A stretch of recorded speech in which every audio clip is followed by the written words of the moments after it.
The Great Gatsby by F. Scott Fitzgerald. Charm.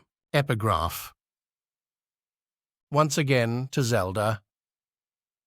Then wear the gold hat, if that will move her.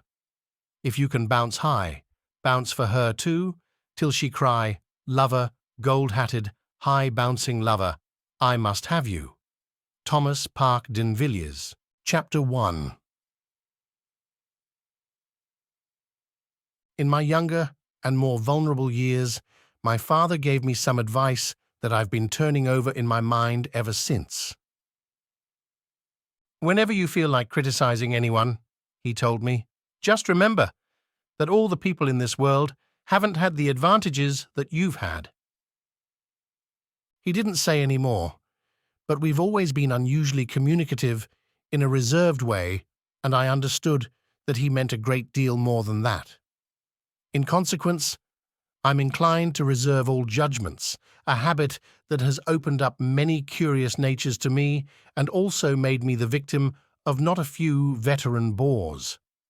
The abnormal mind is quick to detect and attach itself to this quality when it appears in a normal person, and so it came about that in college I was unjustly accused of being a politician because I was privy to the secret griefs of wild, unknown men. Most of the confidences were unsought. Frequently, I have feigned sleep, preoccupation, or a hostile levity. When I realized, by some unmistakable sign, that an intimate revelation was quivering on the horizon. For the intimate revelations of young men, or at least the terms in which they express them, are usually plagiaristic and marred by obvious suppressions. Reserving judgments is a matter of infinite hope. I am still a little afraid of missing something if I forget that, as my father snobbishly suggested, and I snobbishly repeat, a sense of the fundamental decencies is parcelled out unequally at birth. And, after boasting this way of my tolerance, I come to the admission that it has a limit. Conduct may be founded on the hard rock or the wet marshes, but after a certain point, I don't care what it's founded on. When I came back from the East last autumn, I felt that I wanted the world to be in uniform and at a sort of moral attention forever. I wanted no more riotous excursions with privileged glimpses into the human heart. Only Gatsby, the man who gives his name to this book, was exempt from my reaction. Gatsby, who represented everything for which I have an unaffected scorn. If personality is an unbroken series of successful gestures, then there was something gorgeous about him, some heightened sensitivity to the promises of life, as if he were related to one of those intricate machines that register earthquakes 10,000 miles away. This responsiveness had nothing to do with that flabby impressionability which is dignified under the name of the creative temperament. It was an extraordinary gift for hope, a romantic readiness such as I have never found in any other person, and which it is not likely I shall ever find again. No, Gatsby turned out all right at the end. It is what preyed on Gatsby, what foul dust floated in the wake of his dreams, that temporarily closed out my interest in the abortive sorrows and short-winded elations of men. My family have been prominent, well-to-do people in this Middle Western city for 3 generations. The Carraways are something of a clan, and we have a tradition that we're descended from the Dukes of Buccleuch, but the actual founder of my line was my grandfather's brother, who came here in '51, sent a substitute to the Civil War, and started the wholesaler hardware business that my father carries on today. I never saw this great-uncle, but I'm supposed to look like him, with special reference to the rather hard-boiled painting that hangs in Father's office. I graduated from New Haven in 1915, just a quarter of a century after my father, and a little later I participated in that delayed Teutonic migration known as the Great War. I enjoyed the counter-raid so thoroughly that I came back restless. Instead of being the warm center of the world, the Middle West now seemed like the ragged edge of the universe. So I decided to go east and learn the bond business. Everybody I knew was in the bond business, so I supposed it could support one more single man. All my aunts and uncles talked it over as if they were choosing a prep school for me, and finally said, "Why, yes," with very grave, hesitant faces. Father agreed to finance me for a year, and after various delays I came east permanently, I thought, in the spring of 22. The practical thing was to find rooms in the city, but it was a warm season, and I had just left a country of wide lawns and friendly trees, so when a young man at the office suggested that we take a house together in a commuting town, it sounded like a great idea. He found the house, a weather-beaten cardboard bungalow, at $80 a month. But at the last minute, the firm ordered him to Washington, and I went out to the country alone. I had a dog, at least I had him for a few days until he ran away, and an old Dodge and a Finnish woman who made my bed and cooked breakfast and muttered Finnish wisdom to herself over the electric stove. It was lonely for a day or so until one morning some man, more recently arrived than I, stopped me on the road. "How do you get to West Egg Village?" he asked helplessly. I told him, and as I walked on, I was lonely no longer. I was a guide, a pathfinder, an original settler. He had casually conferred on me the freedom of the neighborhood. And so, with the sunshine and the great bursts of leaves growing on the trees, just as things grow in fast movies, I had that familiar conviction that life was beginning over again with the summer. There was so much to read, for one thing, and so much fine health to be pulled down out of the young, breath-giving air. I bought a dozen volumes on banking and credit and investment securities, and they stood on my shelf in red and gold like new money from the mint, promising to unfold the shining secrets that only Midas and Morgan and Maecenas knew. And I had the high intention of reading many other books besides. I was rather literary in college. One year I wrote a series of very solemn and obvious editorials for the Yale News, and now I was going to bring back all such things into my life and become again that most limited of all specialists, the well-rounded man. This isn't just an epigram. Life is much more successfully looked at from a single window after all. It was a matter of chance that I should have rented a house in one of the strangest communities in North America. It was on that slender, riotous island which extends itself due east of New York, and where there are, among other natural curiosities, two unusual formations of land. 20 miles from the city, a pair of enormous eggs, identical in contour and separated only by a courtesy bay, jut out into the most domesticated body of salt water in the Western Hemisphere, the great wet barnyard of Long Island Sound. They are not perfect ovals, like the egg in the Columbus story.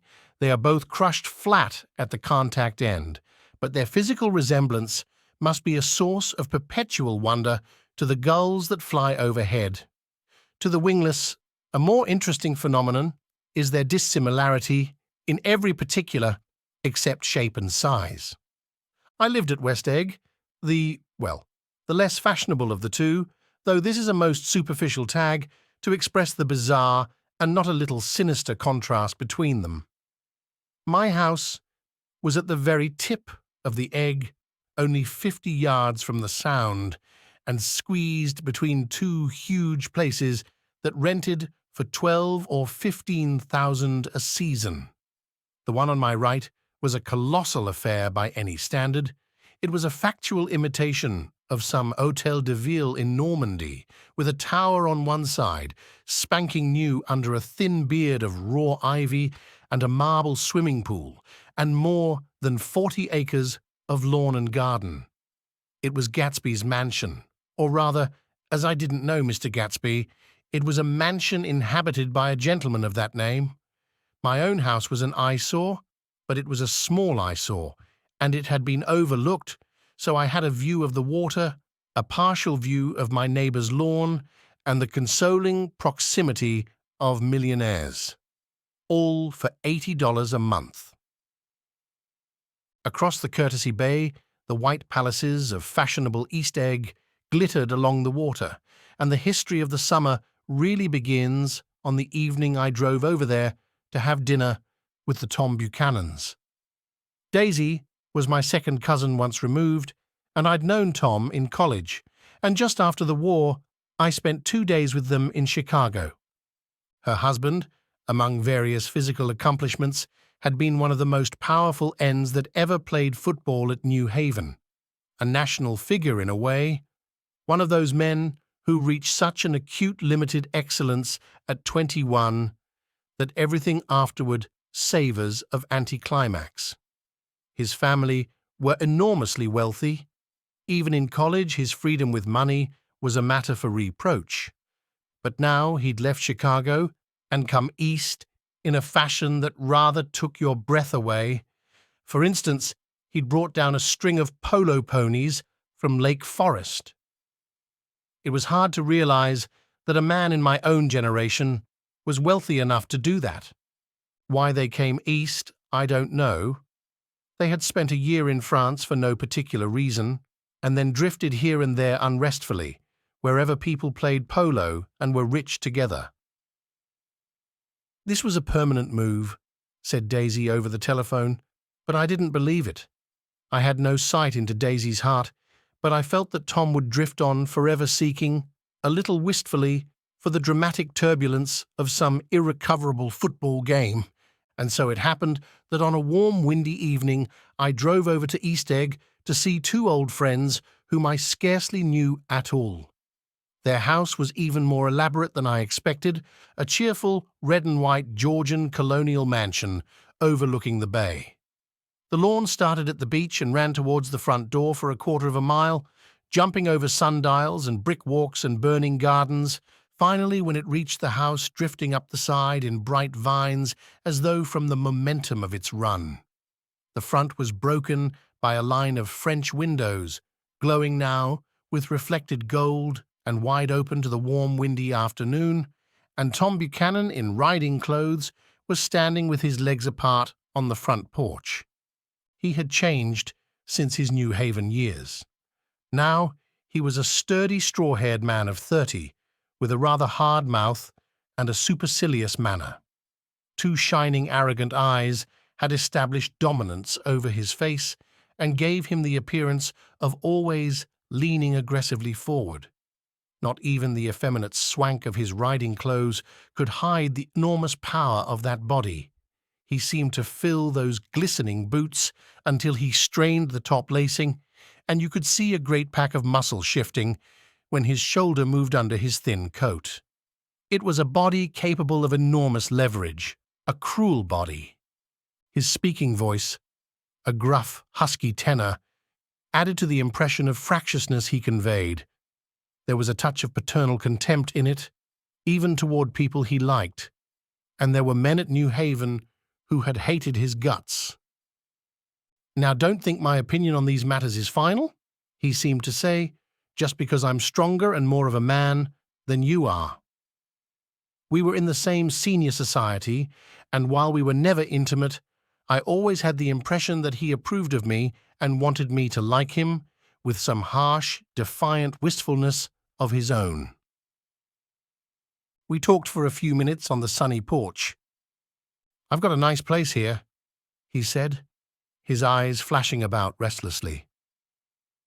Turning me around by one arm, he moved a broad, flat hand along the front vista, including in its sweep a sunken Italian garden, a half-acre of deep, pungent roses, and a snub-nosed motorboat that bumped the tide offshore. It belonged to Domain, the oil man. He turned me around again, politely and abruptly. "We'll go inside." We walked through a high hallway into a bright, rosy-colored space, fragilely bound into the house by French windows at either end. The windows were ajar and gleaming white against the fresh grass outside that seemed to grow a little way into the house. A breeze blew through the room, blew curtains in at one end and out the other, like pale flags, twisting them up toward the frosted wedding cake of the ceiling, and then rippled over the wine-colored rug, making a shadow on it as wind does on the sea. The only completely stationary object in the room was an enormous couch on which two young women were buoyed up as though upon an anchored balloon. They were both in white, and their dresses were rippling and fluttering as if they had just been blown back in after a short flight around the house. I must have stood for a few moments listening to the whip and snap of the curtains and the groan of a picture on the wall. Then there was a boom as Tom Buchanan shut the rear windows and the court wind died out about the room, and the curtains and the rugs and the two young women ballooned slowly to the floor. The younger of the two was a stranger to me. She was extended full length at her end of the divan, completely motionless and with her chin raised a little, as if she were balancing something on it which was quite likely to fall. If she saw me out of the corner of her eyes, she gave no hint of it. Indeed, I was almost surprised into murmuring an apology for having disturbed her by coming in. The other girl, Daisy, made an attempt to rise. She leaned slightly forward with a conscientious expression. Then she laughed, an absurd, charming little laugh, and I laughed too and came forward into the room. "I'm paralyzed with happiness." She laughed again, as if she said something very witty, and held my hand for a moment, looking up into my face, promising that there was no one in the world she so much wanted to see. That was a way she had. She hinted in a murmur that the surname of the balancing girl was Baker. I've heard it said that Daisy's murmur was only to make people lean toward her, an irrelevant criticism that made it no less charming. At any rate, Miss Baker's lips fluttered.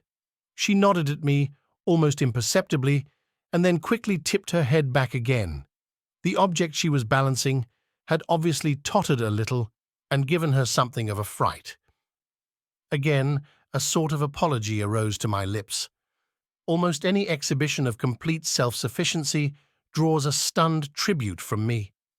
I looked back at my cousin, who began to ask me questions in her low, thrilling voice. It was the kind of voice that the ear follows up and down, as if each speech is an arrangement of notes that will never be played again. Her face was sad and lovely with bright things in it, bright eyes and a bright, passionate mouth, but there was an excitement in her voice that men who had cared for her found difficult to forget, a singing compulsion, a whispered listen, a premise that she had done gay, exciting things just a while since, and that there were gay, exciting things hovering in the next hour. I told her how I had stopped off in Chicago for a day on my way east, and how a dozen people had sent their love through me. "Do they miss me?" she cried ecstatically. "The whole town is desolate. All the cars have the left rear wheel painted black as a mourning wreath, and there's a persistent wail all night along the North Shore."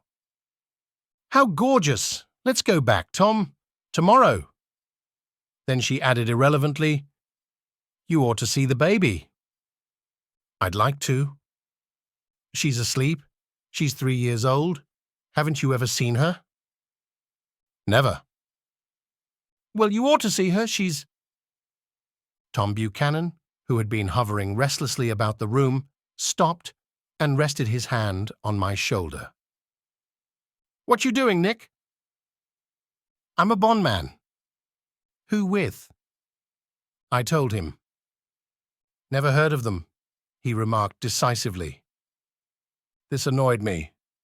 "You will," I answered shortly. "You will if you stay in the East." "Oh, I'll stay in the East, don't you worry," he said, glancing at Daisy and then back at me, as if he were alert for something more.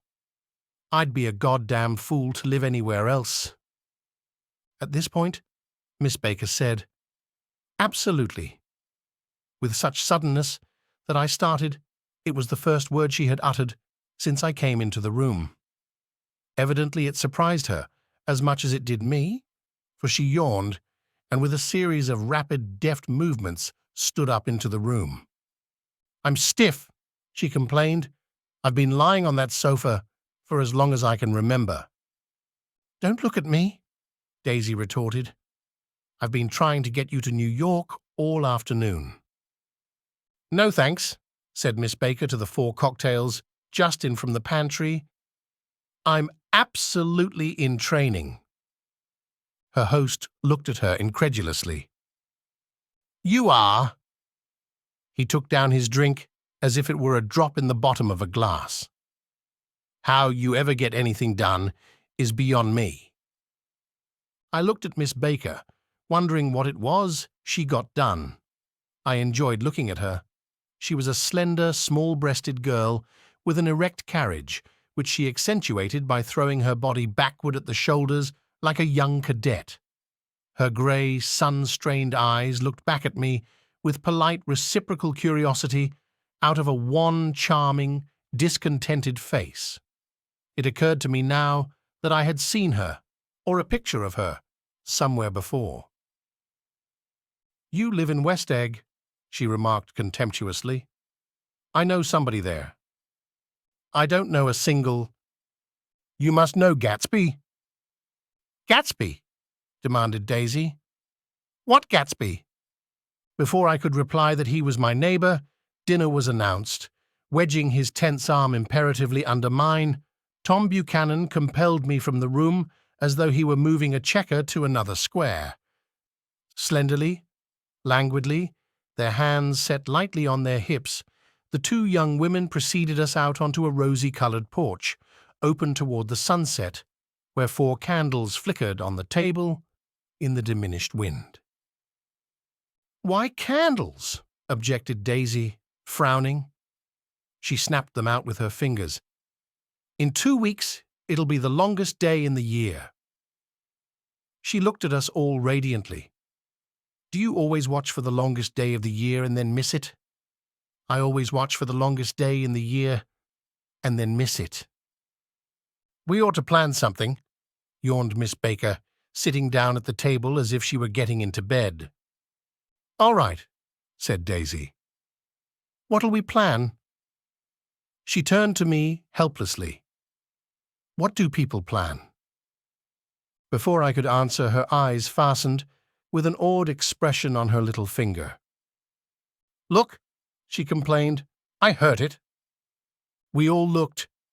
The knuckle was black and blue. "You did it, Tom," she said accusingly. "I know you didn't mean to, but you did do it. That's what I get for marrying a brute of a man, a great big hulking physical specimen of a—" "I hate that word hulking," objected Tom crossly. "Even in kidding." "Hulking," insisted Daisy. Sometimes she and Miss Baker talked at once, unobtrusively and with a bantering inconsequence that was never quite chatter, that was as cool as their white dresses and their impersonal eyes in the absence of all desire. They were here, and they accepted Tom and me, making only a polite, pleasant effort to entertain or to be entertained. They knew that presently dinner would be over, and a little later the evening too would be over and casually put away. It was sharply different from the West, where an evening was hurried from phase to phase towards its close in a continually disappointed anticipation or else in sheer nervous dread of the moment itself. "You make me feel uncivilized, Daisy," I confessed on my second glass of corky but rather impressive claret. "Can't you talk about crops or something?" I meant nothing in particular by this remark, but it was taken up in an unexpected way. "Civilization's going to pieces," broke out Tom violently. "I've gotten to be a terrible pessimist about things. Have you read The Rise of the Coloured Empires by this man Goddard?" "Why, no," I answered, rather surprised by his tone. "Well, it's a fine book, and everybody ought to read it.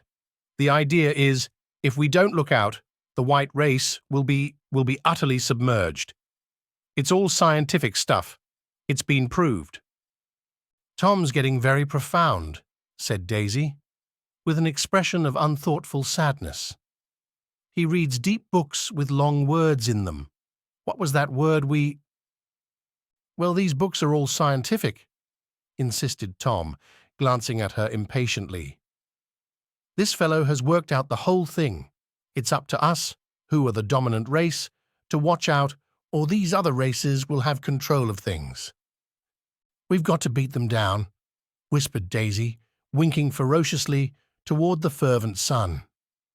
You ought to live in California, began Miss Baker, but Tom interrupted her by shifting heavily in his chair. This idea is that we're Nordics. I am, and you are, and you are, and... After an infinitesimal hesitation, he included Daisy with a slight nod, and she winked at me again. And we've produced all the things that go to make civilization, science and art, and all that. Do you see? There was something pathetic in his concentration, as if his complacency, more acute than of old, was not enough to him any more, when, almost immediately, the telephone rang inside, and the butler left the porch. Daisy seized upon the momentary interruption and leaned towards me. I'll tell you a family secret, she whispered enthusiastically. It's about the butler's nose. Do you want to hear about the butler's nose? That's why I came over tonight. Well, he wasn't always a butler.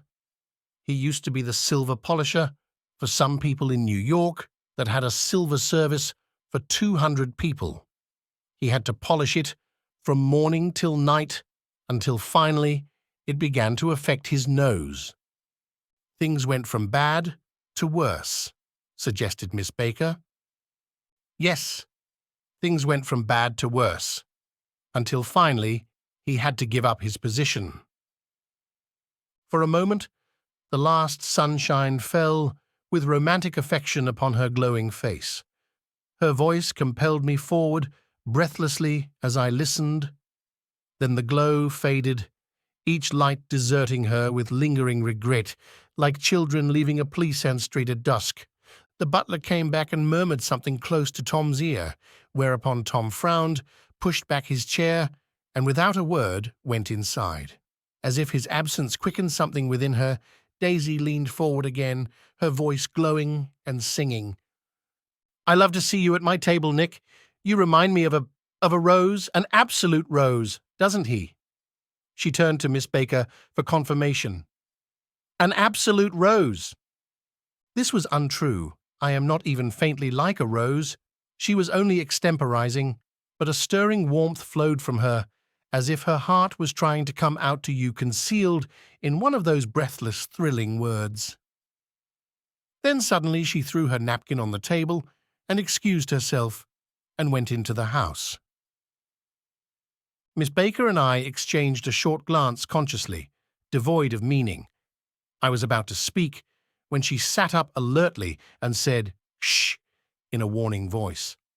A subdued, impassioned murmur was audible in the room beyond, and Miss Baker leaned forward, unashamed, trying to hear.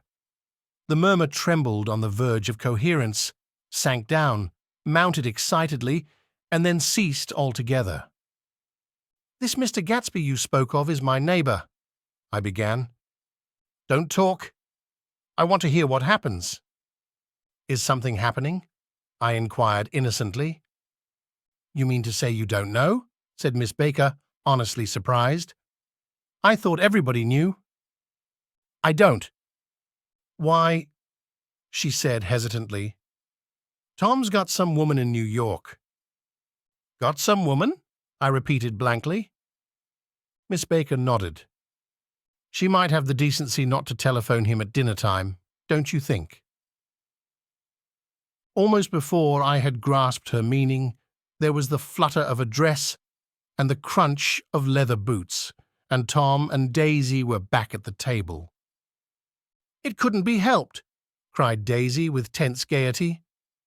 She sat down, glanced searchingly at Miss Baker, and then at me, and continued.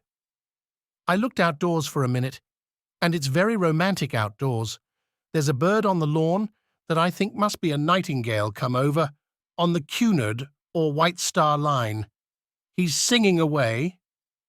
Her voice sang, It's romantic, isn't it, Tom?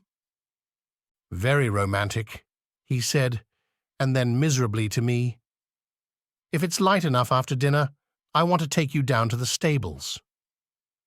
The telephone rang inside, startlingly, and as Daisy shook her head decisively at Tom, the subject of the stables, in fact all subjects, vanished into air. Among the broken fragments of the last 5 minutes at table, I remember the candles being lit again, pointlessly, and I was conscious of wanting to look squarely at everyone, and yet to avoid all eyes. I couldn't guess what Daisy and Tom were thinking, but I doubt if even Miss Baker, who seemed to have mastered a certain hardy skepticism, was able utterly to put this fifth guest's shrill metallic urgency out of mind. To a certain temperament, the situation might have seemed intriguing. My own instinct was to telephone immediately for the police. The horses, needless to say, were not mentioned again.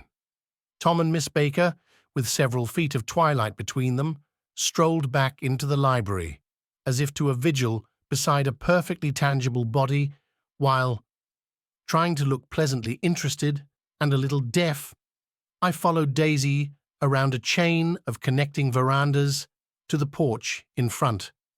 In its deep gloom, we sat down, side by side, on a wicker settee. Daisy took her face in her hands as if feeling its lovely shape, and her eyes moved gradually out into the velvet dusk.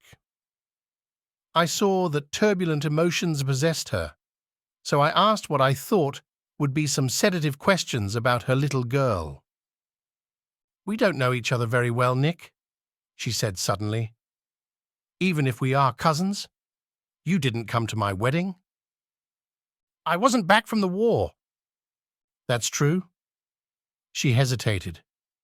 "Well, I've had a very bad time, Nick, and I'm pretty cynical about everything." Evidently, she had reason to be.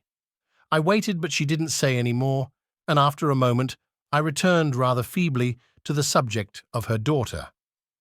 "I suppose she talks and eats and everything." "Oh, yes." She looked at me absently. "Listen, Nick, let me tell you what I said when she was born. Would you like to hear?" "Very much. It'll show you how I've gotten to feel about things. Well, she was less than an hour old, and Tom was God knows where. I woke up out of the ether with an utterly abandoned feeling and asked the nurse right away if it was a boy or a girl. She told me it was a girl, and so I turned my head away and wept. "All right," I said. "I'm glad it's a girl, and I hope she'll be a fool. That's the best thing a girl can be in this world. A beautiful little fool.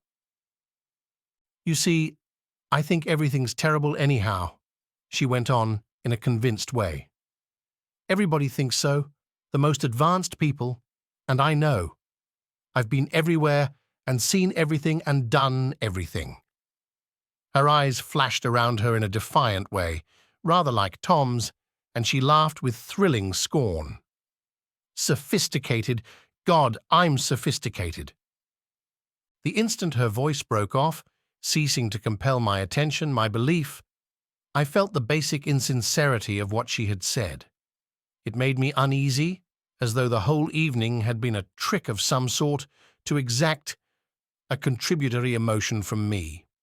I waited, and sure enough, in a moment, she looked at me with an absolute smirk on her lovely face, as if she had asserted her membership in a rather distinguished secret society to which she and Tom belonged. Inside, the crimson room bloomed with light. Tom and Miss Baker sat at either end of the long couch, and she read aloud to him from the Saturday Evening Post, the words, murmurous and uninflected, running together in a soothing tune. The lamplight, bright on his boots and dull on the autumn leaf yellow of her hair, glinted along the paper as she turned a page with a flutter of slender muscles in her arms. When we came in, she held us silent for a moment with a lifted hand. "To be continued," she said, tossing the magazine on the table. "In our very next issue." Her body asserted itself with a restless movement of her knee, and she stood up. 10 o'clock, she remarked, apparently finding the time on the ceiling. "Time for this good girl to go to bed." "Jordan's going to play in the tournament tomorrow," explained Daisy, "over at Westchester." "Oh, you're Jordan Baker." I knew now why her face was familiar. Its pleasing, contemptuous expression had looked out at me from many rotogravure pictures of the sporting life at Asheville and Hot Springs and Palm Beach. I had heard some story of her too, a critical, unpleasant story, but what it was I had forgotten long ago. "Good night," she said softly. "Wake me at 8, won't you?" "If you'll get up." "I will. Good night, Mr. Carraway. See you anon." "Of course you will," confirmed Daisy. "In fact, I think I'll arrange a marriage. Come over often, Nick, and I'll sort of, fling you together.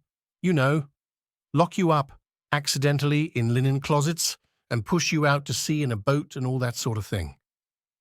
"Good night," called Miss Baker from the stairs. "I haven't heard a word." "She's a nice girl," said Tom after a moment. "They oughtn't to let her run around the country this way." "Who oughtn't to?" inquired Daisy coldly. "Her family." "Her family is one aunt, about 1,000 years old. Besides, Nick's going to look after her, aren't you, Nick? She's going to spend lots of weekends out here this summer. I think the home influence will be very good for her." Daisy and Tom looked at each other for a moment in silence. "Is she from New York?" I asked quickly. "From Louisville. Our white girlhood was passed together there. Our beautiful white—" "Did you give Nick a little heart-to-heart talk on the veranda?" demanded Tom suddenly. "Did I?" She looked at me. "I can't seem to remember, but I think we talked about the Nordic race. Yes, I'm sure we did. It sort of crept up on us, and first thing you know—" "Don't believe everything you hear, Nick," he advised me. I said lightly that I had heard nothing at all, and a few minutes later I got up to go home. They came to the door with me and stood side by side in a cheerful square of light. As I started my motor, Daisy peremptorily called, "Wait. I forgot to ask you something, and it's important. We heard you were engaged to a girl out west." "That's right," corroborated Tom kindly. "We heard that you were engaged." "It's a libel. I'm too poor." "But we heard it?" insisted Daisy, surprising me by opening up again in a flower-like way. "We heard it from 3 people, so it must be true." Of course I knew what they were referring to, but I wasn't even vaguely engaged. The fact that gossip had published the bans was one of the reasons I had come east. You can't stop going with an old friend on account of rumors, and on the other hand, I had no intention of being rumored into marriage. Their interest rather touched me and made them less remotely rich. Nevertheless, I was confused and a little disgusted as I drove away. It seemed to me that the thing for Daisy to do was to rush out of the house, child in arms. But apparently there were no such intentions in her head. As for Tom, the fact that he had some woman in New York was really less surprising than that he had been depressed by a book. Something was making him nibbly at the edge of stale ideas, as if his sturdy physical egotism no longer nourished his peremptory heart. Already it was deep summer on roadhouse roofs and in front of wayside garages, where new red petrol pumps sat out in pools of light, and when I reached my estate at West Egg, I ran the car under its shed and sat for a while on an abandoned grass roller in the yard. The wind had blown off, leaving a loud, bright night, with wings beating in the trees and a persistent organ sound as the full bellows of the earth blew the frogs full of life. The silhouette of a moving cat wavered across the moonlight, and turning my head to watch it, I saw that I was not alone. 50 feet away, a figure had emerged from the shadow of my neighbor's mansion and was standing with his hands in his pockets, regarding the silver pepper of the stars. Something in his leisurely movements and the secure position of his feet upon the lawn suggested that it was Mr. Gatsby himself, come out to determine what share was his of our local heavens. I decided to call to him. Miss Baker had mentioned him at dinner, and that would do for an introduction. But I didn't call to him, for he gave a sudden intimation that he was content to be alone. He stretched out his arms toward the dark water in a curious way, and far as I was from him, I could have sworn he was trembling. Involuntarily, I glanced seaward and distinguished nothing except a single green light, minute and far away, that might have been the end of a dock. When I looked once more for Gatsby, he had vanished, and I was alone again in the unquiet darkness. Chapter 2. About halfway between West Egg and New York, the motor road hastily joins the railroad and runs beside it for a quarter of a mile, so as to shrink away from a certain desolate area of land. This is a valley of ashes, a fantastic farm where ashes grow like wheat into ridges and hills and grotesque gardens, where ashes take the forms of houses and chimneys and rising smoke, and finally, with a transcendent effort, of ash-grey men, who move dimly and already crumbling through the powdery air. Occasionally, a line of grey cars crawls along an invisible track, gives out a ghastly creak, and comes to rest, and immediately the ash-grey men swarm up with leaden spades and stir up an impenetrable cloud which screens their obscure operations from your sight. But above the grey land and the spasms of bleak dust which drift endlessly over it, you perceive, after a moment, the eyes of Dr. T.J. Eckelberg. The eyes of Dr. T.J. Eckelberg are blue and gigantic. Their retinas are 1 yard high. They look out of no face, but instead from a pair of enormous yellow spectacles which pass over a non-existent nose. Evidently, some wild wag of an oculist set them there to fatten his practice in the borough of Queens, and then sank down himself into eternal blindness, or forgot them and moved away. But his eyes, dimmed a little by many paintless days, under sun and rain, brood on over the solemn dumping ground. The Valley of Ashes is bounded on one side by a small foul river, and, when the drawbridge is up to let barges through, the passengers on waiting trains can stare at the dismal scene for as long as half an hour. There is always a halt there of at least a minute, and it was because of this that I first met Tom Buchanan's mistress. The fact that he had one was insisted upon wherever he was known. His acquaintances resented the fact that he turned up in popular cafes with her, and leaving her at a table, sauntered about, chatting with whomsoever he knew. Though I was curious to see her, I had no desire to meet her. But I did. I went up to New York with Tom on the train one afternoon, and when we stopped by the ash heaps, he jumped to his feet, and taking hold of my elbow, literally forced me from the car. "We're getting off," he insisted. "I want you to meet my girl." I think he'd tanked up a good deal at luncheon, and his determination to have my company bordered on violence. The supercilious assumption was that on Sunday afternoon I had nothing better to do. I followed him over a low, whitewashed railroad fence, and we walked back 100 yards along the road under Dr. Eckelberg's persistent stare. The only building in sight was a small block of yellow brick sitting on the edge of the wasteland, a sort of compact main street ministering to it and contiguous to absolutely nothing. One of the 3 shops it contained was for rent, and another was an all-night restaurant approached by a trail of ashes. The third was a garage, repairs. George B. Wilson, cars, bought and sold. and I followed Tom inside. The interior was unprosperous and bare. The only car visible was the dust-covered wreck of a Ford which crouched in a dim corner. It had occurred to me that this shadow of a garage must be a blind, and that sumptuous and romantic apartments were concealed overhead, when the proprietor himself appeared in the door of an office, wiping his hands on a piece of waste. He was a blond, spiritless man, anemic and faintly handsome. When he saw us, a damp gleam of hope sprang into his light blue eyes.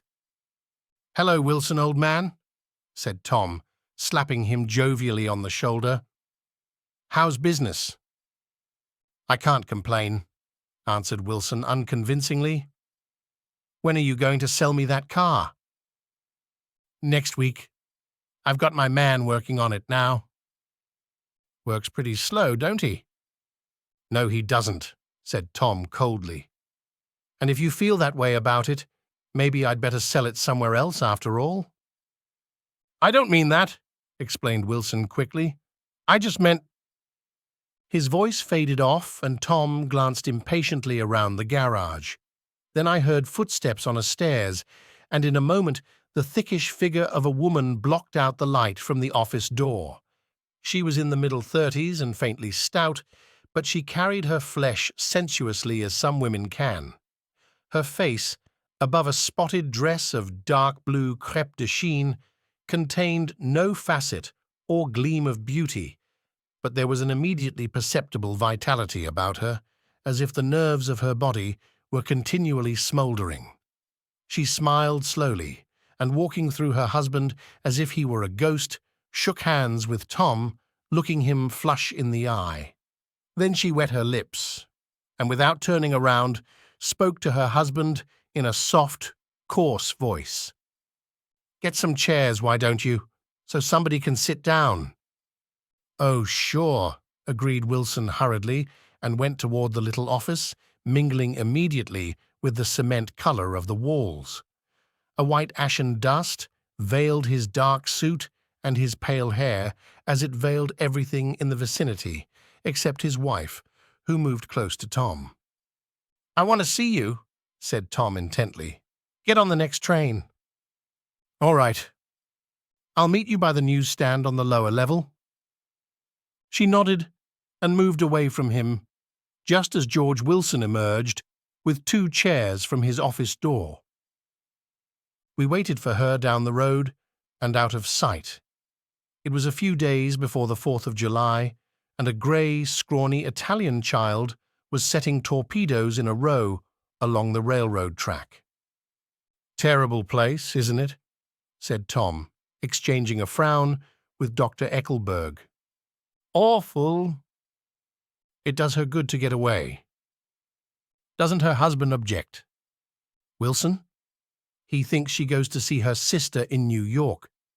He's so dumb he doesn't know he's alive." So Tom Buchanan and his girl and I went up together to New York, or not quite together, for Mrs. Wilson sat discreetly in another car. Tom deferred that much to the sensibilities of those East Eggers who might be on the train. She had changed her dress to a brown-figured muslin, which stretched tight over her rather wide hips as Tom helped her to the platform in New York.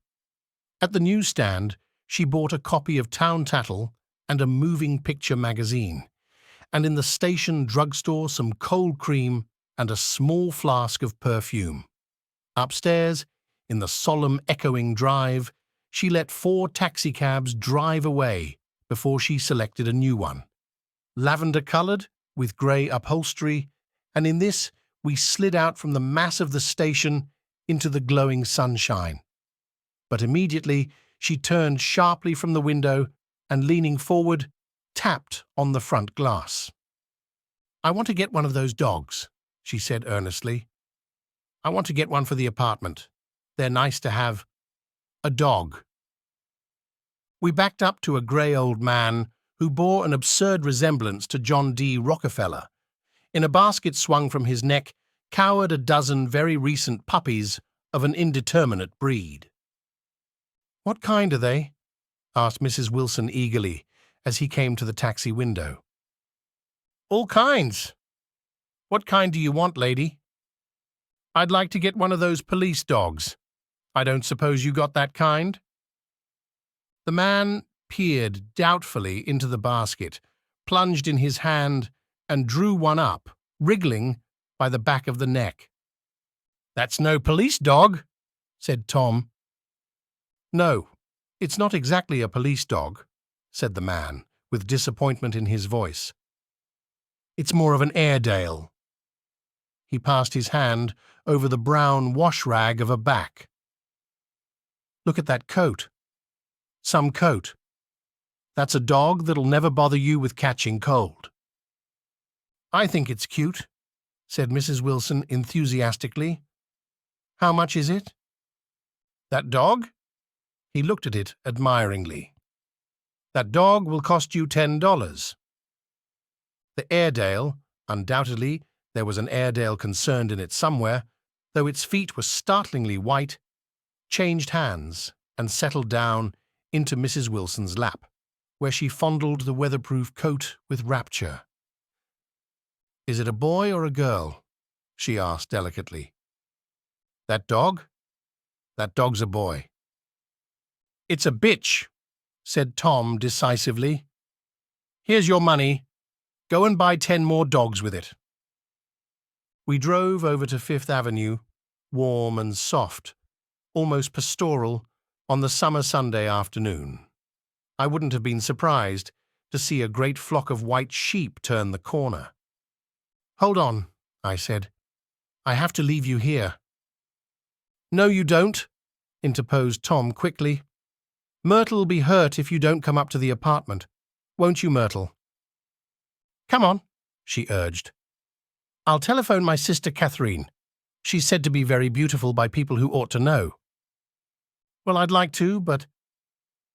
We went on, cutting back again over the park toward the West Hundreds. At 158th Street, the cab stopped at one slice in a long white cake of apartment houses. Throwing a regal homecoming glance around the neighborhood, Mrs. Wilson gathered up her dog and her other purchases and went haughtily in. I'm going to have the McKees come up, she announced as we rose in the elevator. And of course, I got to call up my sister too. The apartment was on the top floor, a small living room, a small dining room, a small bedroom, and a bath. The living room was crowded to the doors with a set of tapestried furniture entirely too large for it, so that to move about was to stumble continually over scenes of ladies swinging in the gardens of Versailles. The only picture was an over-enlarged photograph, apparently a hen sitting on a blurred rock. Looked at from a distance, however, the hen resolved itself into a bonnet, and the countenance of a stout old lady beamed down into the room. Several old copies of Town Tattle lay on the table together with a copy of Simon Called Peter and some of the small scandal magazines of Broadway. Mrs. Wilson was first concerned with the dog. A reluctant elevator boy went for a box full of straw and some milk, to which he added, on his own initiative, a tin of large hard dog biscuits, one of which decomposed apathetically in the saucer of milk all afternoon. Meanwhile, Tom brought out a bottle of whiskey from a locked bureau door. I have been drunk just twice in my life, and the second time was that afternoon, so everything that happened has a dim, hazy cast over it, although, until after 8 o'clock, the apartment was full of cheerful sun. Sitting on Tom's lap, Mrs. Wilson called up several people on the telephone. Then there were no cigarettes, and I went out to buy some at the drugstore on the corner. When I came back, they had both disappeared. So I sat down discreetly in the living room and read a chapter of Simon Called Peter. Either it was terrible stuff or the whiskey distorted things, because it didn't make any sense to me. Just as Tom and Myrtle, after the first drink Mrs. Wilson and I called each other by our first names, reappeared, company commenced to arrive at the apartment door. The sister, Catherine, was a slender, worldly girl of about 30, with a solid, sticky bob of red hair and a complexion powdered milky white. Her eyebrows had been plucked and then drawn on again at a more rakish angle. But the efforts of nature toward the restoration of the old alignment gave a blurred air to her face. When she moved about, there was an incessant clicking as innumerable pottery bracelets jingled up and down upon her arms. She came in with such a proprietary haste and looked around so possessively at the furniture that I wondered if she lived here. But when I asked her, she laughed immoderately, repeated my question aloud, and told me she lived with a girlfriend at a hotel. Mr. McKee was a pale, feminine man from the flat below. He had just shaved, for there was a white spot of lather on his cheekbone, and he was most respectful in his greeting to everyone in the room. He informed me that he was in the artistic game, and I gathered later that he was a photographer and had made the dim enlargement of Mrs. Wilson's mother, which hovered like an ectoplasm on the wall. His wife was shrill, languid, handsome, and horrible. She told me with pride that her husband had photographed her 127 times since they had been married. Mrs. Wilson had changed her costume some time before, and was now attired in an elaborate afternoon dress of cream-coloured chiffon, which gave out a continual rustle as she swept about the room. With the influence of the dress, her personality had also undergone a change. The intense vitality that had been so remarkable in the garage was converted into impressive hauteur. Her laughter, her gestures, her assertions became more violently affected, moment by moment, and as she expanded the room, grew smaller around her until she seemed to be revolving on a noisy, creaking pivot through the smoky air. "My dear," she told her sister in a high, mincing shout, "most of these fellas will cheat you every time. All they think of is money. I had a woman up here last week to look at my feet, and when she gave me the bill, you'd have thought she had my appendicitis out." "What was the name of the woman?" asked Mrs. McKee. "Mrs. Eberhardt. She goes around looking at people's feet in their own homes." "I like your dress," remarked Mrs. McKee. "I think it's adorable." Mrs. Wilson rejected the compliment by raising her eyebrow in disdain. "It's just a crazy old thing," she said. "I just slip it on sometimes when I don't care what I look like." "But it looks wonderful on you, if you know what I mean," pursued Mrs. McKee. "If Chester could only get you in that pose, I think he could make something of it." We all looked in silence at Mrs. Wilson, who removed a strand of hair from over her eyes and looked back at us with a brilliant smile. Mr. McKee regarded her intently with his head on one side, and then moved his hand back and forth slowly in front of his face. "I should change the light," he said after a moment. "I'd like to bring out the modelling of the features, and I'd try to get hold of all the back hair." "I wouldn't think of changing the light," cried Mrs. McKee. "I think it's—" Her husband said, "Shh," and we all looked at the subject again, whereupon Tom Buchanan yawned audibly and got to his feet. "You McKees have something to drink," he said. "Get some more ice and mineral water, Myrtle, before everybody goes to sleep." "I told that boy about the ice." Myrtle raised her eyebrows in despair at the shiftlessness of the lower orders. "These people, you have to keep after them all the time." She looked at me and laughed pointlessly. Then she flounced over to the dog, kissed it with ecstasy, and swept into the kitchen, implying that a dozen chefs awaited her orders there. "I've done some nice things out on Long Island," asserted Mr. McKee. Tom looked at him blankly. "2 of them we have framed downstairs." "2 what?" demanded Tom. "2 studies. One of them I call Montauk Point, the gulls, and the other I call Montauk Point, the sea." The sister Catherine sat down beside me on the couch. "Do you live down on Long Island too?" she inquired. "I live at West Egg." "Really? I was down there at a party about a month ago, at a man named Gatsby's. Do you know him?" "I live next door to him." "Well, they say he's a nephew or a cousin of Kaiser Wilhelm's. That's where all his money comes from." "Really?" She nodded. "I'm scared of him. I'd hate to have him get anything on me." This absorbing information about my neighbor was interrupted by Mrs. McKee's pointing suddenly at Catherine. "Chester, I think you could do something with her," she broke out, but Mr. McKee only nodded in a bored way and turned his attention to Tom.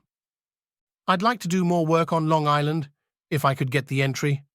All I ask is that they should give me a start." "Ask Myrtle," said Tom, breaking into a short shout of laughter as Mrs. Wilson entered with a tray. "She'll give you a letter of introduction, won't you, Myrtle?" "Do what?" she asked, startled. "You'll give McKee a letter of introduction to your husband, so he can do some studies of him." His lips moved silently for a moment as he invented George B. Wilson at the gasoline pump, or something like that. Catherine leaned close to me and whispered in my ear, "Neither of them can stand the person they're married to." "Can't they?" "Can't stand them." She looked at Myrtle and then at Tom. "What I say is, why go on living with them if they can't stand them? If I was them, I'd get a divorce and get married to each other right away." "Doesn't she like Wilson either?" The answer to this was unexpected. It came from Myrtle, who had overheard the question, and it was violent and obscene. "You see?" cried Catherine triumphantly. She lowered her voice again. "It's really his wife that's keeping them apart. She's a Catholic, and they don't believe in divorce." Daisy was not a Catholic, and I was a little shocked at the elaborateness of the lie. "When they do get married," continued Catherine, "they're going west to live for a while until it blows over. It'd be more discreet to go to Europe." "Oh, do you like Europe?" she exclaimed surprisingly. "I just got back from Monte Carlo." "Really?" "Just last year. I went over there with another girl." "Stay long?" "No, we just went to Monte Carlo and back. We went by way of Marseille.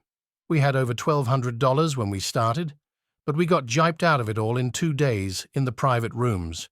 We had an awful time getting back, I can tell you. God, how I hated that town." The late afternoon sky bloomed in the window for a moment like the blue honey of the Mediterranean. Then the shrill voice of Mrs. McKee called me back into the room. "I almost made a mistake too," she declared vigorously. "I almost married a little kike who'd been after me for years. I knew he was below me. Everybody kept saying to me, 'Lucille, that man's way below you.' But if I hadn't met Chester, he'd have got me sure." "Yes, but listen," said Myrtle Wilson, nodding her head up and down, "at least you didn't marry him." "I know I didn't." "Well, I married him," said Myrtle, ambiguously. "And that's the difference between your case and mine." "Why did you, Myrtle?" demanded Catherine. "Nobody forced you to." Myrtle considered. "I married him because I thought he was a gentleman," she said finally. "I thought he knew something about breeding, but he wasn't fit to lick my shoe." "You were crazy about him for a while," said Catherine. "Crazy about him?" cried Myrtle incredulously.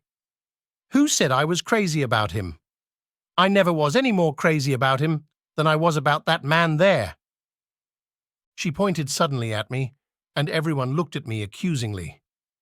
I tried to show by my expression that I expected no affection. The only crazy I was when I married him. I knew right away I made a mistake. He borrowed somebody's best suit to get married in and never even told me about it, and the man came after it one day when he was out. "Oh, is that your suit?" I said. "This is the first I ever heard about it." But I gave it to him, and then I lay down and cried to beat the band all afternoon. "She really ought to get away from him," resumed Catherine to me. "They've been living over that garage for 11 years. And Tom's the first sweetie she ever had." The bottle of whiskey, a second one, was now in constant demand by all present, excepting Catherine, who felt just as good on nothing at all. Tom rang for the janitor and sent him for some celebrated sandwiches, which were a complete supper in themselves. I wanted to get out and walk eastward toward the park through the soft twilight, but each time I tried to go, I became entangled in some wild, strident argument which pulled me back, as if with ropes, into my chair. Yet high over the city, our line of yellow windows must have contributed their share of human secrecy to the casual watcher in the darkening streets, and I saw him too, looking up and wondering. I was within and without, simultaneously enchanted and repelled by the inexhaustible variety of life. Myrtle pulled her chair close to mine, and suddenly her warm breath poured over me the story of her first meeting with Tom. It was on the two little seats facing each other that are always the last ones left on the train. I was going up to New York to see my sister and spend the night. He had on a dress suit and patent leather shoes, and I couldn't keep my eyes off him. But every time he looked at me, I had to pretend to be looking at the advertisement over his head. When we came into the station, he was next to me, and his white shirt front pressed against my arm, and so I told him I'd have to call a policeman, but he knew I lied. I was so excited that when I got into a taxi with him, I didn't hardly know I wasn't getting into a subway train. All I kept thinking about, over and over, was, "You can't live forever. You can't live forever." She turned to Mrs. McKee, and the room rang full of her artificial laughter.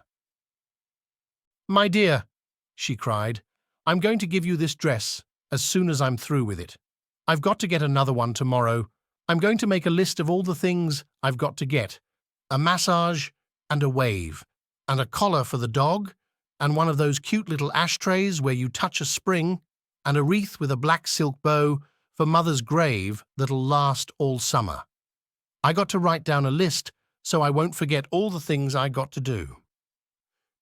It was 9 o'clock. Almost immediately afterward, I looked at my watch and found it was 10. Mr. McKee was asleep on a chair with his fists clenched in his lap, like a photograph of a man of action. Taking out my handkerchief, I wiped from his cheek the spot of dried lather that had worried me all the afternoon. The little dog was sitting on the table, looking with blind eyes through the smoke, and from time to time groaning faintly.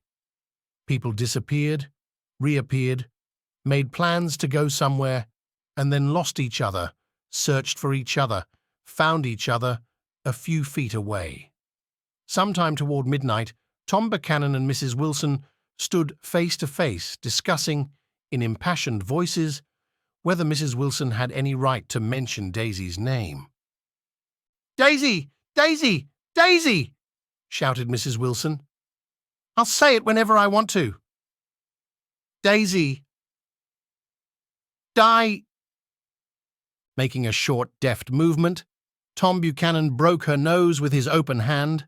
Then there were bloody towels upon the bathroom floor, and women's voices scolding, and high over the confusion, a long, broken wail of pain. Mr. McKee awoke from his doze and started in a daze toward the door. When he had gone halfway, he turned around and stared at the scene, his wife and Catherine scolding and consoling as they stumbled here and there among the crowded furniture with articles of aid, and the despairing figure on the couch, bleeding fluently and trying to spread a copy of Town Tattle over the tapestry scenes of Versailles. Then Mr. McKee turned and continued on out the door. Taking my hat from the chandelier, I followed. "Come to lunch someday," he suggested as we groaned down in the elevator. "Where?" "Anywhere." "Keep your hands off the lever," snapped the elevator boy. "I beg your pardon," said Mr. McKee with dignity. "I didn't know I was touching it." "All right," I agreed. "I'll be glad to." I was standing beside his bed, and he was sitting up between the sheets, clad in his underwear, with a great portfolio in his hands. "Beauty and the Beast," "Loneliness," "Old Grocery Horse," "Brook Bridge." Then I was lying half asleep in the cold lower level of the Pennsylvania station, staring at the Morning Tribune and waiting for the 4 o'clock train. Chapter 3. There was music from my neighbor's house through the summer nights. In his blue gardens, men and girls came and went like moths among the whisperings and the champagne and the stars. At high tide in the afternoon, I watched his guests diving from the tower of his raft or taking the sun on the hot sand of his beach while his 2 motorboats slit the waters of the Sound, drawing aquaplanes over cataracts of foam. On weekends, his Rolls-Royce became an omnibus, bearing parties to and from the city between 9 in the morning and long past midnight, while his station wagons scampered like a brisk yellow bug to meet all trains. And on Mondays 8 servants, including an extra gardener, toiled all day with mops and scrubbing brushes and hammers and garden shears, repairing the ravages of the night before. Every Friday 5 craters of oranges and lemons arrived from a fruiterer in New York. Every Monday, these same oranges and lemons left his back door in a pyramid of pulpless halvers. There was a machine in the kitchen which could extract the juice of 200 oranges in half an hour if a little button was pressed 200 times by a butler's thumb. At least once a fortnight, a corps of caterers came down with several hundred feet of canvas and enough colored lights to make a Christmas tree of Gatsby's enormous garden.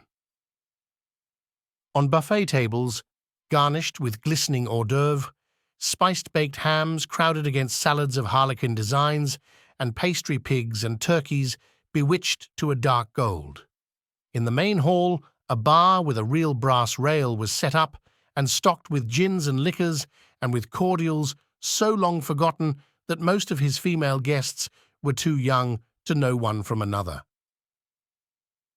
By 7 o'clock, the orchestra has arrived. No thin 5-piece affair, but a whole pitful of oboes and trombones and saxophones and viols and cornets and piccolos and low and high drums. The last swimmers have come in from the beach now and are dressing upstairs. The cars from New York are parked 5 deep in the drive, and already the halls and salons and verandas are gaudy with primary colors and hair bobbed in strange new ways and shawls beyond the dreams of Castile. The bar is in full swing, and floating rounds of cocktails permeate the garden outside until the air is alive with chatter and laughter and casual innuendo and introductions forgotten on the spot, and enthusiastic meetings between women who never knew each other's names.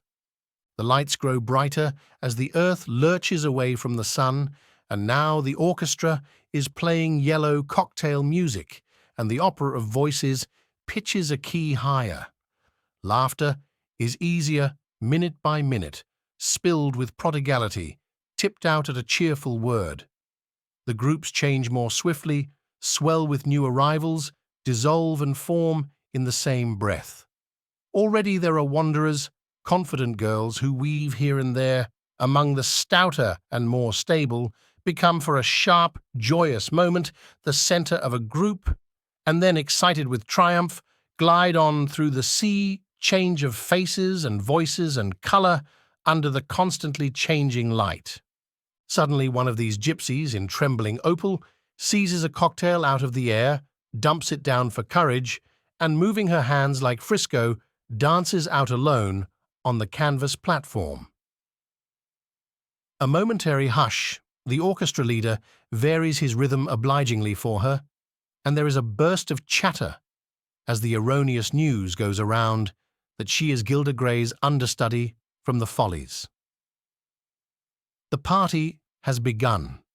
I believe that on the first night I went to Gatsby's house, I was one of the few guests who had actually been invited. People were not invited. They went there. They got into automobiles, which bore them out to Long Island, and somehow they ended up at Gatsby's door. Once there, they were introduced by somebody who knew Gatsby, and after that, they conducted themselves according to the rules of behavior associated with an amusement park. Sometimes they came and went without having met Gatsby at all, came for the party with a simplicity of heart that was its own ticket of admission. I had been actually invited. A chauffeur in a uniform of robin's egg blue crossed my lawn early that Saturday morning with a surprisingly formal note from his employer. The honor would be entirely Gatsby's, it said, if I would attend his little party that night. He had seen me several times and had intended to call on me long before, but a peculiar combination of circumstances had prevented it, signed J. Gatsby in a majestic hand. Dressed up in white flannels, I went over to his lawn a little after 7 and wandered around rather ill, at ease among swirls and eddies of people I didn't know. Through here and there was a face I had noticed on the commuting train. I was immediately struck by the number of young Englishmen dotted about, all well-dressed, all looking a little hungry, and all talking in low, earnest voices to solid and prosperous Americans. I was sure that they were selling something, bonds or insurance or automobiles. They were at least agonizingly aware of the easy money in the vicinity and convinced that it was theirs for a few words in the right key. As soon as I arrived, I made an attempt to find my host, but the 2 or 3 people of whom I asked his whereabouts stared at me in such an amazed way and denied so vehemently any knowledge of his movements that I slunk off in the direction of the cocktail table, the only place in the garden where a single man could linger without looking purposeless and alone. I was on my way to get roaring drunk from sheer embarrassment when Jordan Baker came out of the house and stood at the head of the marble steps, leaning a little backward and looking with contemptuous interest down into the garden. Welcome or not, I found it necessary to attach myself to someone before I should begin to address cordial remarks to the passers-by. "Hello," I roared, advancing toward her. My voice seemed unnaturally loud across the garden. "I thought you might be here," she responded absently as I came up. "I remembered you lived next door to—" She held my hand impersonally as a promise that she'd take care of me in a minute, and gave ear to 2 girls in twin yellow dresses who stopped at the foot of the steps. "Hello," they cried together. "Sorry you didn't win." That was for the golf tournament. She had lost in the finals the week before. "You don't know who we are," said one of the girls in yellow, "but we met you here about a month ago." "You've dyed your hair since then," remarked Jordan, and I started, but the girls had moved casually on, and her remark was addressed to the premature moon, produced, like the supper, no doubt, out of a caterer's basket. With Jordan's slender golden arm resting in mine, we descended the steps and sauntered about the garden. A tray of cocktails floated at us through the twilight, and we sat down at a table with the 2 girls in yellow and 3 men, each one introduced to us as Mr. Mumble. "Do you come to these parties often?" inquired Jordan of the girl beside her. "The last one was the one I met you at," answered the girl, in an alert, confident voice. She turned to her companion. Wasn't it for you, Lucille? It was for Lucille, too.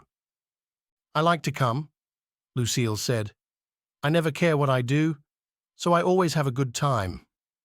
When I was here last, I tore my gown on a chair, and he asked me my name and address.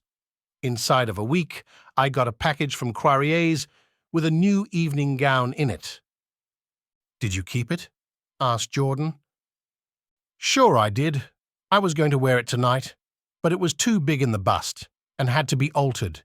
It was gas blue with lavender beads, $265.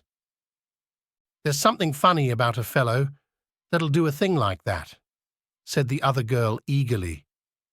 He doesn't want any trouble with anybody. Who doesn't? I inquired. Gatsby. Somebody told me. The two girls and Jordan leaned together confidentially. Somebody told me they thought he killed a man once. A thrill passed over all of us. The three Mr. Mumbles bent forward and listened eagerly. I don't think it's so much that, argued Lucille skeptically. It's more that he was a German spy during the war. One of the men nodded in confirmation. I heard that from a man who knew all about him. Grew up with him in Germany, he assured us positively. Oh no, said the first girl. It couldn't be that, because he was in the American army during the war.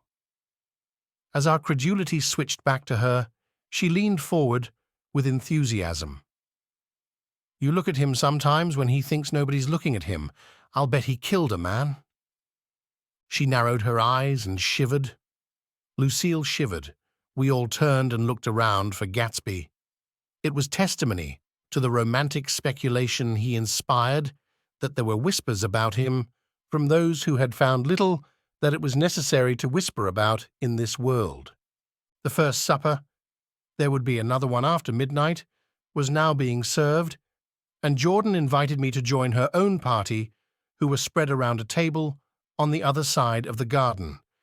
There were 3 married couples and Jordan's escort, a persistent undergraduate given to violent innuendo, and obviously under the impression that sooner or later Jordan was going to yield him up her person to a greater or lesser degree. Instead of rambling, this party had preserved a dignified homogeneity and assumed to itself the function of representing the staid nobility of the countryside, East Egg condescending to West Egg and carefully on guard against its spectroscopic gaiety. Let's get out, whispered Jordan, after a somehow wasteful and inappropriate half-whore. This is much too polite for me. We got up, and she explained that we were going to find the host. I had never met him, she said, and it was making me uneasy. The undergraduate nodded in a cynical, melancholy way. The bar, where we glanced first, was crowded, but Gatsby was not there. She couldn't find him from the top of the steps, and he wasn't on the veranda. On a chance, we tried an important-looking door and walked into a high Gothic library, panelled with carved English oak and probably transported complete from some ruin overseas. A stout, middle-aged man with enormous owl-eyed spectacles was sitting somewhat drunk on the edge of a great table, staring with unsteady concentration at the shelves of books. As we entered, he wheeled excitedly around and examined Jordan from head to foot. "What do you think?" he demanded impetuously. "About what?" He waved his hand toward the bookshelves. "About that? As a matter of fact, you needn't bother to ascertain. I ascertained. They're real." "The books?" He nodded. "Absolutely real, have pages and everything. I thought they'd be a nice durable cardboard. Matter of fact, they're absolutely real. Pages and... Here, let me show you." Taking our skepticism for granted, he rushed to the bookcases and returned with Volume 1 of the Stoddard Lectures. "See!" he cried triumphantly. "It's a bona fide piece of printed matter. It fooled me. This fella's a regular Belasco. It's a triumph. What thoroughness. What realism. Knew when to stop too. Didn't cut the pages. But what do you want? What do you expect? He snatched the book from me and replaced it hastily on its shelf, muttering that if one brick was removed, the whole library was liable to collapse. "Who brought you?" he demanded. "Or did you just come? I was brought. Most people were brought." Jordan looked at him alertly, cheerfully, without answering. "I was brought by a woman named Roosevelt," he continued. "Mrs. Claude Roosevelt. Do you know her? I met her somewhere last night. I've been drunk for about a week now, and I thought it might sober me up to sit in a library." "Has it?" "A little bit, I think. I can't tell yet. I've only been here an hour. Did I tell you about the books? They're real. They're—" "You told us!" We shook hands with him gravely and went back outdoors. There was dancing now on the canvas in the garden, old men pushing young girls backward in eternal graceless circles, superior couples holding each other tortuously, fashionably, and keeping in the corners, and a great number of single girls dancing individually or relieving the orchestra for a moment of the burden of the banjo or the traps. By midnight, the hilarity had increased. A celebrated tenor had sung in Italian, and a notorious contralto had sung in jazz, and between the numbers people were doing stunts all over the garden, while happy, vacuous bursts of laughter rose toward the summer sky.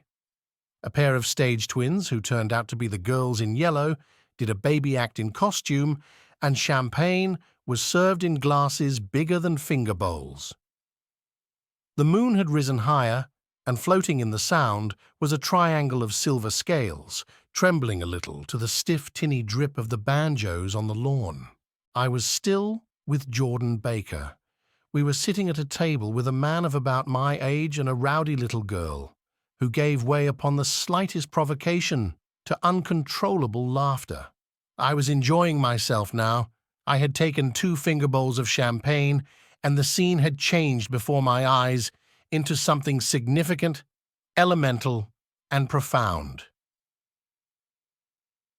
At a lull in the entertainment, the man looked at me and smiled. "Your face is familiar," he said politely. "Weren't you in the 1st Division during the war?" "Why, yes, I was in the 28th Infantry." "I was in the 16th until June 1918. I knew I'd seen you somewhere before." We talked for a moment about some wet, grey little villages in France. Evidently he lived in this vicinity, for he told me that he had just bought a hydroplane and was going to try it out in the morning. "Want to go with me, old sport? Just near the shore along the Sound." "What time?" "Any time that suits you best." It was on the tip of my tongue to ask his name when Jordan looked around and smiled. "Having a gay time now?" she inquired. "Much better." I turned again to my new acquaintance. "This is an unusual party for me. I haven't even seen the host. I live over there." I waved my hand at the invisible hedge in the distance. "And this man, Gatsby, sent over his chauffeur with an invitation." For a moment he looked at me as if he failed to understand. "I'm Gatsby," he said suddenly. "What?" I exclaimed. "Oh, I beg your pardon. I thought you knew, old sport. I'm afraid I'm not a very good host." He smiled understandingly. Much more than understandingly. It was one of those rare smiles with a quality of eternal reassurance in it that you may come across 4 or 5 times in life. It faced, or seemed to face, the whole eternal world for an instant, and then concentrated on you with an irresistible prejudice in your favor. It understood you just so far as you wanted to be understood, believed in you as you would like to believe in yourself, and assured you that it had precisely the impression of you that at your best you hoped to convey. Precisely at that point, it vanished, and I was looking at an elegant young roughneck, a year or two over 30, whose elaborate formality of speech just missed being absurd. Some time before he introduced himself, I'd got a strong impression that he was picking his words with care. Almost at the moment when Mr. Gatsby identified himself, a butler hurried toward him with the information that Chicago was calling him on the wire. He excused himself with a small bow that included each of us in turn. "If you want anything, just ask for it, old sport," he urged me. "Excuse me, I will rejoin you later." When he was gone, I turned immediately to Jordan, constrained to assure her of my surprise. I had expected that Mr. Gatsby would be a florid and corpulent person in his middle years. "Who is he?" I demanded. "Do you know?" "He's just a man named Gatsby." "Where is he from, I mean? And what does he do?" "Now you're started on the subject," she answered, with a wan smile.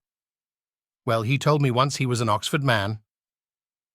A dim background started to take shape behind him, but at her next remark it faded away. "However, I don't believe it." "Why not?" "I don't know," she insisted. "I just don't think he went there." Something in her tone reminded me of the other girl's "I think he killed a man," and had the effect of stimulating my curiosity. I would have accepted without question the information that Gatsby sprang from the swamps of Louisiana or from the Lower East Side of New York. That was comprehensible, but young men didn't. At least in my provincial inexperience, I believed they didn't drift coolly out of nowhere and buy a palace on Long Island Sound. "Anyhow, he gives large parties," said Jordan, changing the subject with an urban distaste for the concrete. "And I like large parties. They're so intimate. At small parties, there isn't any privacy." There was the boom of a bass drum, and the voice of the orchestra leader rang out suddenly above the echolalia of the garden. "Ladies and gentlemen," he cried, "at the request of Mr. Gatsby, we are going to play for you Mr. Vladimir Tostov's latest work, which attracted so much attention at Carnegie Hall last May. If you read the papers, you know there was a big sensation." He smiled with jovial condescension and added, "Some sensation," whereupon everybody laughed.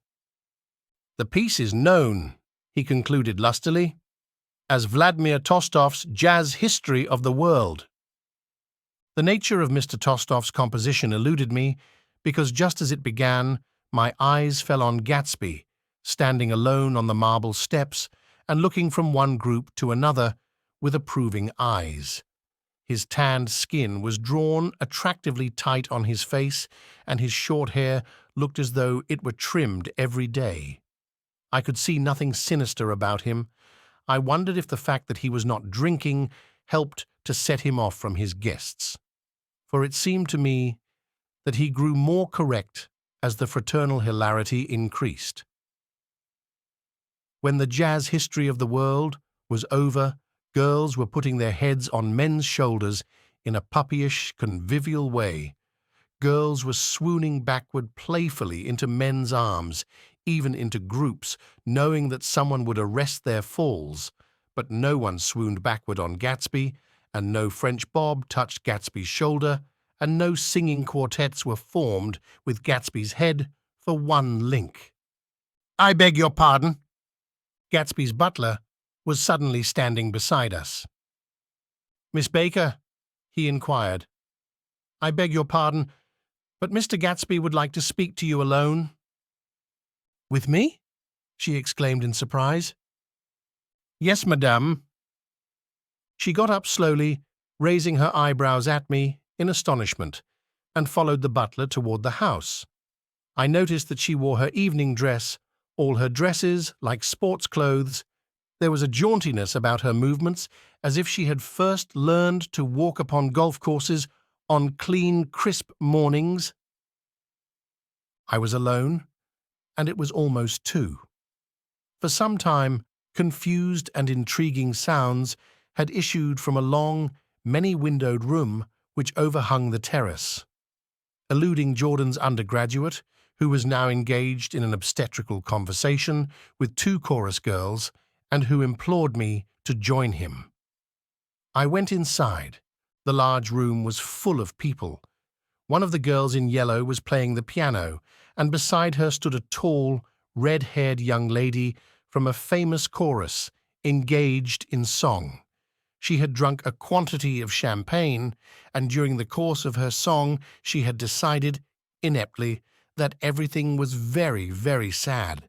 She was not only singing, she was weeping too. Whenever there was a pause in the song, she filled it with gasping, broken sobs, and then took up the lyric again in a quavering soprano. The tears coursed down her cheeks, not freely, however, for when they came into contact with her heavily beaded eyelashes, they assumed an inky colour and pursued the rest of their way in slow, black rivulets. A humorous suggestion was made that she sing the notes on her face, whereupon she threw up her hands, sank into a chair, and went off into a deep, Venus sleep.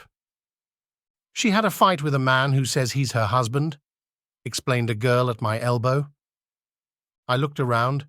Most of the remaining women were now having fights with men said to be their husbands. Even Jordan's party, the quartet from East Egg, were rent asunder by dissension.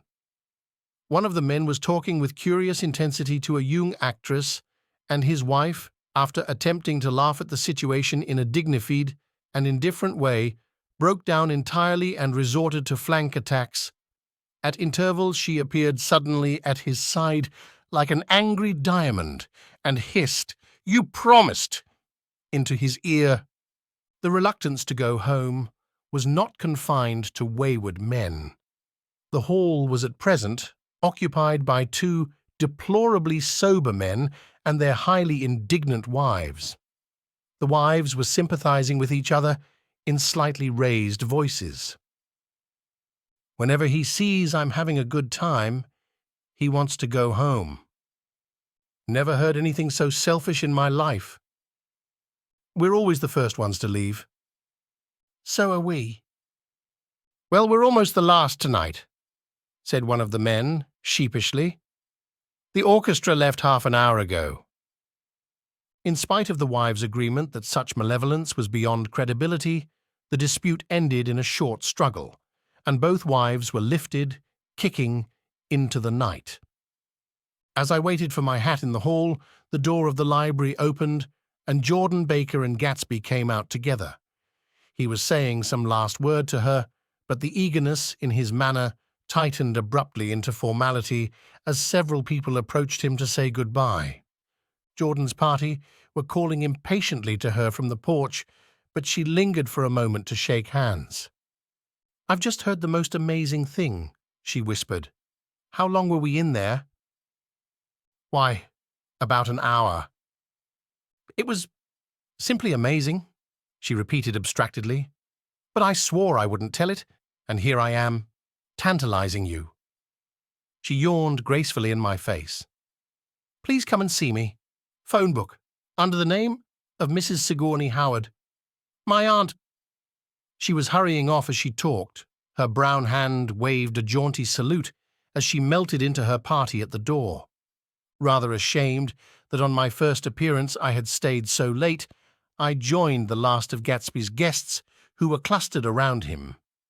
I wanted to explain that I'd hunted for him early in the evening and to apologize for not having known him in the garden.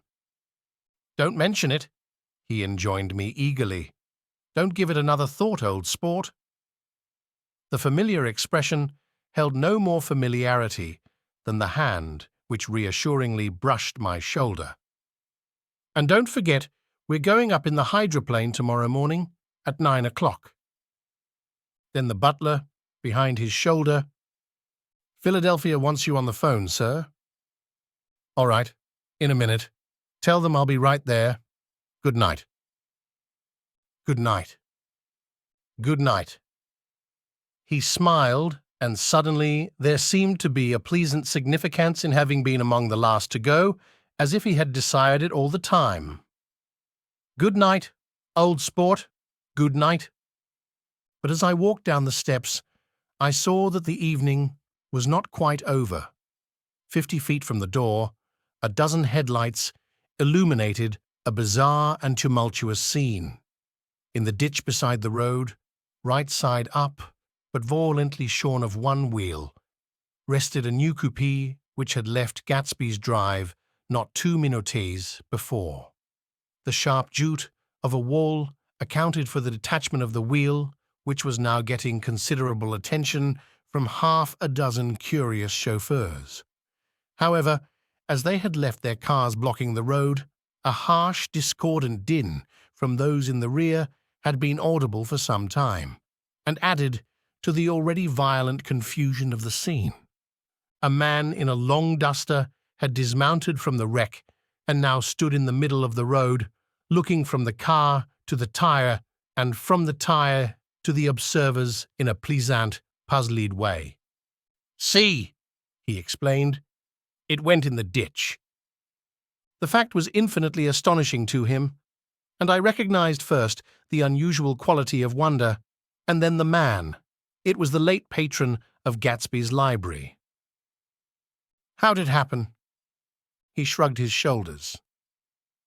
"I know nothing whatever about mechanics," he said decisively. "But how did it happen? Did you run into the wall?" "Don't ask me," said Owl Eyes, washing his hands of the whole matter. "I know very little about driving, next to nothing. It happened, and that's all I know." "Well, if you're a poor driver, you oughtn't to try driving at night." "But I wasn't even trying," he explained indignantly. "I wasn't even trying." An awed hush fell upon the bystanders. "Do you want to commit suicide? You're lucky it was just a wheel. A bad driver, and not even trying." "You don't understand," explained the criminal. "I wasn't driving. There's another man in the car." The shock that followed this declaration found voice in a sustained "ah" as the door of the coupé swung slowly open.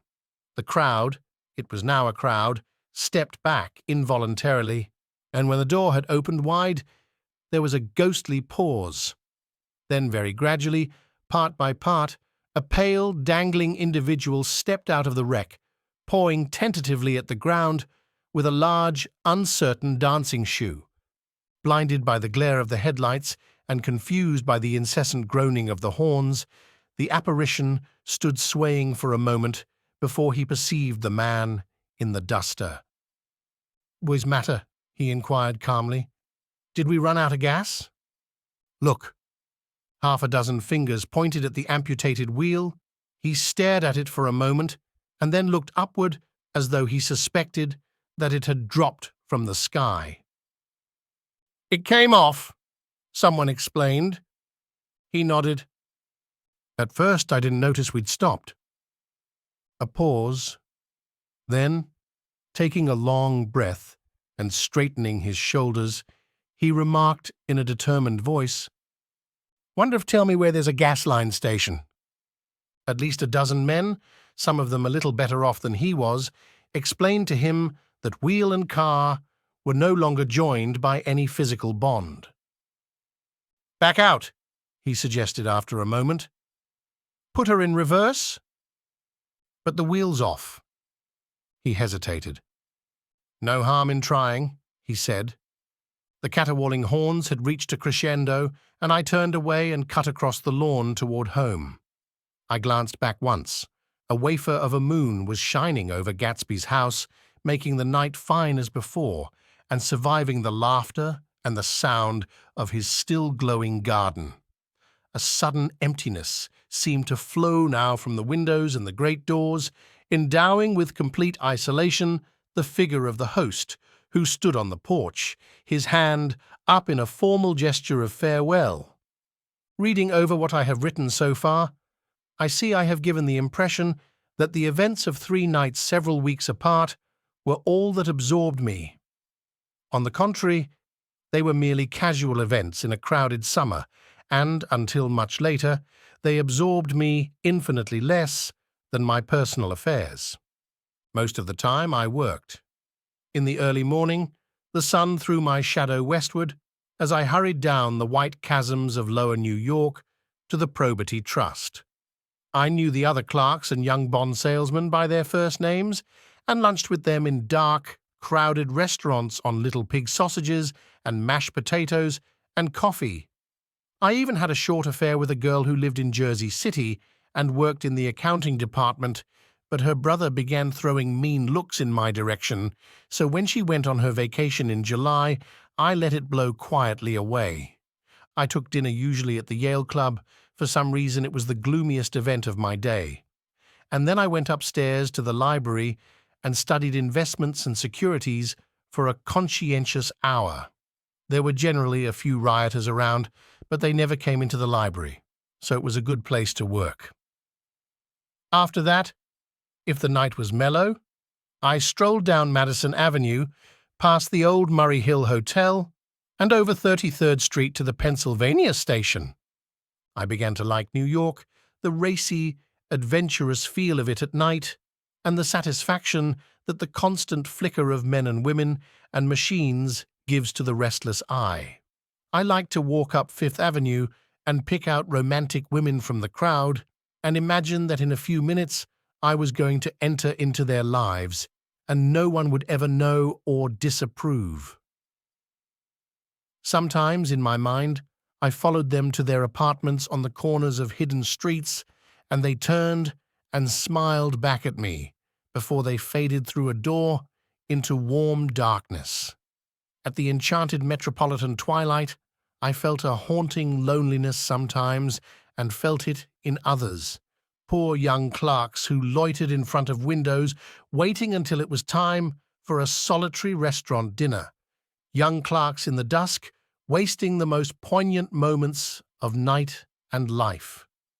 Again at 8 o'clock, when the dark lanes of the 40s were lined 5 deep with throbbing taxicabs bound for the theatre district, I felt a sinking in my heart. Forms leaned together in the taxis as they waited, and voices sang, and there was laughter from unheard jokes, and lighted cigarettes made unintelligible circles inside. Imagining that I too was hurrying towards gaiety and sharing their intimate excitement, I wished them well. For a while, I lost sight of Jordan Baker, and then in midsummer, I found her again.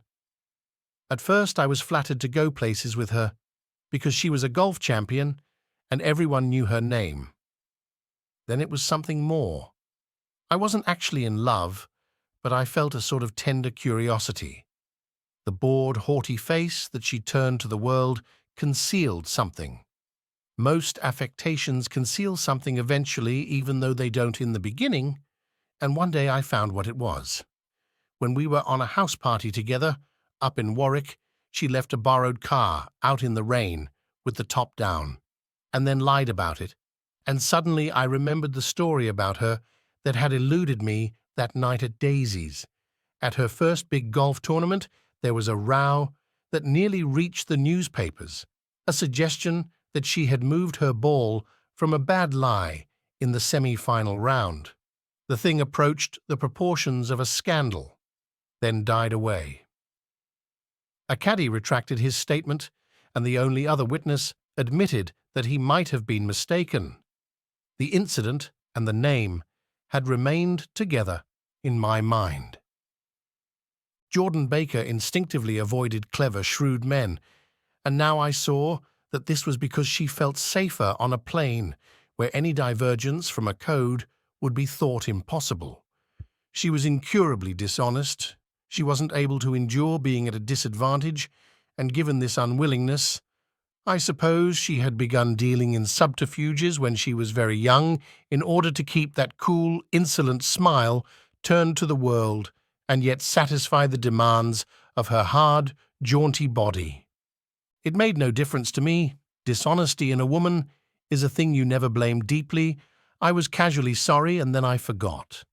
It was on that same house party that we had a curious conversation about driving a car.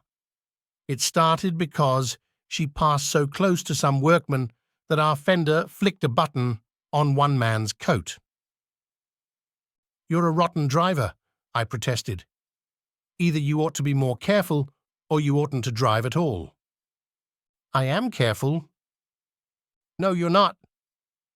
"Well, other people are," she said lightly. "What's that got to do with it?" "They'll keep out of my way," she insisted. "It takes two to make an accident. Suppose you met somebody just as careless as yourself." "I hope I never will," she answered. "I hate careless people. That's why I like you." Her grey, sun-strained eyes stared straight ahead, but she had deliberately shifted our relations, and for a moment I thought I loved her. But I am slow-thinking and full of interior rules that act as brakes on my desires, and I knew that first I had to get myself definitely out of that tangle back home. I'd been writing letters once a week and signing them, "Love, Nick." And all I could think of was how, when that certain girl played tennis, a faint moustache of perspiration appeared on her upper lip. Nevertheless, there was a vague understanding that had to be tactfully broken off before I was free. Everyone suspects himself of at least one of the cardinal virtues, and this is mine. I am one of the few honest people that I have ever known. Chapter 4.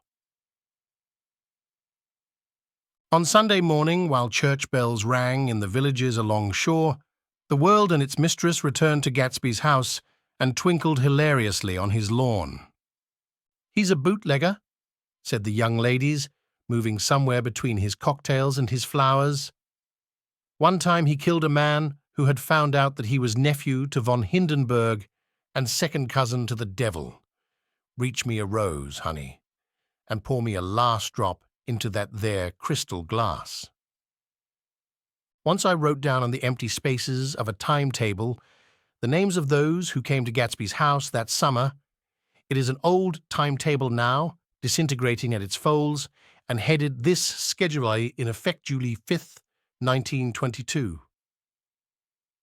But I can still read the grey names, and they will give you a better impression than my generalities of those who accepted Gatsby's hospitality and paid him the subtle tribute of knowing nothing whatever about him.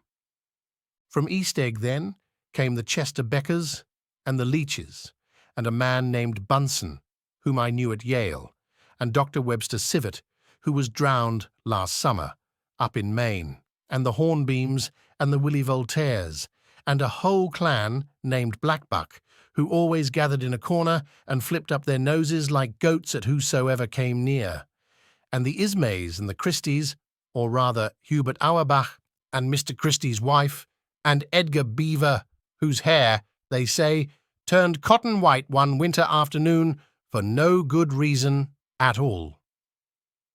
Clarence Endive was from East Egg, as I remember.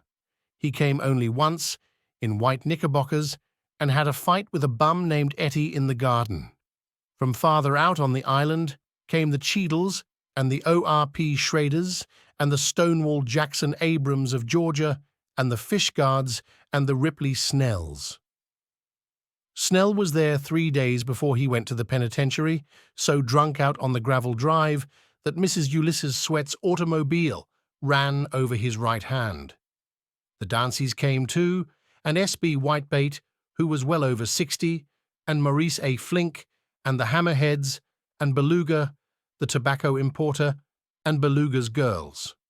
From West Egg came the Poles, and the Mulreadys, and Cecil Roebuck, and Cecil Showen, and Gulick, the state senator, and Newton Orchid, who controlled films par excellence, and Eckhoust and Clyde Cohen, and Don S. Schwartz, the son, and Arthur McCarty, all connected with the movies in one way or another, and the Catlips and the Bembergs, and G. Earl Muldoon, brother to that Muldoon who afterwards strangled his wife.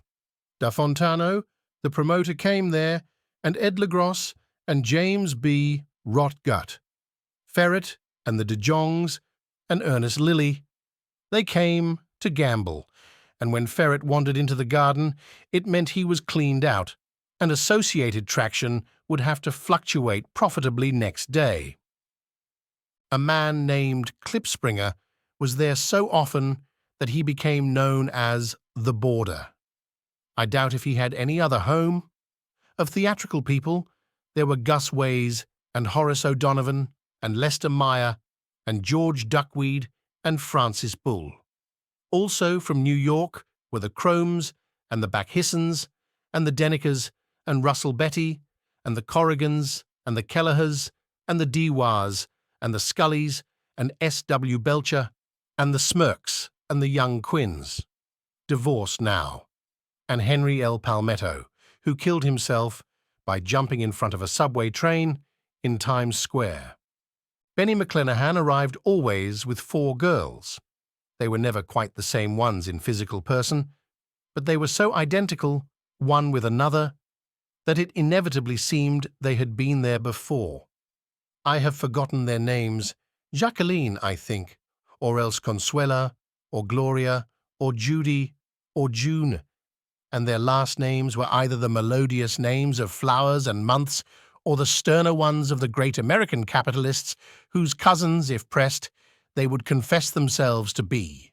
In addition to all these, I can remember that Faustina O'Brien came there at least once, and the Baedeker girls and young Brewer, who had his nose shot off in the war, and Mr. Albruchsberger, and Miss Haag, his fiancée, and Ardita Fitzpeters, and Mr. P. Jewett, once head of the American Legion, and Miss Claudia Hipp, with a man reputed to be her chauffeur, and a prince of something whom we called Duke, and whose name, if I ever knew it, I have forgotten. All these people came to Gatsby's house in the summer. At 9 o'clock, one morning late in July, Gatsby's gorgeous car lurched up the rocky drive to my door and gave out a burst of melody from its 3-noted horn. It was the first time he had called on me, though I had gone to 2 of his parties, mounted in his hydroplane, and, at his urgent invitation, made frequent use of his beach. "Good morning, old sport. You're having lunch with me today, and I thought we'd ride up together." He was balancing himself on the dashboard of his car with that resourcefulness of movement that is so peculiarly American, that comes, I suppose, with the absence of lifting work in youth, and even more, with the formless grace of our nervous, sporadic games. This quality was continually breaking through his punctilious manner in the shape of restlessness. He was never quite still. There was always a tapping foot somewhere, or the impatient opening and closing of a hand. He saw me, looking with admiration at his car. "It's pretty, isn't it, old sport?" He jumped off to give me a better view. "Haven't you ever seen it before?" I'd seen it. Everybody had seen it. It was a rich cream colour, bright with nickel, swollen here and there, in its monstrous length with triumphant hat boxes and supper boxes and tool boxes, and terraced with a labyrinth of windshields that mirrored a dozen suns. Sitting down behind many layers of glass in a sort of green leather conservatory, we started to town. I had talked with him perhaps half a dozen times in the past month, and found, to my disappointment, that he had little to say. So my first impression, that he was a person of some undefined consequence, had gradually faded, and he had become simply the proprietor of an elaborate roadhouse next door. And then came that disconcerting ride. We hadn't reached West Egg Village before Gatsby began leaving his elegant sentences unfinished and slapping himself indecisively on the knee of his caramel-coloured suit. "Look here, old sport," he broke out surprisingly. "What's your opinion of me, anyhow?" A little overwhelmed, I began the generalized evasions which that question deserves. "Well, I'm going to tell you something about my life," he interrupted. "I don't want you to get a wrong idea of me from all these stories you hear." So he was aware of the bizarre accusations that flavored conversation in his halls. "I'll tell you God's truth." His right hand suddenly ordered divine retribution. to stand by. I am the son of some wealthy people in the Middle West, all dead now. I was brought up in America, but educated at Oxford because all my ancestors have been educated there for many years. It is a family tradition. He looked at me sideways, and I knew why Jordan Baker had believed he was lying. He hurried the phrase, educated at Oxford, or swallowed it, or choked on it, as though it had bothered him before. And with this doubt, his whole statement fell to pieces, and I wondered if there wasn't something a little sinister about him after all. "What part of the Middle West?" I inquired casually. "San Francisco." "I see. My family all died, and I came into a good deal of money." His voice was solemn, as if the memory of that sudden extinction of a clan still haunted him. For a moment, I suspected that he was pulling my leg, but a glance at him convinced me otherwise. "After that, I lived like a young Raja in all the capitals of Europe, Paris, Venice, Rome, collecting jewels, chiefly rubies, hunting big game, painting a little, things for myself only, and trying to forget something very sad that had happened to me long ago." With an effort, I managed to restrain my incredulous laughter. The very phrases were worn so threadbare that they evoked no image except that of a turbaned character, leaking sawdust at every pore as he pursued a tiger through the Bois de Boulogne. Then came the war, old sport. It was a great relief, and I tried very hard to die, but I seemed to bear an enchanted life. I accepted a commission as first lieutenant when it began. In the Argonne forest, I took the remains of my machine gun battalion so far forward that there was a half-mile gap on either side of us where the infantry couldn't advance.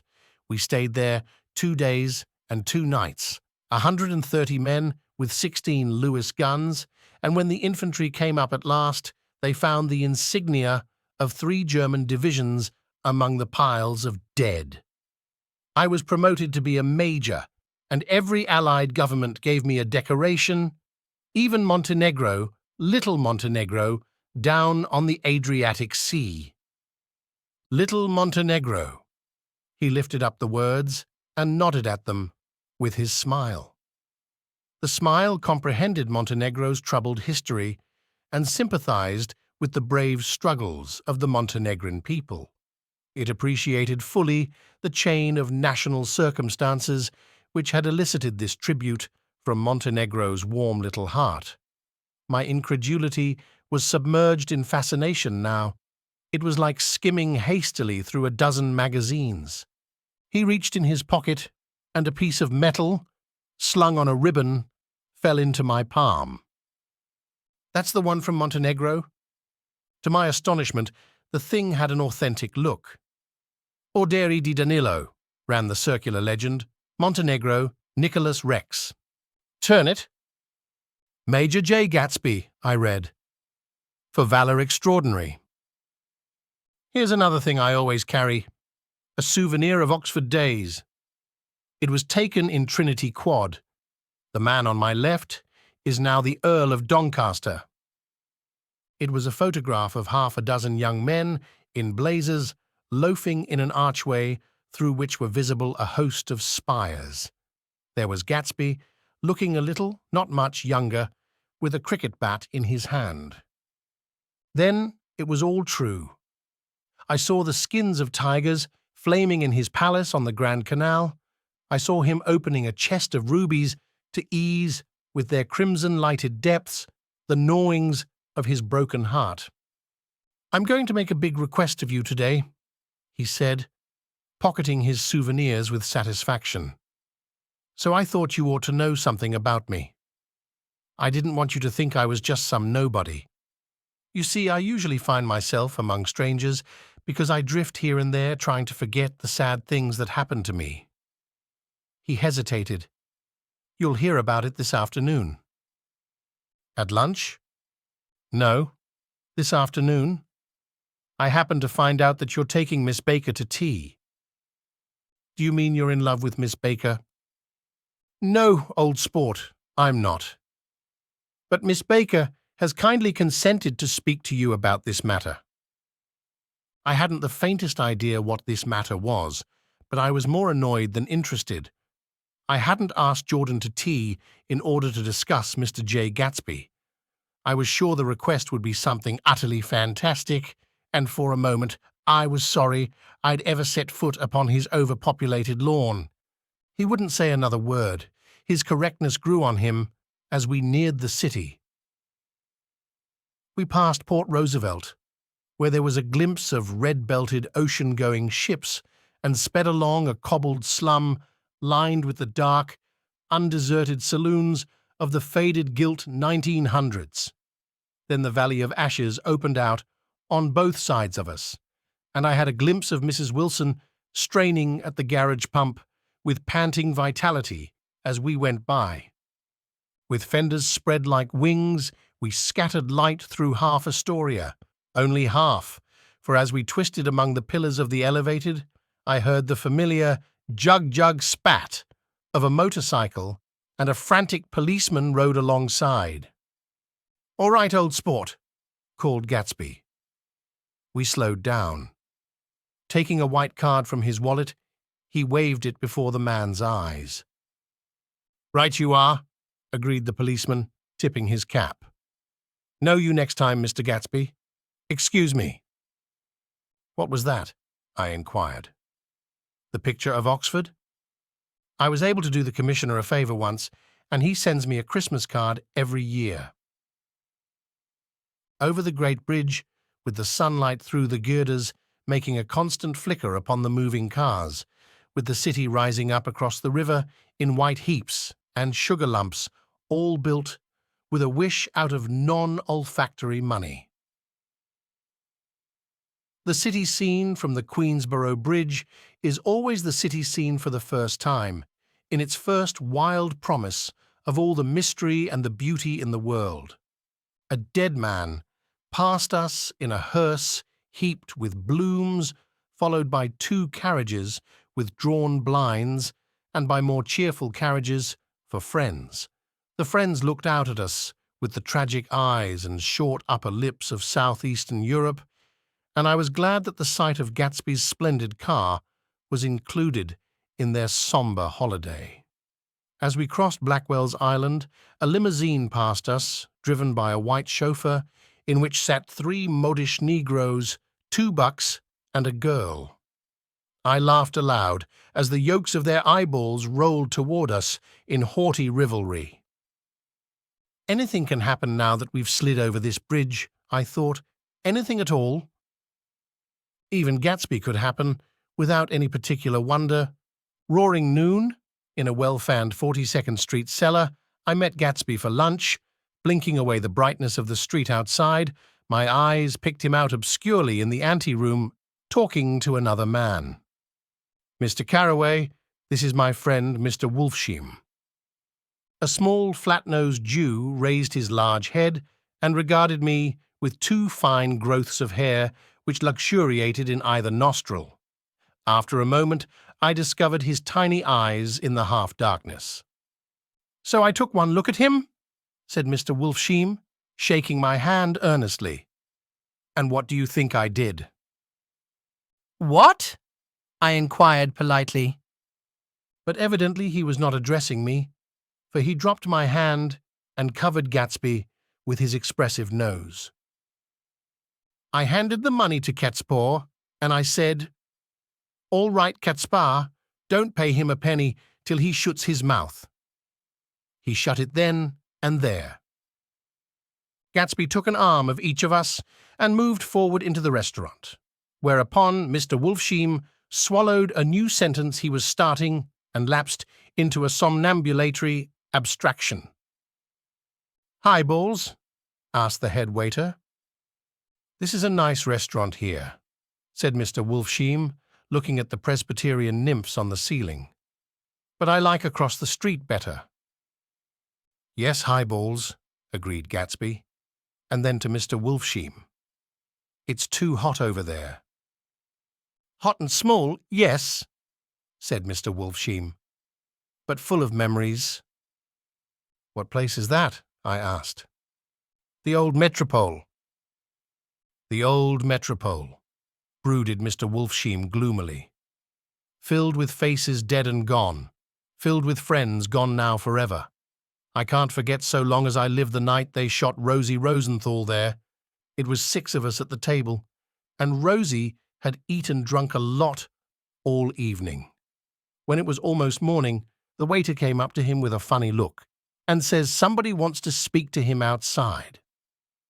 All right, says Rosie, and begins to get up, and I pulled him down in his chair.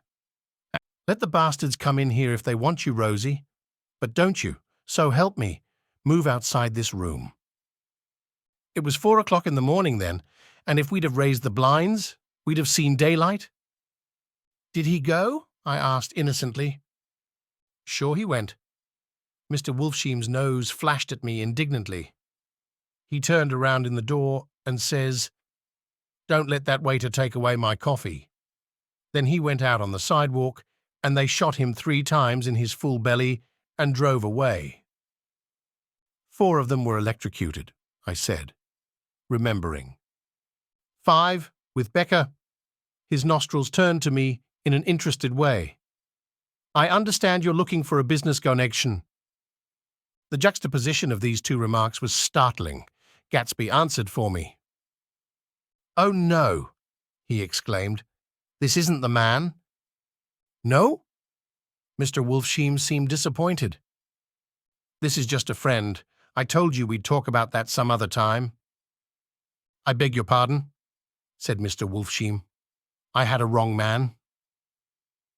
A succulent hash arrived, and Mr. Wolfsheim, forgetting the more sentimental atmosphere of the old metropole, began to eat with ferocious delicacy. His eyes, meanwhile, roved very slowly all around the room. He completed the arc by turning to inspect the people directly behind. I think that except for my presence, he would have taken one short glance beneath our own table. Look here, old sport, said Gatsby, leaning toward me. I'm afraid I made you a little angry this morning in the car. There was the smile again, but this time I held out against it. I don't like mysteries, I answered, and I don't understand why you won't come out frankly and tell me what you want. Why has it all got to come through Miss Baker? Oh, it's nothing underhand, he assured me. Miss Baker's a great sportswoman, you know, and she'd never do anything that wasn't all right. Suddenly he looked at his watch, jumped up, and hurried from the room, leaving me with Mr. Wolfsheim at the table. He has to telephone, said Mr. Wolfsheim, following him with his eyes. Fine fellow, isn't he? Handsome to look at and a perfect gentleman. Yes. He's an Oxford man? Oh. He went to Oxford College in England. You know Oxford College? I've heard of it. It's one of the most famous colleges in the world. Have you known Gatsby for a long time? I inquired. Several years, he answered in a gratified way. I made the pleasure of his acquaintance just after the war, but I knew I had discovered a man of fine breeding after I talked with him an hour. I said to myself, there's the kind of man you'd like to take home and introduce to your mother and sister. He paused. I see you're looking at my cuff buttons. I hadn't been looking at them, but I did now. They were composed of oddly familiar pieces of ivory. Finest specimens of human molars, he informed me. Well, I inspected them. That's a very interesting idea. Yeah? He flipped his sleeves up under his coat. Yeah? Gatsby's very careful about women. He would never so much as look at a friend's wife. When the subject of this instinctive trust returned to the table and sat down, Mr. Wolfsheim drank his coffee with a jerk and got to his feet. I have enjoyed my lunch, he said, and I'm going to run off from you 2 young men before I outstay my welcome. Don't hurry, Meyer, said Gatsby, without enthusiasm. Mr. Wolfsheim raised his hand in a sort of benediction. "You're very polite, but I belong to another generation," he announced solemnly. "You sit here and discuss your sports and your young ladies and your—" He supplied an imaginary noun with another wave of his hand. "As for me, I am 50 years old, and I won't impose myself on you any longer." As he shook hands and turned away, his tragic nose was trembling. I wondered if I had said anything to offend him. "He becomes very sentimental sometimes," explained Gatsby. "This is one of his sentimental days. He's quite a character around New York, a denizen of Broadway." "Who is he anyhow, an actor?" "No." "A dentist?" "Meyer Wolfsheim? No, he's a gambler." Gatsby hesitated, then added coolly, "He's the man who fixed the World Series back in 1919. "Fixed the World Series?" I repeated. The idea staggered me.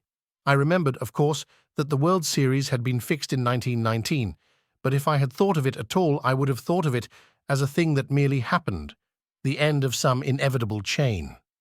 It never occurred to me that one man could start to play with the faith of 50 million people, with the single-mindedness of a burglar blowing a safe.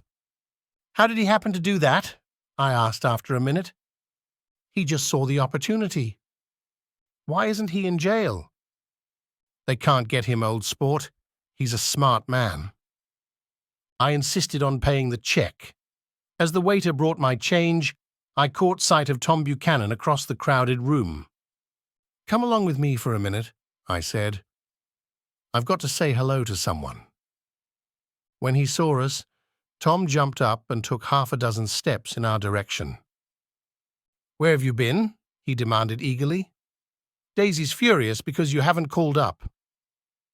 "This is Mr. Gatsby, Mr. Buchanan."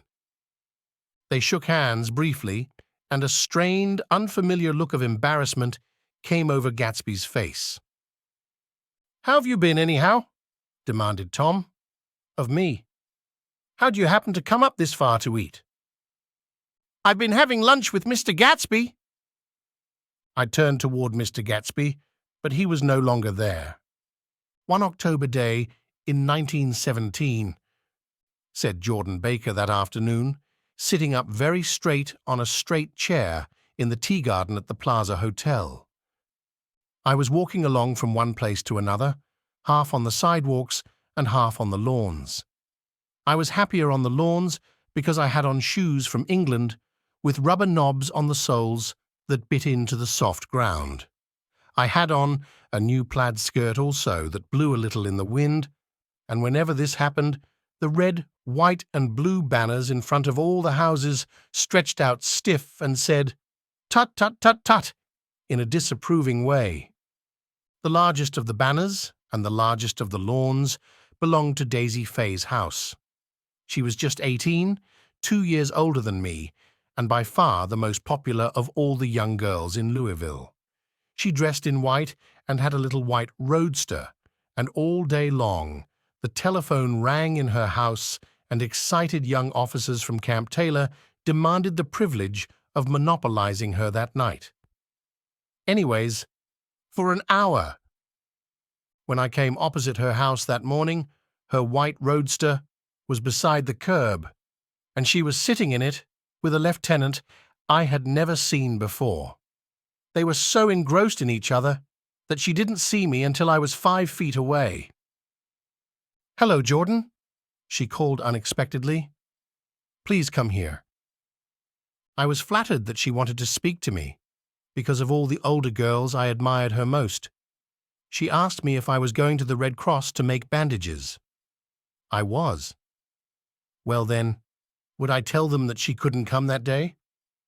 The officer looked at Daisy while she was speaking in a way that every young girl wants to be looked at sometime, and because it seemed romantic to me, I have remembered the incident ever since. His name was J. Gatsby, and I didn't lay eyes on him again for over 4 years. Even after I'd met him on Long Island, I didn't realize it was the same man. That was 1917. By the next year I had a few beaux myself, and I began to play in tournaments, so I didn't see Daisy very often. She went with a slightly older crowd, when she went with anyone at all. Wild rumors were circulating about her, how her mother had found her packing her bag one winter night to go to New York and say goodbye to a soldier who was going overseas. She was effectually prevented, but she wasn't on speaking terms with her family for several weeks. After that, she didn't play around with the soldiers anymore, but only with a few flat-footed, short-sighted young men in town who couldn't get into the army at all. By the next autumn she was gay again, gay as ever. She had a debut after the armistice, and in February she was presumably engaged to a man from New Orleans. In June, she married Tom Buchanan of Chicago, with more pomp and circumstance than Louisville ever knew before. He came down with 100 people in 4 private cars and hired a whole floor of the Mulbach Hotel. And the day before the wedding, he gave her a string of pearls valued at $350,000. I was a bridesmaid. I came into her room half an hour before the bridal dinner and found her lying on her bed, as lovely as the June night in her flowered dress, and as drunk as a monkey. She had a bottle of Sauterne in one hand and a letter in the other. "Gratulate me," she muttered. "Never had a drink before, but oh, how I do enjoy it." "What's the matter, Daisy?" I was scared, I can tell you. I'd never seen a girl like that before. "Here, dearies." She groped around in a wastebasket she had with her on the bed and pulled out the string of pearls. "Take 'em downstairs and give 'em back to whoever they belong to. Tell 'em all Daisy's changed her mind. Say, Daisy's changed her mind." She began to cry. She cried and cried. I rushed out and found her mother's maid, and we locked the door and got her into a cold bath. She wouldn't let go of the letter. She took it into the tub with her and squeezed it up in a wet ball, and only let me leave it in the soap dish when she saw that it was coming to pieces like snow. But she didn't say another word. We gave her spirits of ammonia and put ice on her forehead and hooked her back into her dress, and half an hour later, when we walked out of the room, the pearls were around her neck, and the incident was over. Next day at 5 o'clock, she married Tom Buchanan, without so much as a shiver, and started off on a 3-month trip to the South Seas. I saw them in Santa Barbara when they came back, and I thought I'd never seen a girl so mad about her husband. If he left the room for a minute, she'd look around uneasily and say, "Where's Tom gone?" and wear the most abstracted expression until she saw him coming in the door. She used to sit on the sand with his head in her lap by the hour, rubbing her fingers over his eyes and looking at him with unfathomable delight. It was touching to see them together. It made you laugh in a hushed, fascinated way. That was in August. A week after I left Santa Barbara, Tom ran into a wagon on the Ventura Road one night and ripped a front wheel off his car. The girl who was with him got into the papers too, because her arm was broken. She was one of the chambermaids in the Santa Barbara Hotel. The next April, Daisy had her little girl, and they went to France for a year. I saw them one spring in Cannes, and later in Deauville, and then they came back to Chicago to settle down. Daisy was popular in Chicago. As you know, they moved with a fast crowd, all of them young and rich and wild, but she came out with an absolutely perfect reputation, perhaps because she doesn't drink. It's a great advantage not to drink among hard-drinking people. You can hold your tongue, and moreover, you can time any little irregularity of your own so that everybody else is so blind that they don't see or care. Perhaps Daisy never went in for amour at all, and yet there's something in that voice of hers. Well, about 6 weeks ago, she heard the name Gatsby for the first time in years. It was when I asked you, do you remember, if you knew Gatsby in West Egg. After you had gone home, she came into my room and woke me up and said, What, Gatsby? And when I described him, I was half asleep. She said in the strangest voice that it must be the man she used to know. It wasn't until then that I connected this Gatsby with the officer in her white car. When Jordan Baker had finished telling all this, we had left the plaza for half an hour and were driving in a Victoria through Central Park. The sun had gone down behind the tall apartments of the movie stars in the West 50s, and the clear voices of children already gathered like crickets on the grass rose through the hot twilight. I'm the Sheik of Araby. Your love belongs to me. At night, when you're asleep, into your tent, I'll creep. It was a strange coincidence, I said. But it wasn't a coincidence at all. Why not? Gatsby bought that house so that Daisy would be just across the bay. Then it had not been merely the stars to which he had aspired on that June night. He came alive to me, delivered suddenly from the womb of his purposeless splendor. He wants to know, continued Jordan, if you'll invite Daisy to your house some afternoon, and then let him come over. The modesty of the demand shook me. He had waited 5 years and bought a mansion where he dispensed starlight to casual moths, so that he could come over some afternoon to a stranger's garden. Did I have to know all this before he could ask such a little thing? He's afraid. He's waited so long. He thought you might be offended. You see, he's regular tough underneath it all. Something worried me. Why didn't he ask you to arrange a meeting? He wants her to see his house, she explained. And your house is right next door. Oh. I think he half expected her to wander into one of his parties some night, went on Jordan, but she never did. Then he began asking people casually if they knew her, and I was the first one he found. It was that night he sent for me at his dance, and you should have heard the elaborate way he worked up to it. Of course, I immediately suggested a luncheon in New York, and I thought he'd go mad. I don't want to do anything out of the way, he kept saying. I want to see her right next door. When I said you were a particular friend of Tom's, he started to abandon the whole idea.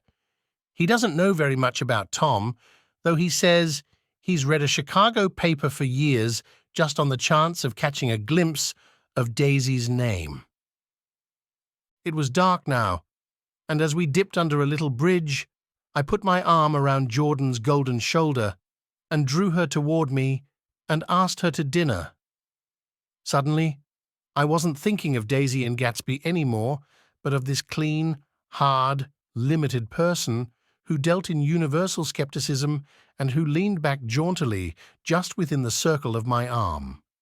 A phrase began to beat in my ears with a sort of heady excitement. There are only the pursued, the pursuing, the busy, and the tired. And Daisy ought to have something in her life, murmured Jordan to me. Does she want to see Gatsby? She's not to know about it. Gatsby doesn't want her to know. You're just supposed to invite her to tea. We passed a barrier of dark trees, and then the facade of 59th Street, a block of delicate pale light, beamed down into the park. Unlike Gatsby and Tom Buchanan, I had no girl whose disembodied face floated along the dark cornices and blinding signs, and so I drew up the girl beside me, tightening my arms. Her wan, scornful mouth smiled, and so I drew her up again closer, this time to my face. Chapter 5. When I came home to West Egg that night, I was afraid for a moment that my house was on fire. 2 o'clock, and the whole corner of the peninsula was blazing with light, which fell unreal on the shrubbery and made thin, elongating glints upon the roadside wires.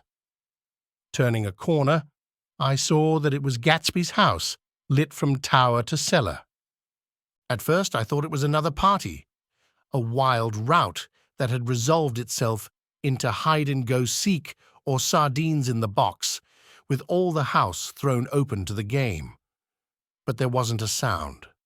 only wind in the trees, which blew the wires and made the lights go off and on again as if the house had winked into the darkness. As my taxi groaned away, I saw Gatsby walking toward me across his lawn. "Your place looks like the World's Fair," I said. "Does it?" He turned his eyes toward it absently. "I have been glancing into some of the rooms. Let's go to Coney Island, old sport, in my car." "It's too late." "Well, suppose we take a plunge in the swimming pool. I haven't made use of it all summer." "I've got to go to bed." "All right." He waited, looking at me with suppressed eagerness. "I talked with Miss Baker," I said after a moment. "I'm going to call up Daisy tomorrow and invite her over here to tea." "Oh, that's all right," he said carelessly. "I don't want to put you to any trouble." "What day would suit you?" "What day would suit you?" He corrected me quickly. "I don't want to put you to any trouble, you see." "How about the day after tomorrow?" He considered for a moment. Then, with reluctance, "I want to get the grass cut," he said. We both looked down at the grass. There was a sharp line where my ragged lawn ended and the darker, well-kept expanse of his began. I suspected that he meant my grass. "There's another little thing," he said uncertainly, and hesitated. "Would you rather put it off for a few days?" I asked. "Oh, it isn't about that. At least—" He fumbled with a series of beginnings. "Why, I thought— Why, look here, old sport. You don't make much money, do you?"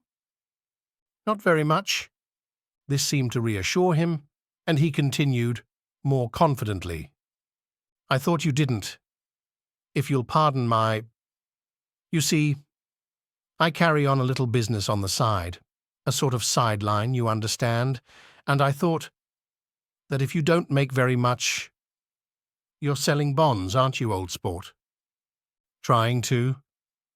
"Well, this would interest you. It wouldn't take up much of your time, and you might pick up a nice bit of money. It happens to be a rather confidential sort of thing." I realize now that under different circumstances, that conversation might have been one of the crises of my life. But because the offer was obviously and tactlessly for a service to be rendered, I had no choice except to cut him off there. "I've got my hands full," I said. "I'm much obliged, but I couldn't take on any more work." "You wouldn't have to do any business with Wolfsheim." Evidently, he thought that I was shying away from the connection mentioned at lunch, but I assured him he was wrong. He waited a moment longer, hoping I'd begin a conversation, but I was too absorbed to be responsive, so he went unwillingly home. The evening had made me light-headed and happy. I think I walked into a deep sleep as I entered my front door. So I don't know whether or not Gatsby went to Coney Island, or for how many hours he glanced into rooms while his house blazed gaudily on. I called up Daisy from the office next morning and invited her to come to tea. "Don't bring Tom," I warned her. "What?" "Don't bring Tom." "Who is Tom?" she asked innocently. The day agreed upon was pouring rain. At 11 o'clock, a man in a raincoat, dragging a lawnmower, tapped at my front door and said that Mr. Gatsby had sent him over to cut my grass. This reminded me that I had forgotten to tell my Finn to come back, so I drove into West Egg Village to search for her among soggy whitewashed alleys and to buy some cups and lemons and flowers. The flowers were unnecessary, for at 2 o'clock a greenhouse arrived from Gatsby's, with innumerable receptacles to contain it. An hour later, the front door opened nervously, and Gatsby, in a white flannel suit, silver shirt, and gold-colored tie, hurried in. He was pale, and there were dark signs of sleeplessness beneath his eyes. "Is everything all right?" he asked immediately. "The grass looks fine, if that's what you mean." "What grass?" he inquired blankly. Oh, the grass in the yard. He looked out the window at it, but judging from his expression, I don't believe he saw a thing. Looks very good, he remarked vaguely. One of the papers said they thought the rain would stop about 4. I think it was the Journal. Have you got everything you need in the shape of tea? I took him into the pantry, where he looked a little reproachfully at the fin.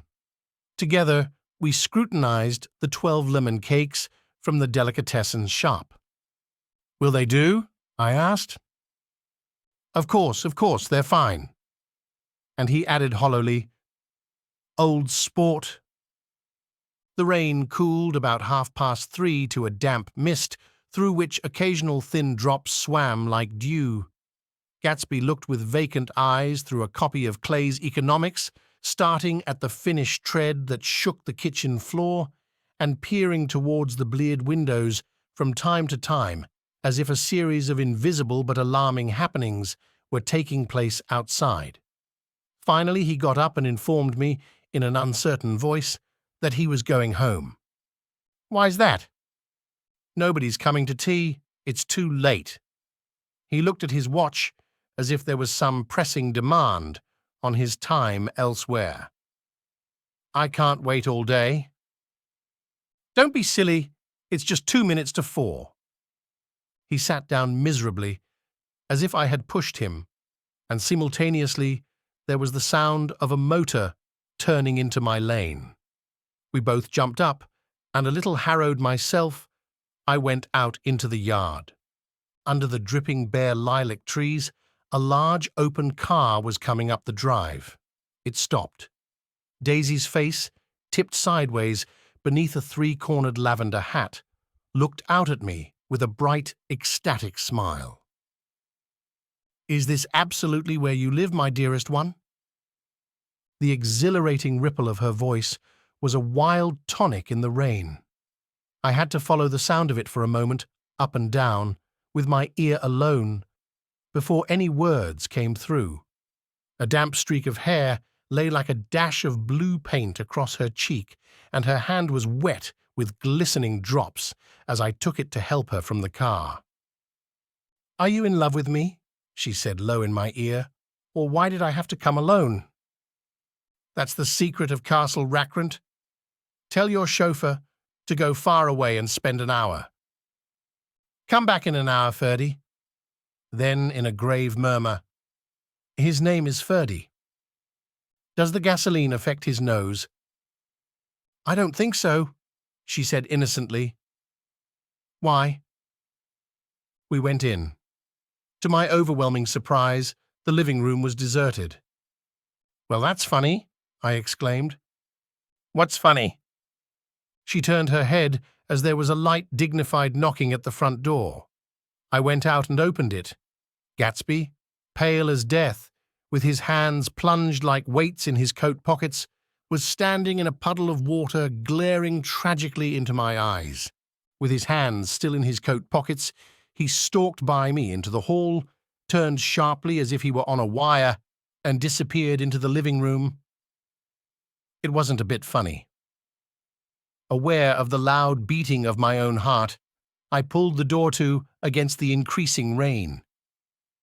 For half a minute, there wasn't a sound. Then, from the living room, I heard a sort of choking murmur and part of a laugh, followed by Daisy's voice on a clear, artificial note. I certainly am awfully glad to see you again. A pause. It endured horribly. I had nothing to do in the hall, so I went into the room. Gatsby, his hands still in his pockets, was reclining against the mantelpiece in a strained counterfeit of perfect ease, even of boredom. His head leaned back so far that it rested against the face of a defunct mantelpiece clock. And from this position, his distraught eyes stared down at Daisy, who was sitting, frightened but graceful, on the edge of a stiff chair. We've met before, muttered Gatsby. His eyes glanced momentarily at me, and his lips parted with an abortive attempt at a laugh. Luckily, the clock took this moment to tilt dangerously at the pressure of his head, whereupon he turned and caught it with trembling fingers and set it back in place.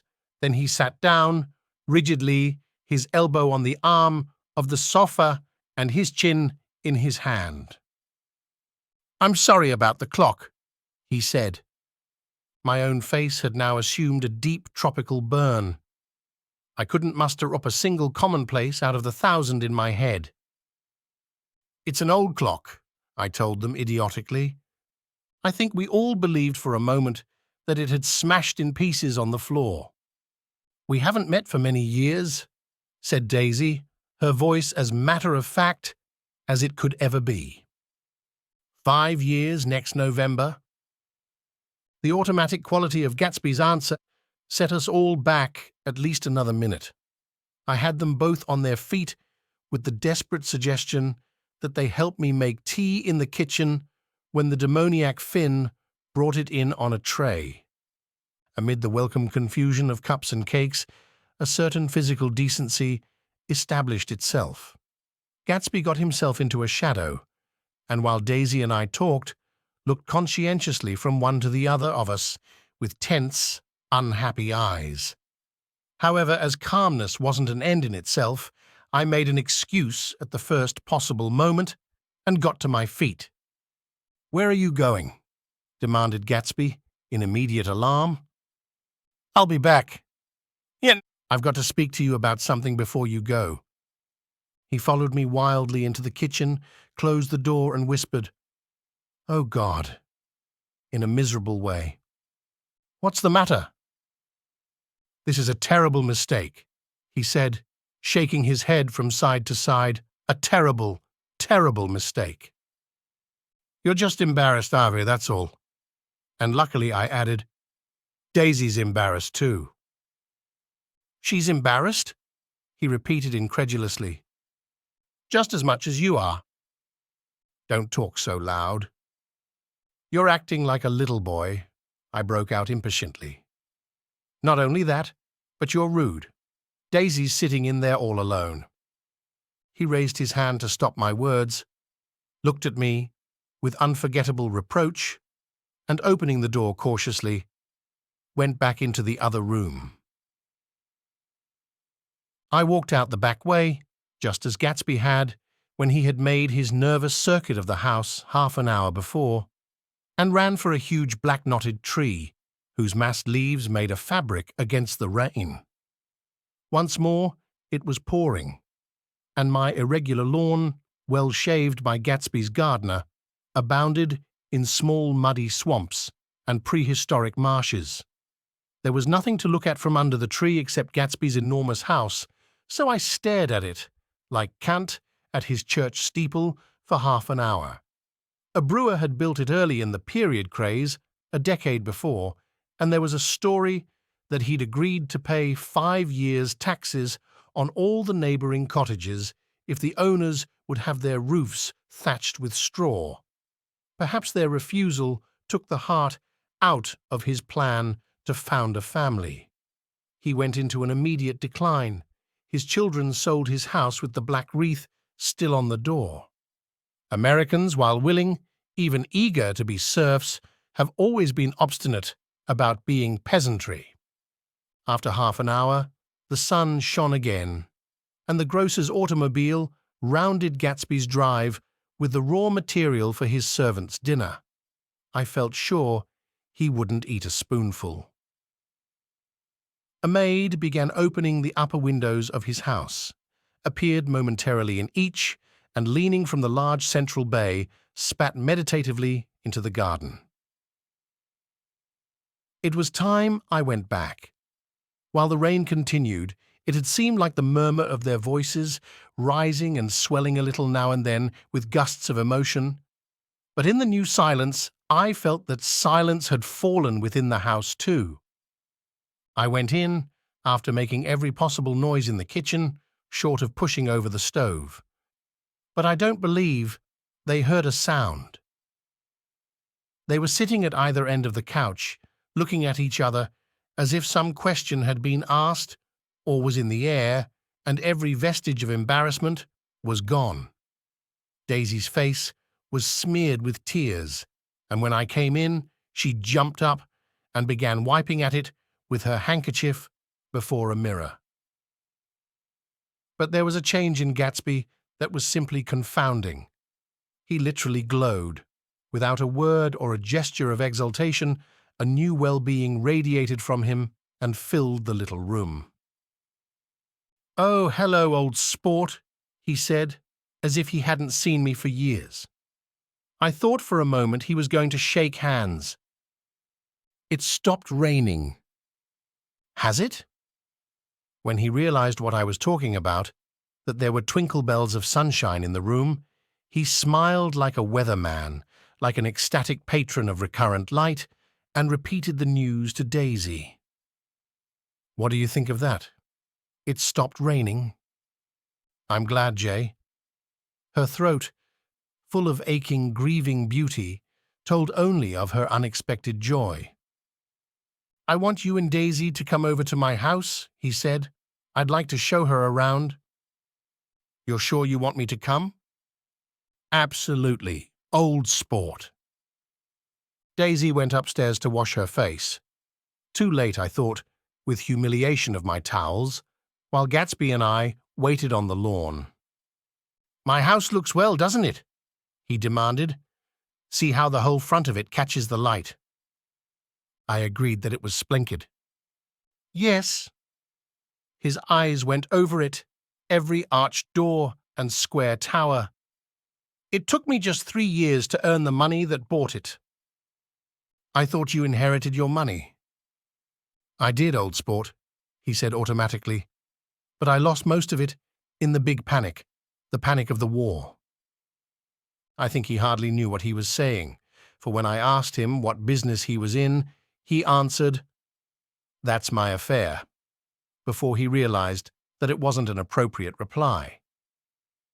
"Oh, I've been in several things," he corrected himself. "I was in the drug business, and then I was in the oil business. But I'm not in either one now." He looked at me with more attention. "Do you mean you've been thinking over what I proposed the other night?"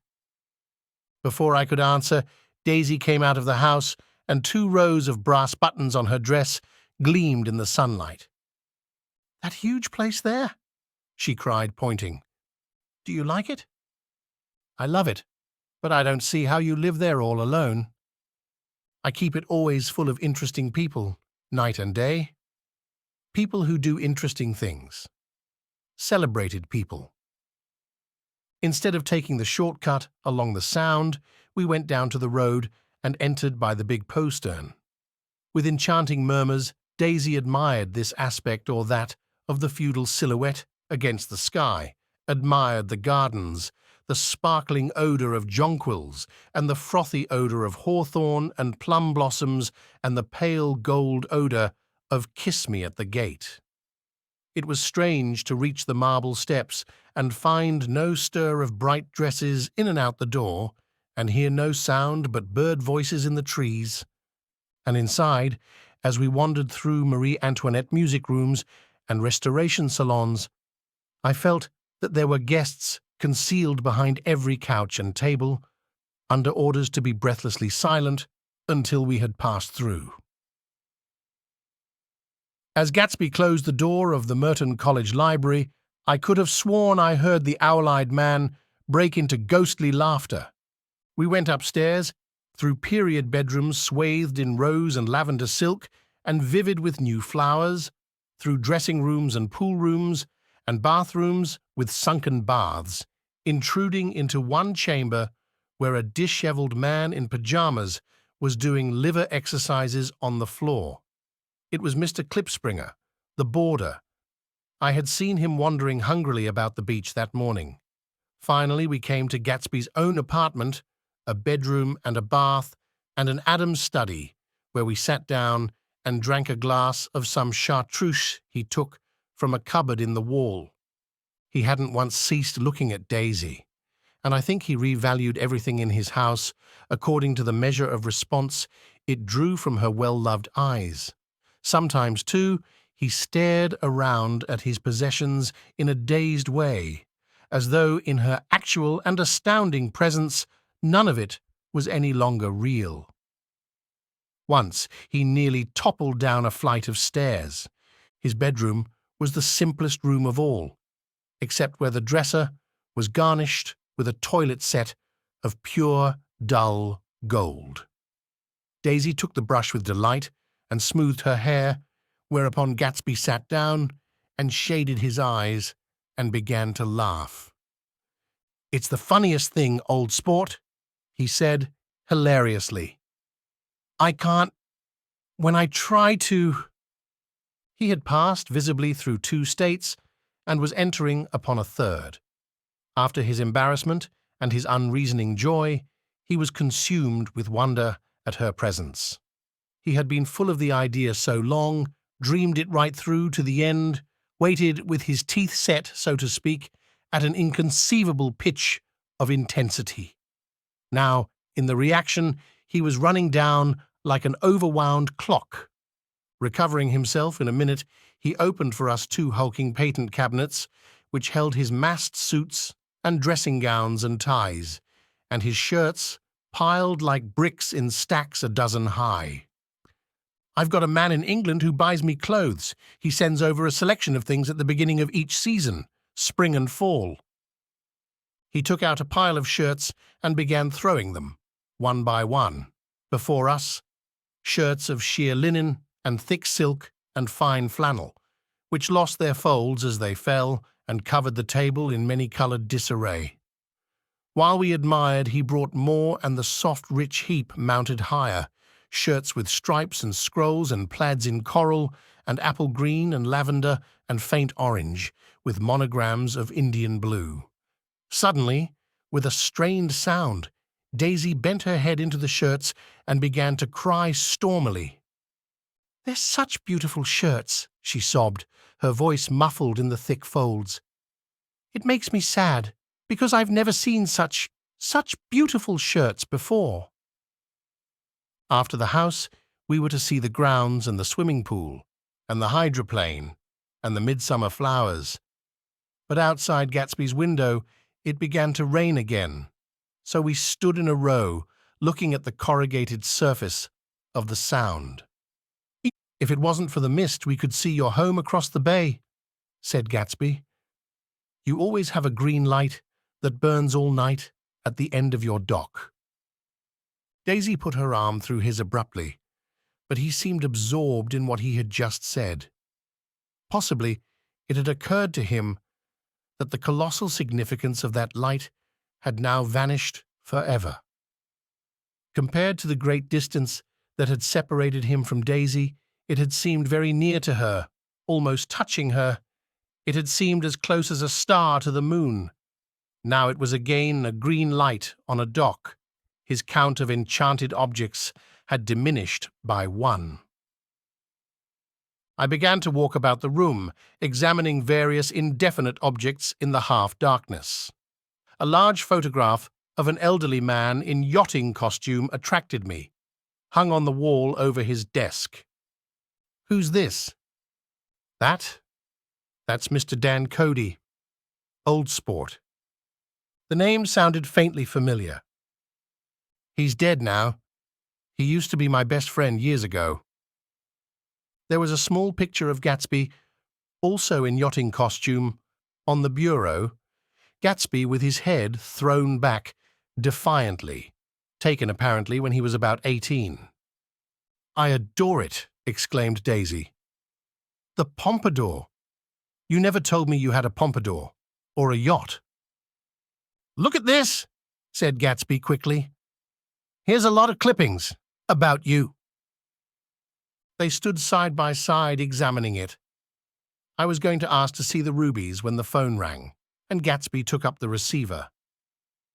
"Yes. Well, I can't talk now. I can't talk now, old sport. I said a small town. He must know what a small town is. Well, he's no use to us if Detroit is his idea of a small town." He rang off.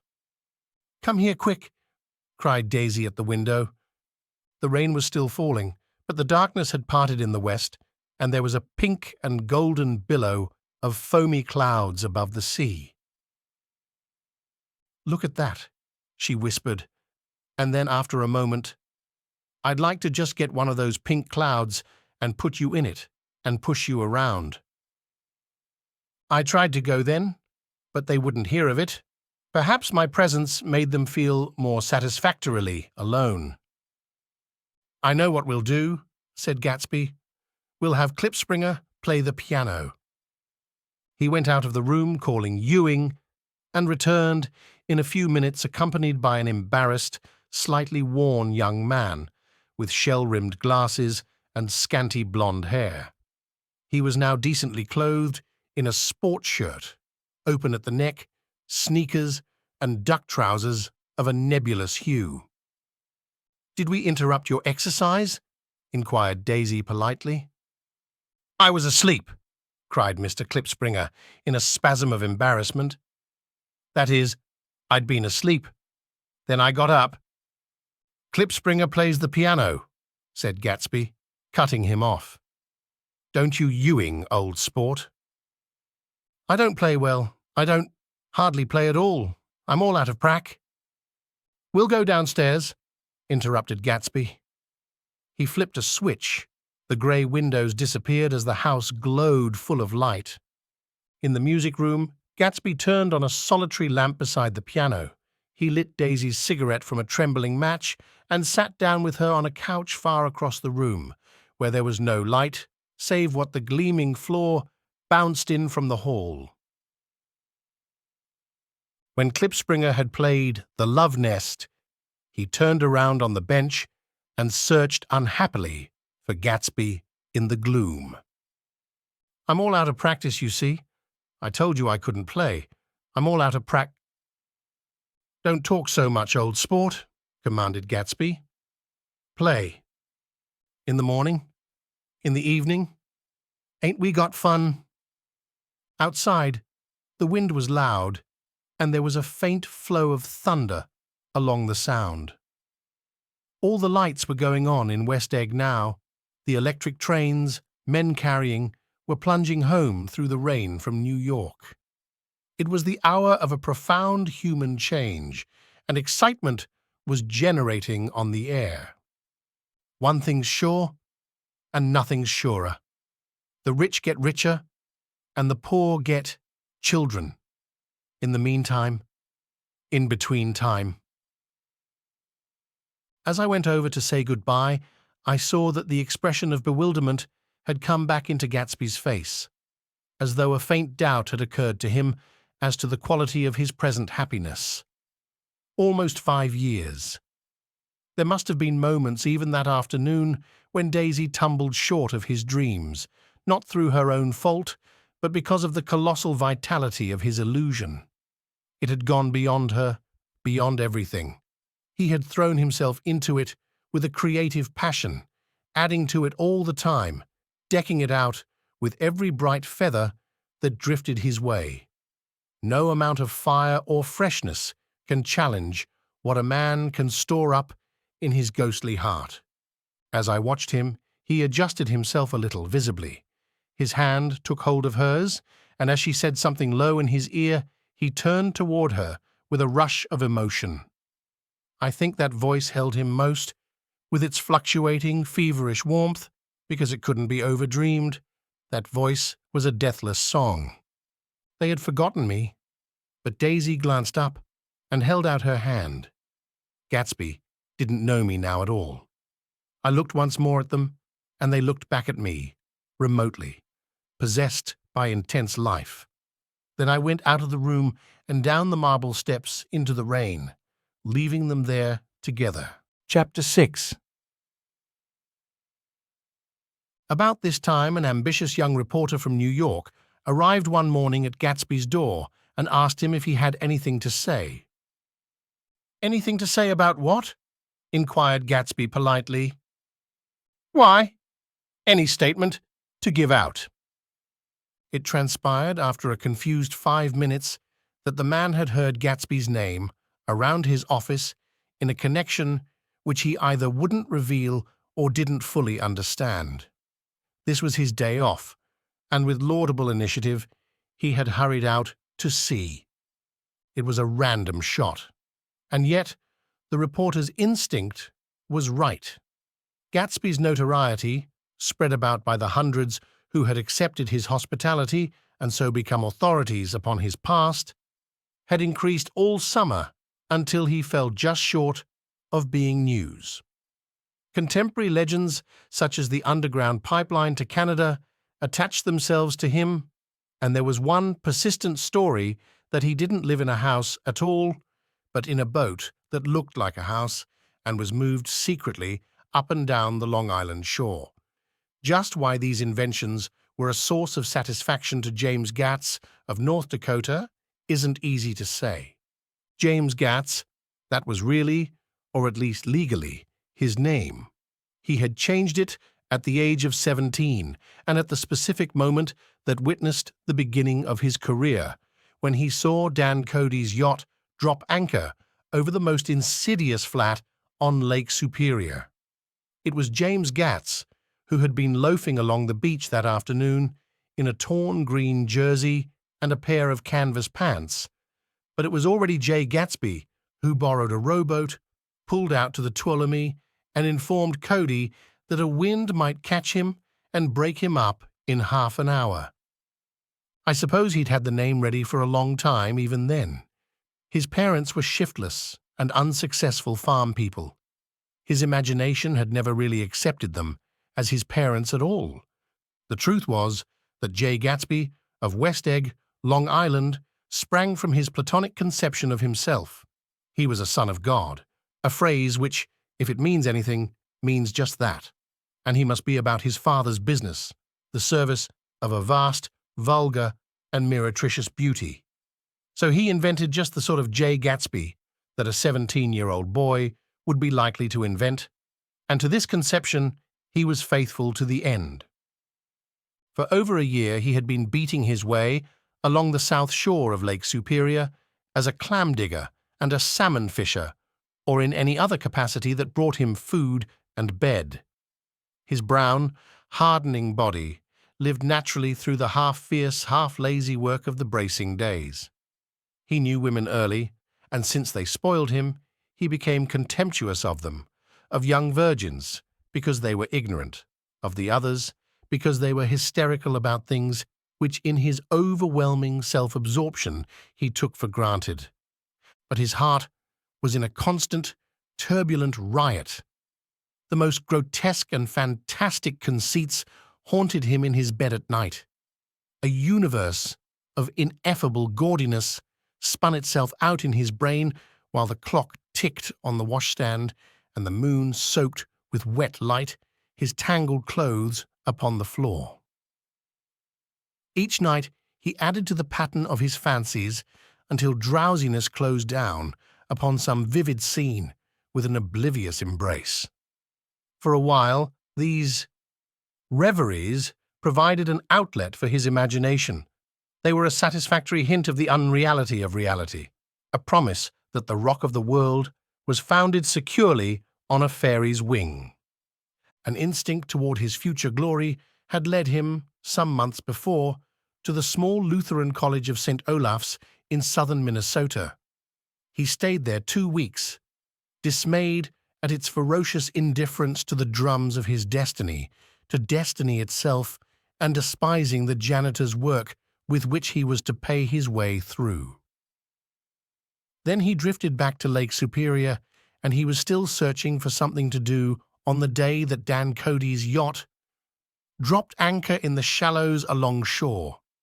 Cody was 50 years old then, a product of the Nevada silver fields, of the Yukon, of every rush for metal since '75. The transactions in Montana copper that made him many times a millionaire found him physically robust but on the verge of soft-mindedness, and suspecting this, an infinite number of women tried to separate him from his money. The none too savory ramifications by which Ella Kay, the newspaper woman, played Madame de Maintenon to his weakness and sent him to sea in a yacht were common property of the turgid journalism in 1902. He had been coasting along all too hospitable shores for 5 years when he turned up as James Gats's destiny in Little Girl Bay. To young Gats, resting on his oars and looking up at the railed deck, that yacht represented all the beauty and glamour in the world. I suppose he smiled at Cody. He had probably discovered that people liked him when he smiled. At any rate, Cody asked him a few questions. One of them elicited the brand new name and found that he was quick and extravagantly ambitious. A few days later, he took him to Duluth and bought him a blue coat, 6 pairs of white duck trousers, and a yachting cap. And when the Tuolumne left for the West Indies and the Barbary Coast, Gatsby left too. He was employed in a vague personal capacity. While he remained with Cody, he was in turn steward, mate, skipper, secretary, and even jailer. For Dan Cody. Sober knew what lavish doings Dan Cody drunk might soon be about, and he provided for such contingencies by reposing more and more trust in Gatsby. The arrangement lasted 5 years, during which the boat went 3 times around the continent. It might have lasted indefinitely except for the fact that Ella Kay came on board one night in Boston, and a week later Dan Cody inhospitably died.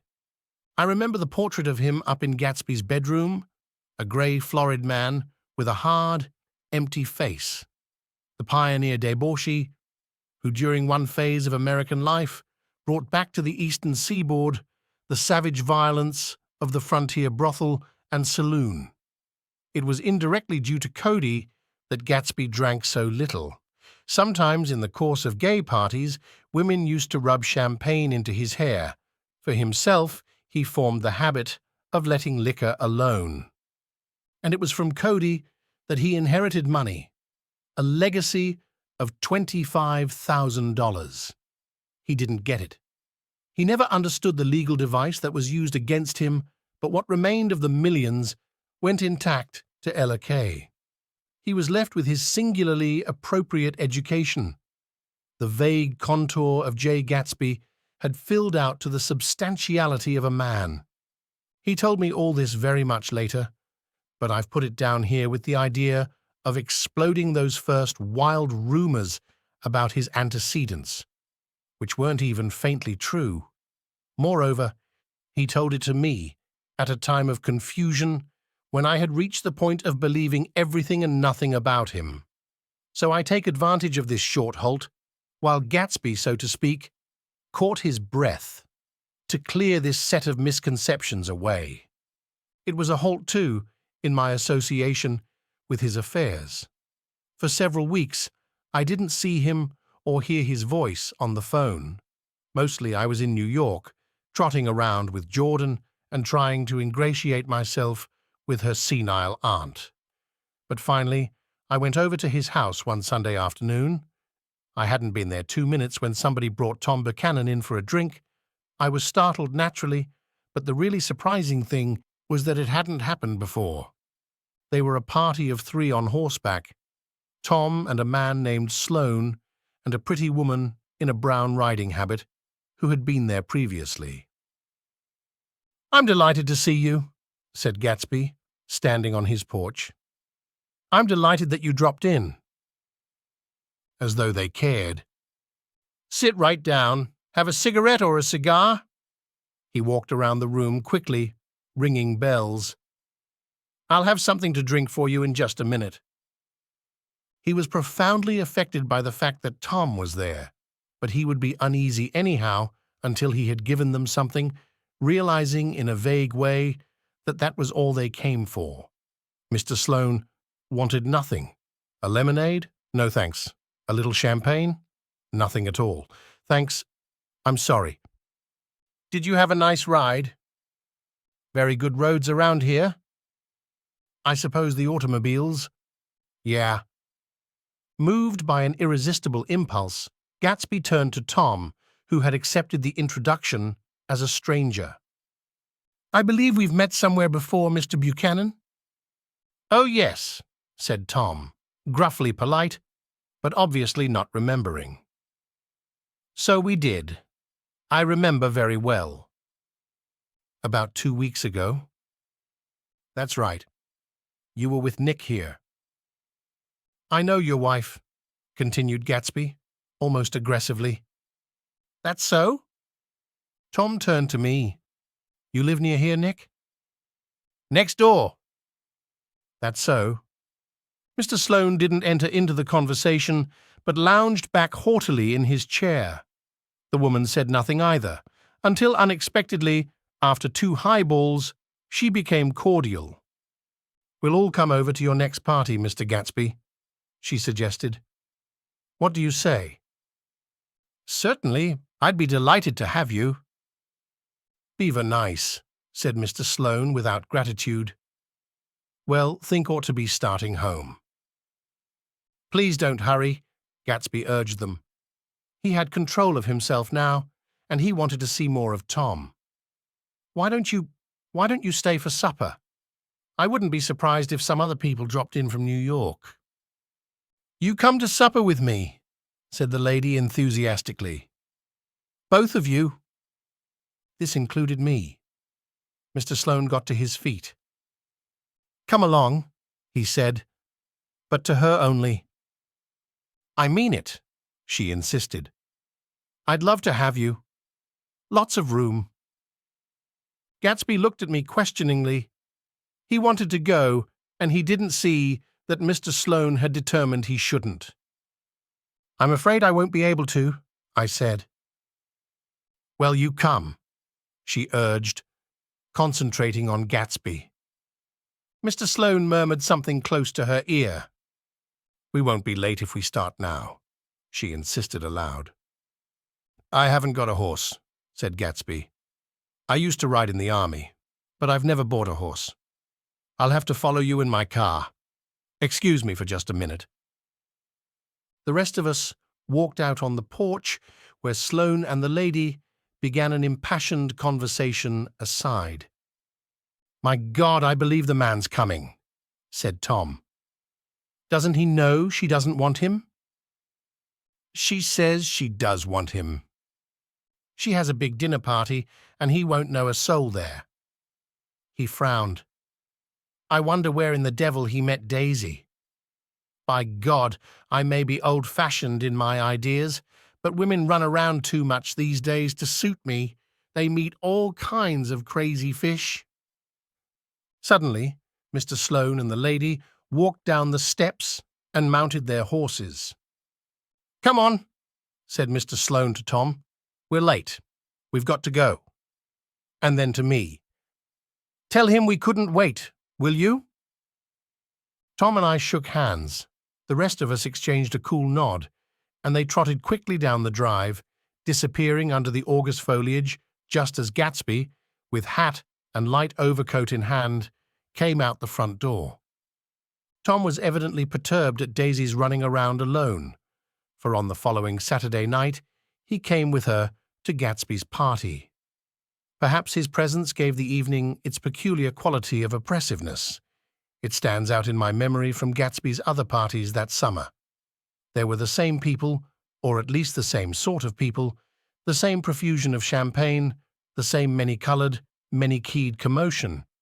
But I felt an unpleasantness in the air, a pervading harshness that hadn't been there before.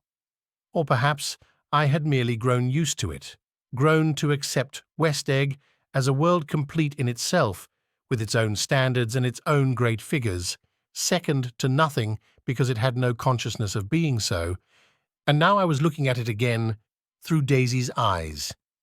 It is invariably saddening to look through new eyes at things upon which you have expended your own powers of adjustment. They arrived at twilight, and as we strolled out among the sparkling hundreds, Daisy's voice was playing murmurous tricks in her throat. "These things excite me so," she whispered. "If you want to kiss me any time during the evening, Nick, just let me know, and I'll be glad to arrange it for you. Just mention my name, or present a green card. I'm giving out green."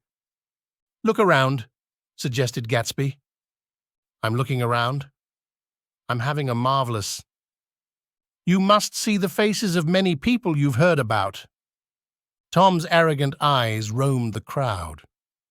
We don't go around very much, he said. In fact, I was just thinking I don't know a soul here. Perhaps you know that, lady? Gatsby indicated a gorgeous, scarcely human orchid of a woman who sat in state under a white plum tree. Tom and Daisy stared with that peculiarly unreal feeling that accompanies the recognition of a hitherto ghostly celebrity of the movies. She's lovely, said Daisy. The man bending over her is her director. He took them ceremoniously from group to group. Mrs. Buchanan and Mr. Buchanan. After an instant's hesitation, he added, the polo player. Oh, no, objected Tom quickly. Not me. But evidently the sound of it pleased Gatsby, for Tom remained the polo player for the rest of the evening. I've never met so many celebrities, Daisy exclaimed. I liked that man. What was his name? With the sort of blue nose. Gatsby identified him, adding that he was a small producer. Well, I liked him anyhow. I'd a little rather not be the polo player, said Tom pleasantly. I'd rather look at all these famous people in oblivion. Daisy and Gatsby danced. I remember being surprised by his graceful conservative foxtrot. I had never seen him dance before. Then they sauntered over to my house and sat on the steps for half an hour, while at her request I remained watchfully in the garden. In case there's a fire or a flood, she explained, or any act of God. Tom appeared from his oblivion as we were sitting down to supper together. Do you mind if I eat with some people over here? He said. A fellow's getting off some funny stuff. Go ahead, answered Daisy genially, and if you want to take down any addresses, here's my little gold pencil. She looked around after a moment and told me the girl was common but pretty, and I knew that except for the half hour she'd been alone with Gatsby, she wasn't having a good time. We were at a particularly tipsy table. That was my fault. Gatsby had been called to the phone, and I'd enjoyed these same people only 2 weeks before. But what had amused me then turned septic on the air now. How do you feel, Miss Baedeker? The girl addressed was trying, unsuccessfully, to slump against my shoulder. At this inquiry, she sat up and opened her eyes. What? A massive and lethargic woman, who had been urging Daisy to play golf with her at the local club tomorrow, spoke in Miss Baedeker's defense. Oh, she's all right now. When she's had 5 or 6 cocktails, she always starts screaming like that. I tell her she ought to leave it alone. I do leave it alone, affirmed the accused, hollowly. We heard you yelling, so I said to Doc Civet here, there's somebody that needs your help, Doc. She's much obliged, I'm sure, said another friend without gratitude, but you got her dress all wet when you stuck her head in the pool. Anything I hate is to get my head stuck in a pool, mumbled Miss Baedeker. They almost drowned me once over in New Jersey. Then you ought to leave it alone, countered Dr. Civet. Speak for yourself, cried Miss Baedeker violently. Your hand shakes. I wouldn't let you operate on me. It was like that. Almost the last thing I remember was standing with Daisy and watching the moving picture director and his star. They were still under the white plum tree, and their faces were touching, except for a pale, thin ray of moonlight between. It occurred to me that he had been very slowly bending toward her all evening to attain this proximity, and even while I watched, I saw him stoop one ultimate degree and kiss at her cheek. I like her, said Daisy. I think she's lovely. But the rest offended her, and inarguably, because it wasn't a gesture, but an emotion. She was appalled by West Egg, this unprecedented place that Broadway had begotten upon a Long Island fishing village, appalled by its raw vigor, that chafed under the old euphemisms and by the too obtrusive fate that herded its inhabitants along a shortcut from nothing to nothing. She saw something awful in the very simplicity she failed to understand. I sat on the front steps with them while they waited for their car. It was dark here in front. Only the bright door sent 10 square feet of light volleying out into the soft black morning. Sometimes a shadow moved against a dressing-room blind above, gave way to another shadow, an indefinite procession of shadows, who rouged and powdered in an invisible glass. "Who is this Gatsby, anyhow?" demanded Tom suddenly. "Some big bootlegger?" "Where'd you hear that?" I inquired. "I didn't hear it. I imagined it. A lot of these newly rich people are just big bootleggers, you know." "Not Gatsby," I said shortly. He was silent for a moment. The pebbles of the drive crunched under his feet. Well, he certainly must have strained himself to get this menagerie together. A breeze stirred the grey haze of Daisy's fur collar. "At least they are more interesting than the people we know," she said with an effort. "You didn't look so interested." "Well, I was." Tom laughed and turned to me. "Did you notice Daisy's face when that girl asked her to put her under a cold shower?" Daisy began to sing with the music, in a husky, rhythmic whisper, bringing out a meaning in each word that it had never had before and would never have again. When the melody rose, her voice broke up sweetly, following it in a way contralto voices have, and each change tipped out a little of her warm human magic upon the air. "Lots of people come who haven't been invited," she said suddenly. "That girl hadn't been invited. They simply forced their way in, and he's too polite to object."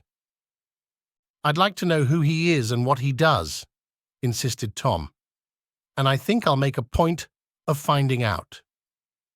"I can tell you right now," she answered. "He owns some drugstores, a lot of drugstores. He built them up himself."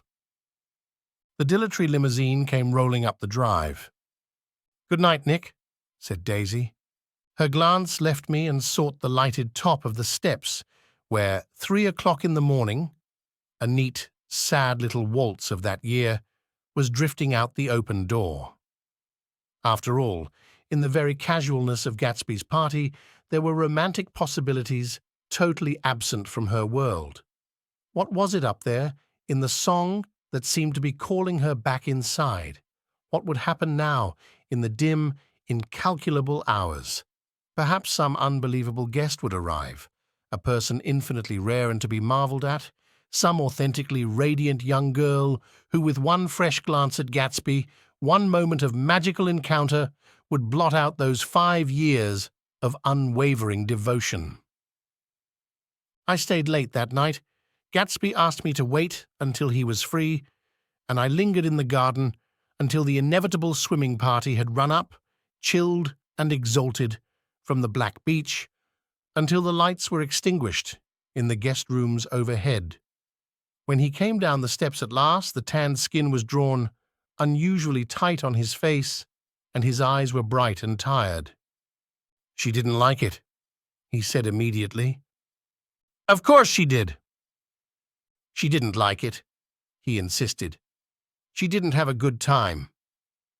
He was silent, and I guessed at his unutterable depression.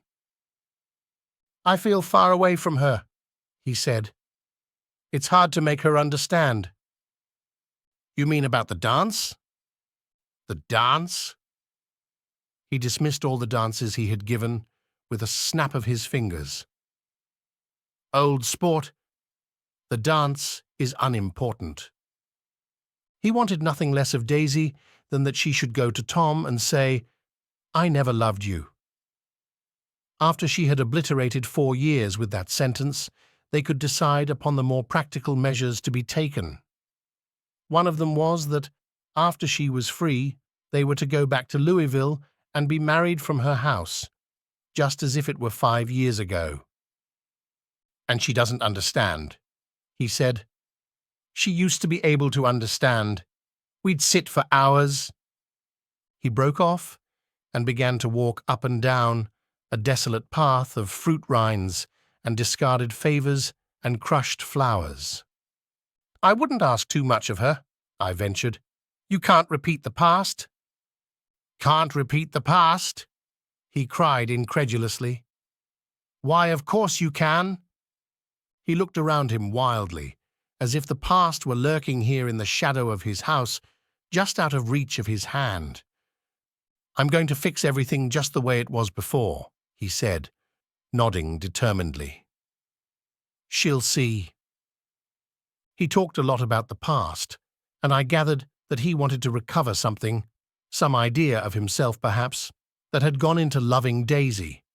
His life had been confused and disordered since then, but if he could once return to a certain starting place and go over it all slowly, he could find out what that thing was.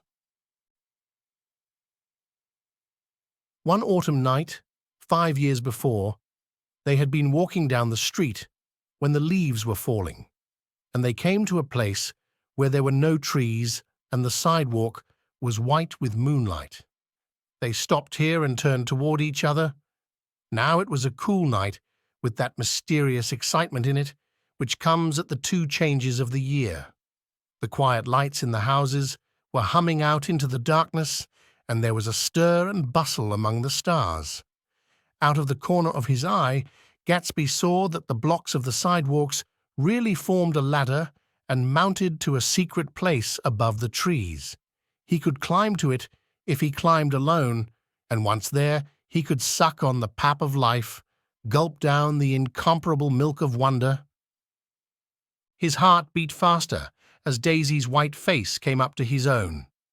He knew that when he kissed this girl, and forever wed his unutterable visions to her perishable breath, his mind would never romp again like the mind of God.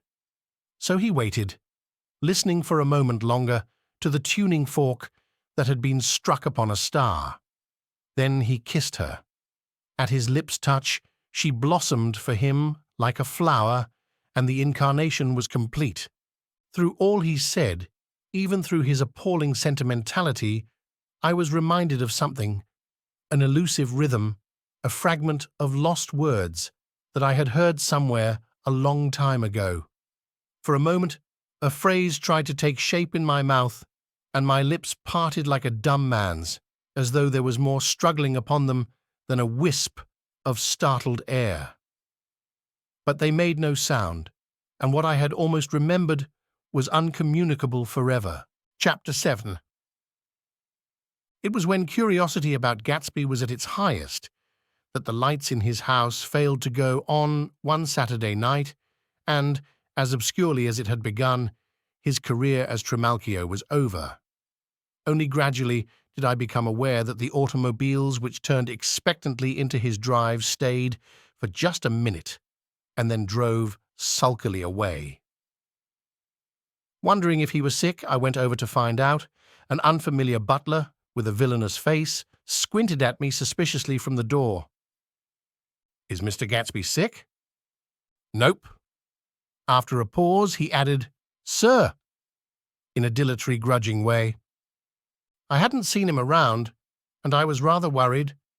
"Tell him Mr. Carroway came over." "Who?" he demanded rudely. "Carroway." "Carroway, all right, I'll tell him." Abruptly, he slammed the door. My Finn informed me that Gatsby had dismissed every servant in his house a week ago and replaced them with 6 others, who never went into West Egg Village to be bribed by the tradesmen, but ordered moderate supplies over the telephone. The grocery boy reported that the kitchen looked like a pigsty, and the general opinion in the village was that the new people weren't servants at all. Next day, Gatsby called me on the phone. "Going away?" I inquired. "No, old sport."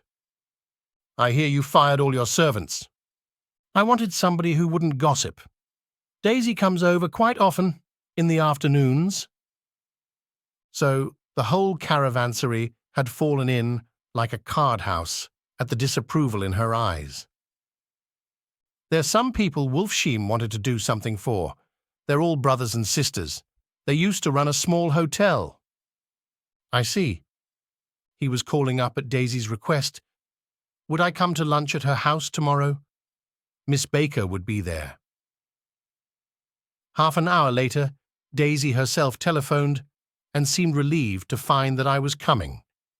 Something was up, and yet I couldn't believe that they would choose this occasion for a scene, especially for the rather harrowing scene that Gatsby had outlined in the garden.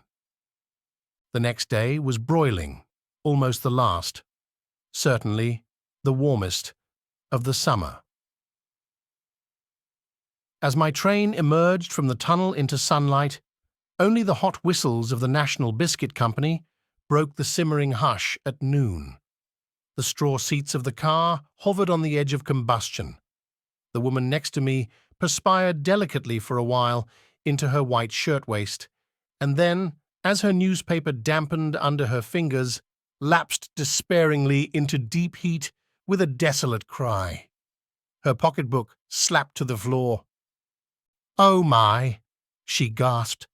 I picked it up with a weary bend and handed it back to her, holding it at arm's length and by the extreme tip of the corners to indicate that I had no designs upon it.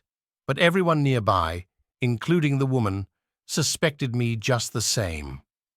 "Hot!" said the conductor to familiar faces. "Some weather. Hot! Hot! Hot! Is it hot enough for you? Is it hot? Is it—" My commutation ticket came back to me with a dark stain from his hand.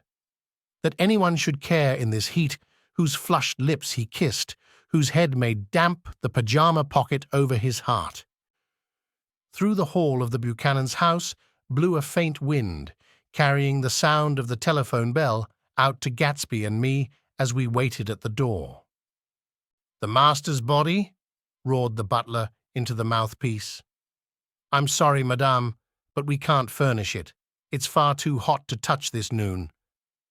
What he really said was, "Yes, yes, I'll see."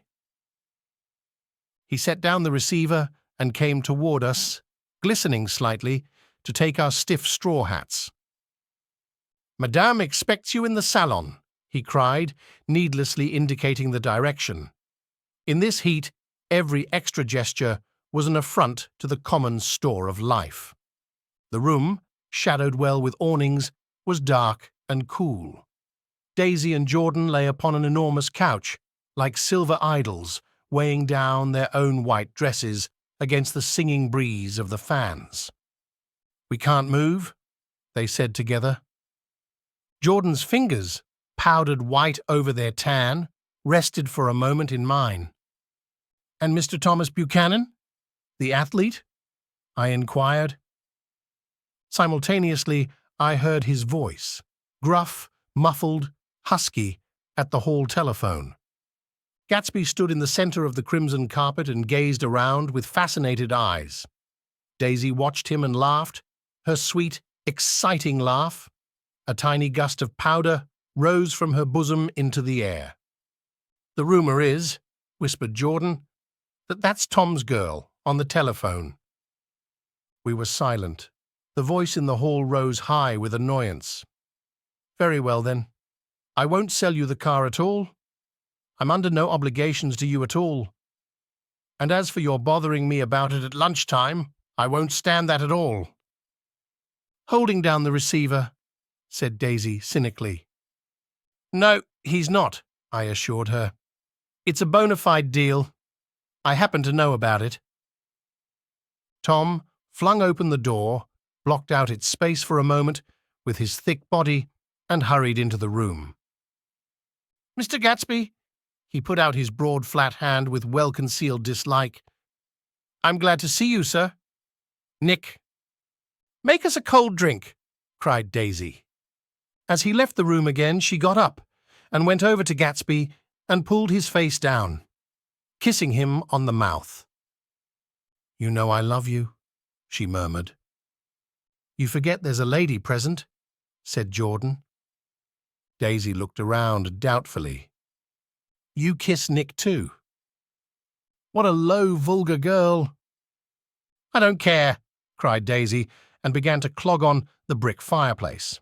Then she remembered the heat and sat down guiltily on the couch just as a freshly laundered nurse, leading a little girl, came into the room.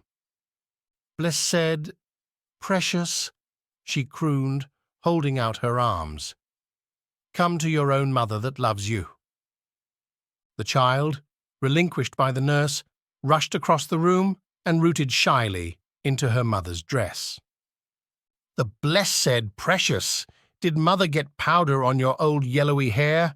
Stand up now and say, how-do-do. Gatsby and I, in turn, leaned down and took the small, reluctant hand. Afterward, he kept looking at the child with surprise. I don't think he had ever really believed in its existence before. I got dressed before luncheon, said the child, turning eagerly to Daisy.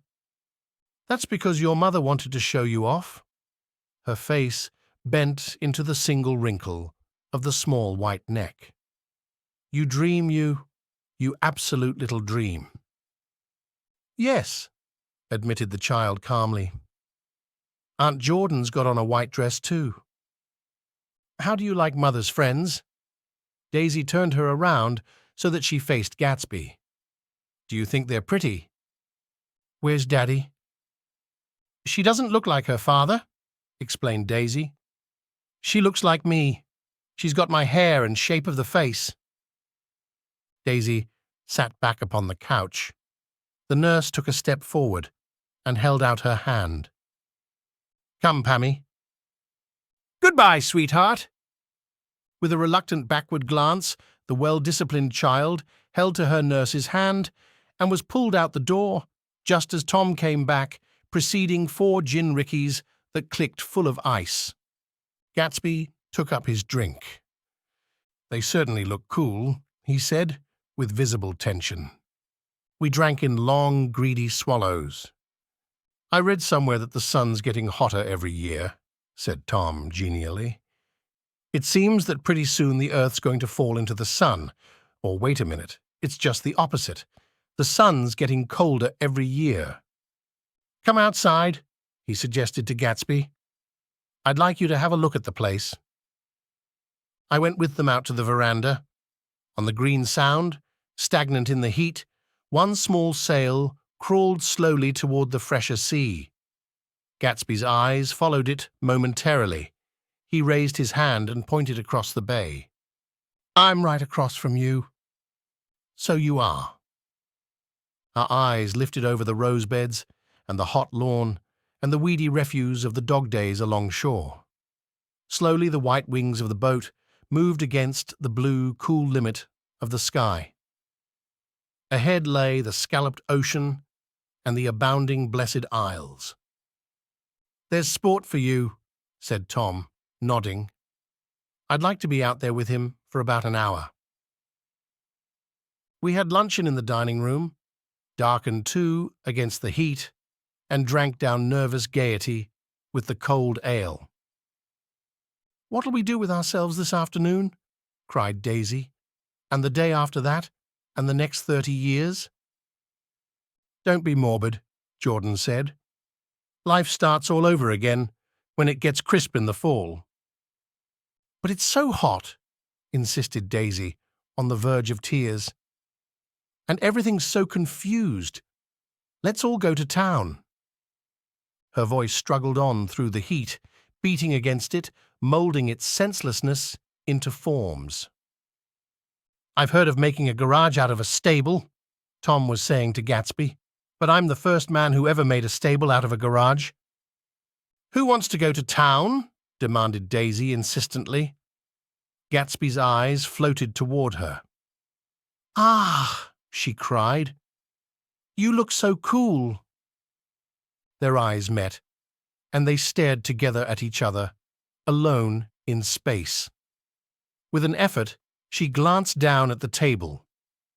You always look so cool, she repeated. She had told him that she loved him, and Tom Buchanan saw. He was astounded. His mouth opened a little, and he looked at Gatsby, and then back at Daisy, as if he had just recognized her as someone he knew a long time ago. "You resemble the advertisement of the man," she went on innocently. "You know the advertisement of the man." "All right," broke in Tom quickly. "I'm perfectly willing to go to town. Come on, we're all going to town." He got up, his eyes still flashing between Gatsby and his wife. No one moved. "Come on!" His temper cracked a little. "What's the matter, anyhow? If we're going to town, let's start." His hand, trembling with his effort at self-control, bore to his lips the last of his glass of ale. Daisy's voice got us to our feet and out onto the blazing gravel drive. "Are we just going to go?" she objected. "Like this? Aren't we going to let anyone smoke a cigarette first?" "Everybody smoked all through lunch." "Oh, let's have fun," she begged him. "It's too hot to fuss." He didn't answer. "Have it your own way," she said. "Come on, Jordan." They went upstairs to get ready, while we three men stood there shuffling the hot pebbles with our feet. A silver curve of the moon hovered already in the western sky. Gatsby started to speak, changed his mind, but not before Tom wheeled and faced him expectantly. "Have you got your stables here?" asked Gatsby, with an effort. "About a quarter of a mile down the road." "Oh." A pause. "I don't see the idea of going to town," broke out Tom savagely. "Women get these notions in their heads." "Shall we take anything to drink?" called Daisy from an upper window. "I'll get some whiskey," answered Tom. He went inside. Gatsby turned to me rigidly. "I can't say anything in his house, old sport." "She's got an indiscreet voice," I remarked. "It's full of—" I hesitated. "Her voice is full of money," he said suddenly. That was it. I'd never understood before. It was full of money. That was the inexhaustible charm that rose and fell in it, the jingle of it, the cymbal's song of it. High in a white palace, the king's daughter, the golden girl. Tom came out of the house, wrapping a quart bottle in a towel, followed by Daisy and Jordan, wearing small, tight hats of metallic cloth and carrying light capes over their arms. "Shall we all go in my car?" suggested Gatsby. He felt the hot, green leather of the seat. I ought to have left it in the shade. "Is it standard shift?" demanded Tom. "Yes." "Well, you take my coupe and let me drive your car to town." The suggestion was distasteful to Gatsby. "I don't think there's much gas," he objected. "Plenty of gas," said Tom boisterously. He looked at the gauge. "And if it runs out, I can stop at a drugstore? You can buy anything at a drugstore nowadays." A pause followed this apparently pointless remark. Daisy looked at Tom frowning, and an indefinable expression, at once definitely unfamiliar and vaguely recognizable, as if I had only heard it described in words, passed over Gatsby's face. "Come on, Daisy," said Tom, pressing her with his hand toward Gatsby's car. "I'll take you in this circus wagon." He opened the door, but she moved out from the circle of his arm. "You take Nick and Jordan. We'll follow you in the coupe." She walked close to Gatsby, touching his coat with her hand. Jordan and Tom and I got into the front seat of Gatsby's car. Tom pushed the unfamiliar gears tentatively, and we shot off into the oppressive heat, leaving them out of sight behind. "Did you see that?" demanded Tom. "See what?" He looked at me keenly, realizing that Jordan and I must have known all along. "You think I'm pretty dumb, don't you?" he suggested. "Perhaps I am, but I have almost a second sight sometimes that tells me what to do. Maybe you don't believe that, but science—" He paused. The immediate contingency overtook him, pulled him back from the edge of theoretical abyss. I've made a small investigation of this fellow, he continued.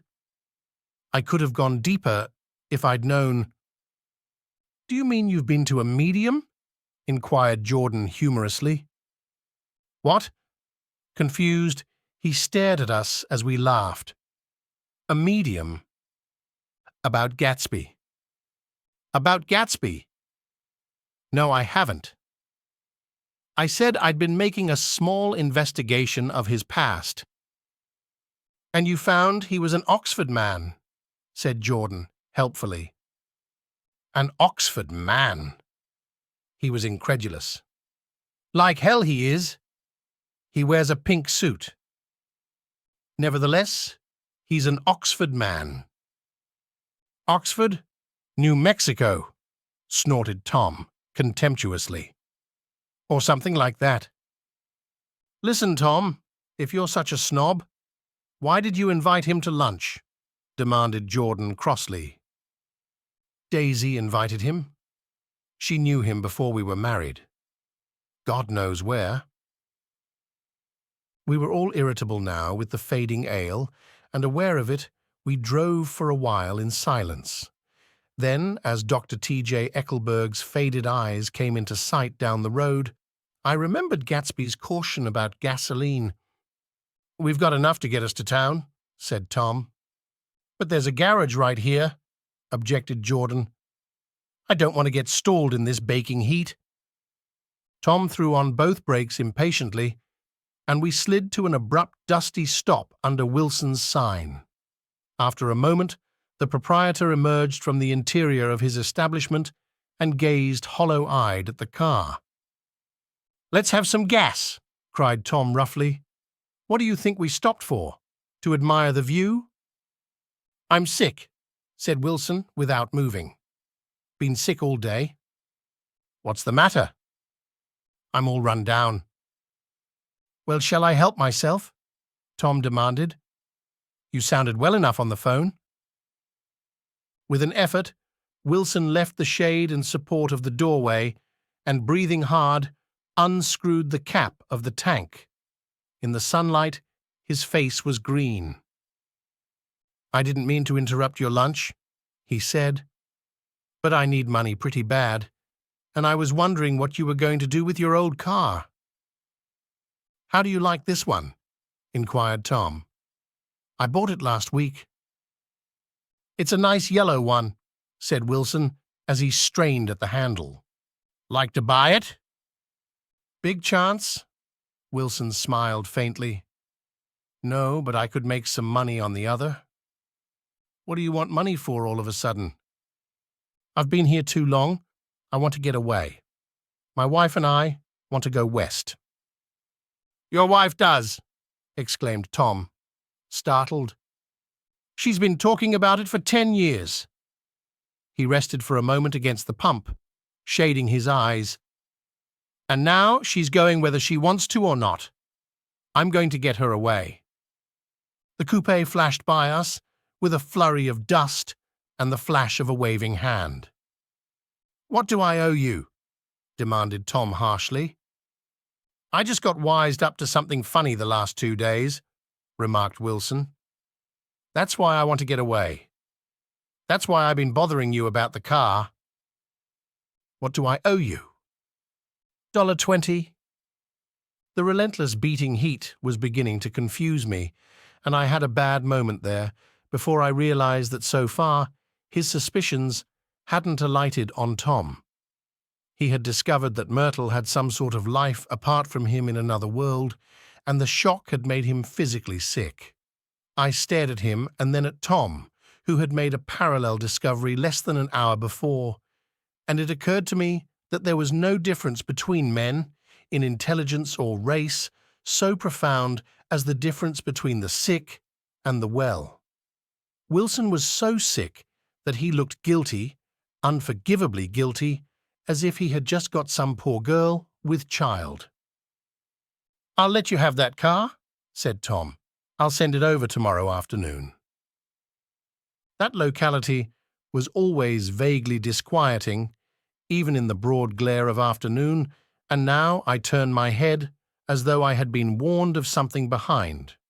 Over the ash heaps, the giant eyes of Dr. T.J. Eckelberg kept their vigil, but I perceived, after a moment, that other eyes were regarding us with peculiar intensity from less than 20 feet away. In one of the windows over the garage, the curtains had been moved aside a little, and Myrtle Wilson was peering down at the car. So engrossed was she that she had no consciousness of being observed, and one emotion after another crept into her face like objects into a slowly developing picture. Her expression was curiously familiar. It was an expression I had often seen on women's faces, but on Myrtle Wilson's face it seemed purposeless and inexplicable until I realized that her eyes, wide with jealous terror, were fixed not on Tom, but on Jordan Baker, whom she took to be his wife. There is no confusion like the confusion of a simple mind, and as we drove away, Tom was feeling the hot whips of panic. His wife and his mistress, until an hour ago secure and inviolate, were slipping precipitately from his control.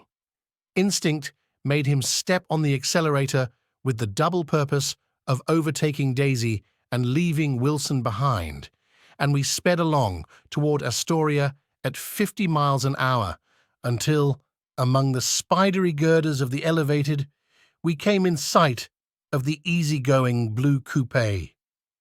"Those big movies around 50th Street are cool," suggested Jordan.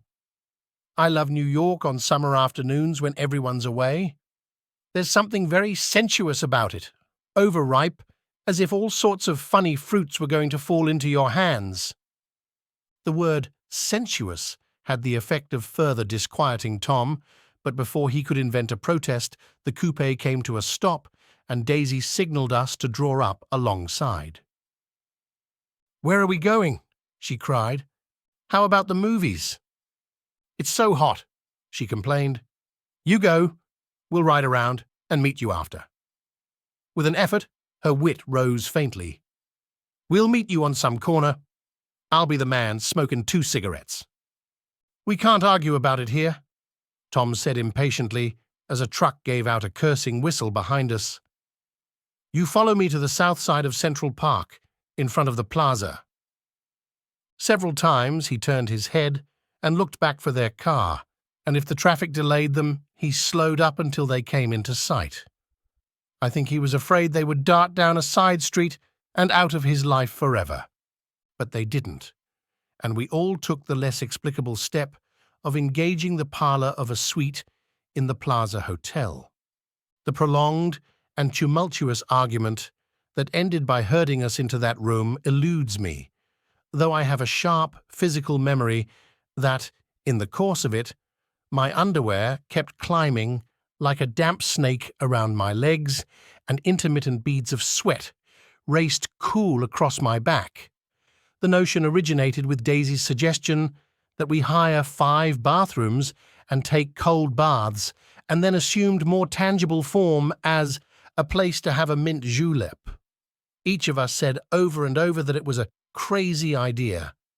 We all talked at once to a baffled clerk and thought, or pretended to think, that we were being very funny. The room was large and stifling, and though it was already 4 o'clock, opening the windows admitted only a gust of hot shrubbery from the park.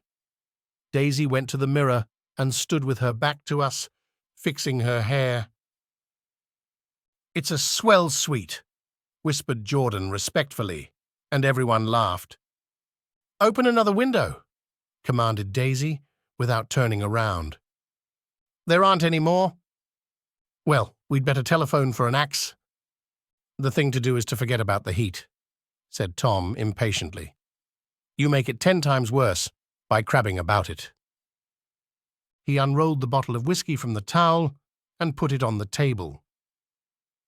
"Why not let her alone, old sport?" remarked Gatsby. "You're the one that wanted to come to town?" There was a moment of silence. The telephone book slipped from its nail and splashed to the floor, whereupon Jordan whispered, "Excuse me." But this time, no one laughed. "I'll pick it up," I offered. I've got it. Gatsby examined the parted string, muttered in an interested way, and tossed the book on a chair. That's a great expression of yours, isn't it? Said Tom sharply. What is? All this old sport business. Where'd you pick that up? Now see here, Tom, said Daisy, turning around from the mirror. If you're going to make personal remarks, I won't stay here a minute. Call up and order some ice for the mint julep.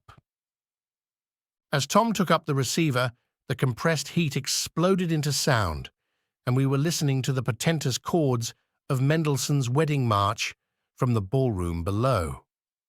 Imagine marrying anybody in this heat, cried Jordan dismally. Still, I was married in the middle of June, Daisy remembered. Louisville in June. Somebody fainted. Who was it fainted, Tom? Biloxi, he answered shortly. A man named Biloxi. Blocks Biloxi, and he made boxes. That's a fact. And he was from Biloxi, Tennessee. They carried him into my house, appended Jordan, because we lived just 2 doors from the church. And he stayed 3 weeks, until Daddy told him he had to get out. The day after he left, Daddy died. After a moment, she added, there wasn't any connection. I used to know a Bill Biloxi from Memphis, I remarked. That was his cousin. I knew his whole family history before he left. He gave me an aluminium putter that I use today.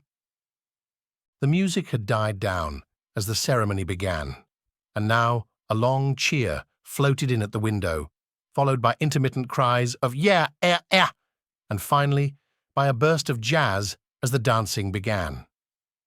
We're getting old, said Daisy. If we were young, we'd rise and dance. Remember Biloxi? Jordan warned her. Where'd you know him, Tom? Biloxi. He concentrated with an effort. I didn't know him. He was a friend of Daisy's. He was not, she denied. I'd never seen him before. He came down in the private car. Well, he said he knew you. He said he was raised in Louisville. Asa Bird brought him around at the last minute and asked if we had room for him. Jordan smiled. He was probably bumming his way home. He told me he was president of your class at Yale. Tom and I looked at each other blankly. Biloxi? First place, we didn't have any president. Gatsby's foot beat a short, restless tattoo, and Tom eyed him suddenly. By the way, Mr. Gatsby, I understand you're an Oxford man. Not exactly. Oh, yes. I understand you went to Oxford. Yes, I went there. A pause. Then Tom's voice, incredulous and insulting. You must have gone there about the time Biloxi went to New Haven. Another pause. A waiter knocked and came in with crushed mint and ice, but the silence was unbroken by his thank you and the soft closing of the door. This tremendous detail was to be cleared up at last. I told you I went there, said Gatsby. I heard you, but I'd like to know when. It was in 1919. I only stayed 5 months. That's why I can't really call myself an Oxford man. Tom glanced around to see if we mirrored his unbelief. But we were all looking at Gatsby. It was an opportunity they gave to some of the officers after the armistice, he continued. We could go to any of the universities in England or France. I wanted to get up and slap him on the back. I had one of those renewals of complete faith in him that I'd experienced before. Daisy rose, smiling faintly, and went to the table. Open the whiskey, Tom, she ordered, and I'll make you a mint julep. Then you won't seem so stupid to yourself. Look at the mint. Wait a minute, snapped Tom. I want to ask Mr. Gatsby one more question. Go on, Gatsby said politely. What kind of a row are you trying to cause in my house anyhow? They were out in the open at last, and Gatsby was content. "He isn't causing a row." Daisy looked desperately from one to the other. "You're causing a row. Please have a little self-control." "Self-control," repeated Tom incredulously. "I suppose the latest thing is to sit back and let Mr. Nobody from Nowhere make love to your wife. Well, if that's the idea, you can count me out." Nowadays, people begin by sneering at family life and family institutions, and next they'll throw everything overboard and have intermarriage between black and white. Flushed with his impassioned gibberish, he saw himself standing alone on the last barrier of civilization. "We're all white here," murmured Jordan. "I know I'm not very popular. I don't give big parties. I suppose you've got to make your house into a pigsty in order to have any friends in the modern world." Angry as I was, as we all were, I was tempted to laugh whenever he opened his mouth. The transition from libertine to prig was so complete. "I've got something to tell you, old sport," began Gatsby, but Daisy guessed at his intention. "Please don't," she interrupted helplessly. "Please, let's all go home. Why don't we all go home?" "That's a good idea," I got up. "Come on, Tom. Nobody wants a drink. I want to know what Mr. Gatsby has to tell me." "Your wife doesn't love you," said Gatsby. "She's never loved you. She loves me." "You must be crazy," exclaimed Tom automatically. Gatsby sprang to his feet, vivid with excitement. "She never loved you, do you hear?" he cried. "She only married you because I was poor and she was tired of waiting for me. It was a terrible mistake, but in her heart, she never loved anyone except me." At this point, Jordan and I tried to go, but Tom and Gatsby insisted with competitive firmness that we remain, as though neither of them had anything to conceal, and it would be a privilege to partake vicariously of their emotions. "Sit down, Daisy." Tom's voice groped unsuccessfully for the paternal note. "What's been going on? I want to hear all about it." "I told you what's been going on," said Gatsby. "Going on for 5 years, and you didn't know." Tom turned to Daisy sharply. "You've been seeing this fellow for 5 years?" "Not seeing," said Gatsby. "No, we couldn't meet, but both of us loved each other all that time, old sport, and you didn't know. I used to laugh sometimes, but there was no laughter in his eyes. To think that you didn't know." "Oh, that's all." Tom tapped his thick fingers together like a clergyman and leaned back in his chair. "You're crazy," he exploded. "I can't speak about what happened 5 years ago because I didn't know Daisy then, and I'll be damned if I see how you got within a mile of her, unless you brought the groceries to the back door, but all the rest of that's a goddamned lie. Daisy loved me when she married me, and she loves me now." "No," said Gatsby, shaking his head. "She does, though. The trouble is that sometimes she gets foolish ideas in her head and doesn't know what she's doing." He nodded sagely. "And what's more, I love Daisy too. Once in a while, I go off on a spree and make a fool of myself, but I always come back, and in my heart, I love her all the time." "You're revolting," said Daisy. She turned to me, and her voice, dropping an octave lower, filled the room with thrilling scorn. "Do you know why we left Chicago? I'm surprised that they didn't treat you to the story of that little spree." Gatsby walked over and stood beside her. "Daisy, that's all over now," he said earnestly. "It doesn't matter any more. Just tell him the truth, that you never loved him. And it's all wiped out forever." She looked at him blindly. "Why, how could I love him? Possibly." "You never loved him." She hesitated. Her eyes fell on Jordan and me with a sort of appeal, as though she realized at last what she was doing and as though she had never all along intended doing anything at all. But it was done now. It was too late. "I never loved him," she said, with perceptible reluctance. "Not at Kapiolani?" demanded Tom suddenly. "No." From the ballroom beneath, muffled and suffocating chords were drifting up on hot waves of air. "Not that day I carried you down from the punch bowl to keep your shoes dry." There was a husky tenderness in his tone. "Daisy?" "Please don't." Her voice was cold, but the rancour was gone from it. She looked at Gatsby.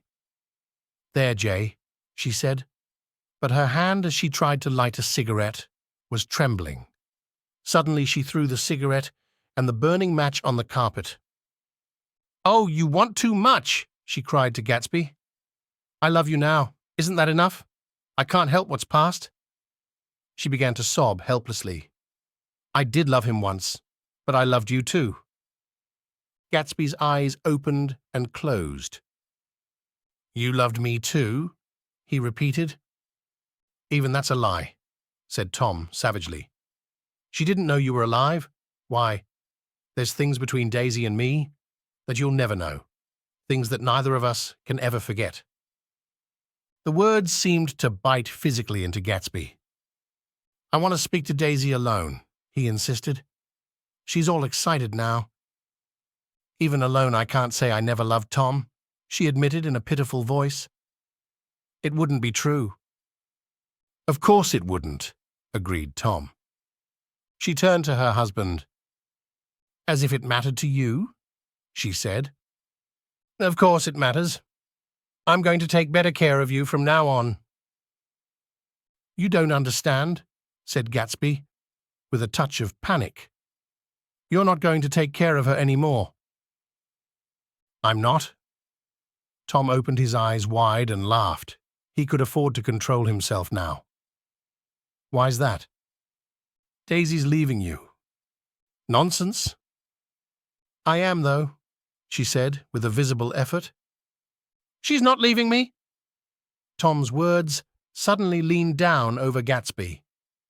Certainly not for a common swindler who'd have to steal the ring he put on her finger. "I won't stand this," cried Daisy. "Oh, please, let's get out." "Who are you, anyhow?" broke out Tom. "You're one of that bunch that hangs around with Maya Wolfshim. That much I happen to know. I've made a little investigation into your affairs, and I'll carry it further tomorrow." "You can suit yourself about that, old sport," said Gatsby steadily. "I found out what your drugstores were." He turned to us and spoke rapidly. "He and this Wolfshim bought up a lot of side street drugstores here and in Chicago and sold grain alcohol over the counter.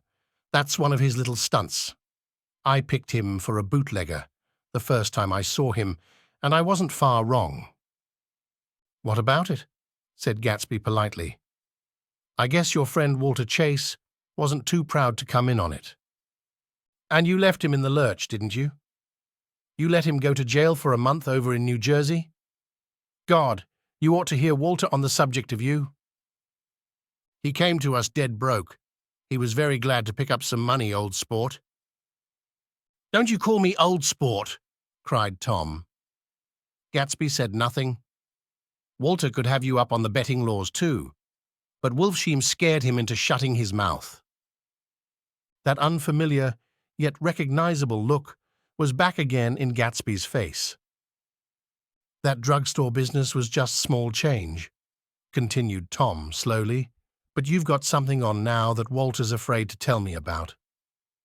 I glanced at Daisy, who was staring terrified between Gatsby and her husband, and at Jordan, who had begun to balance an invisible but absorbing object on the tip of her chin.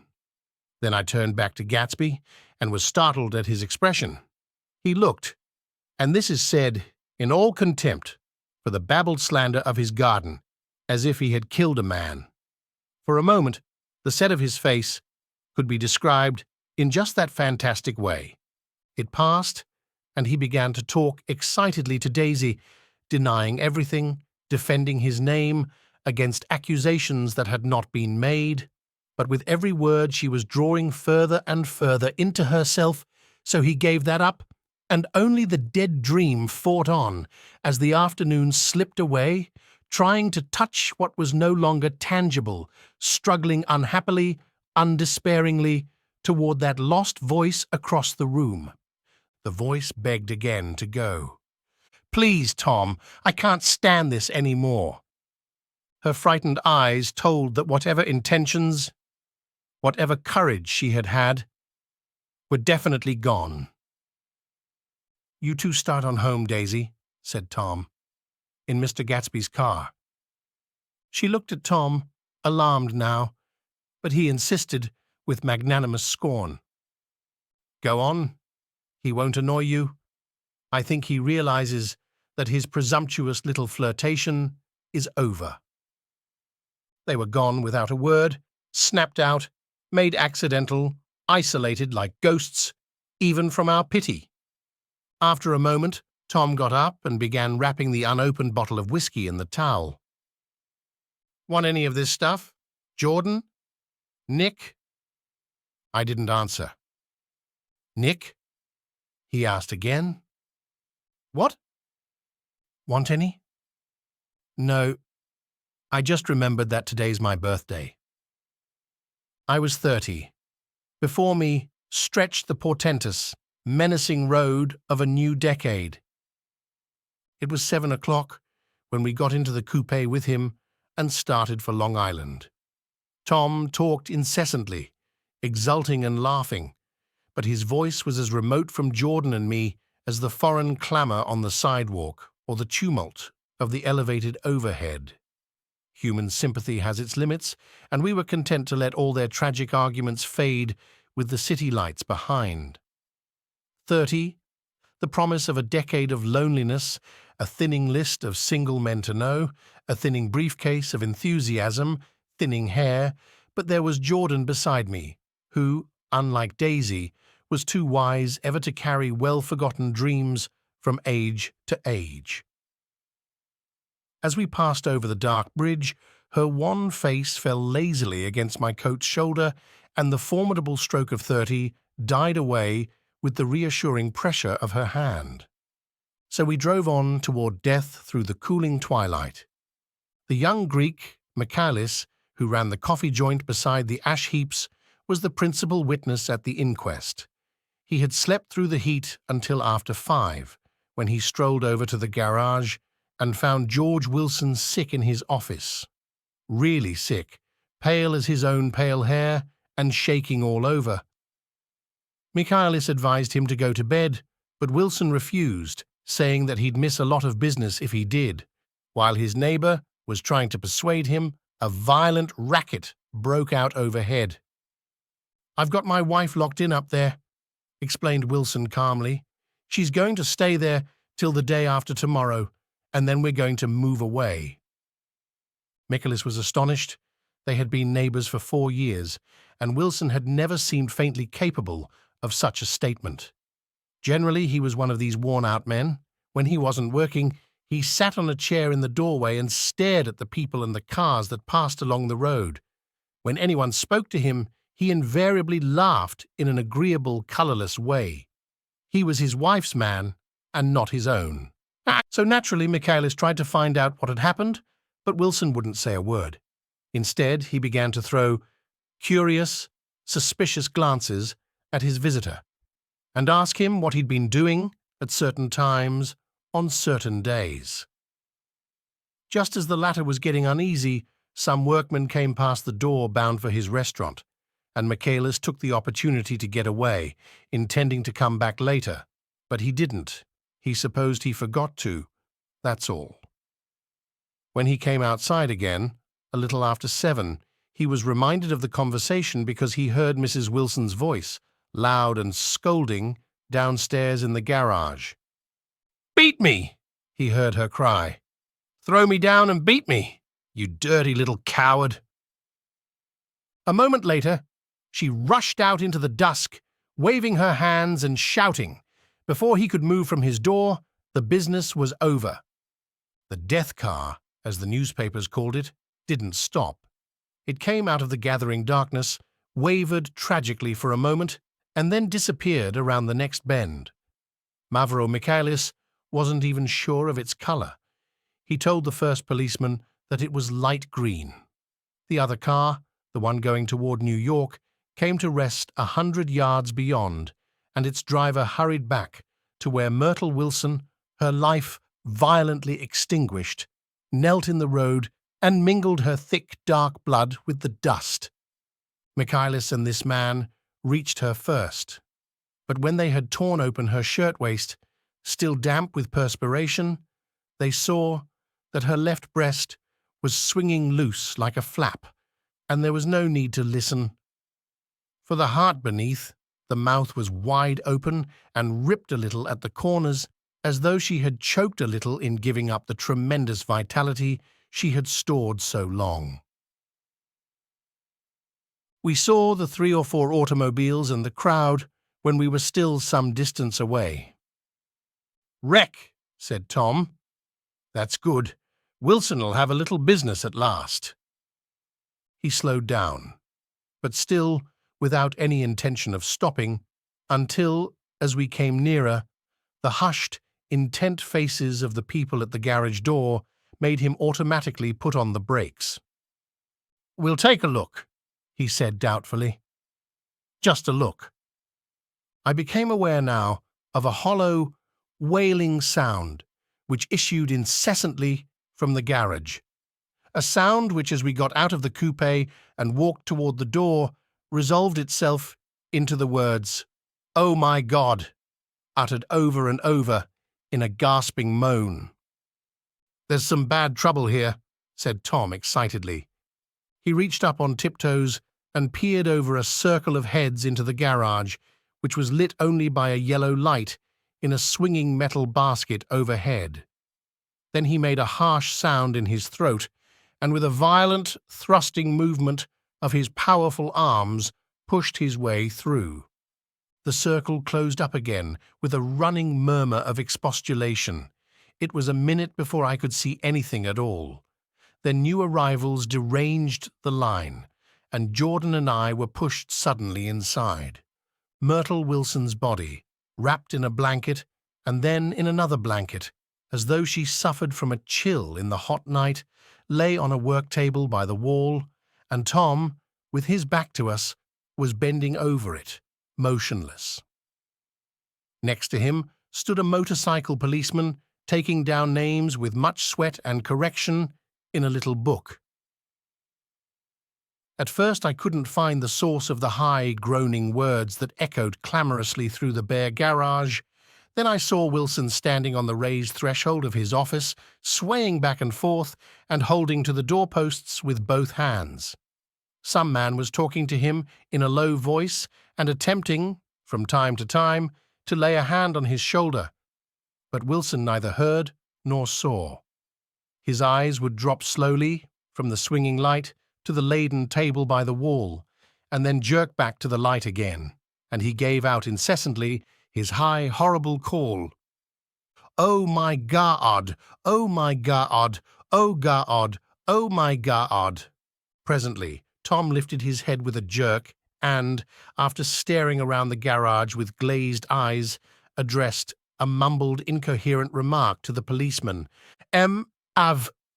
The policeman was saying, "Oh, no, corrected the man. "Va-o..."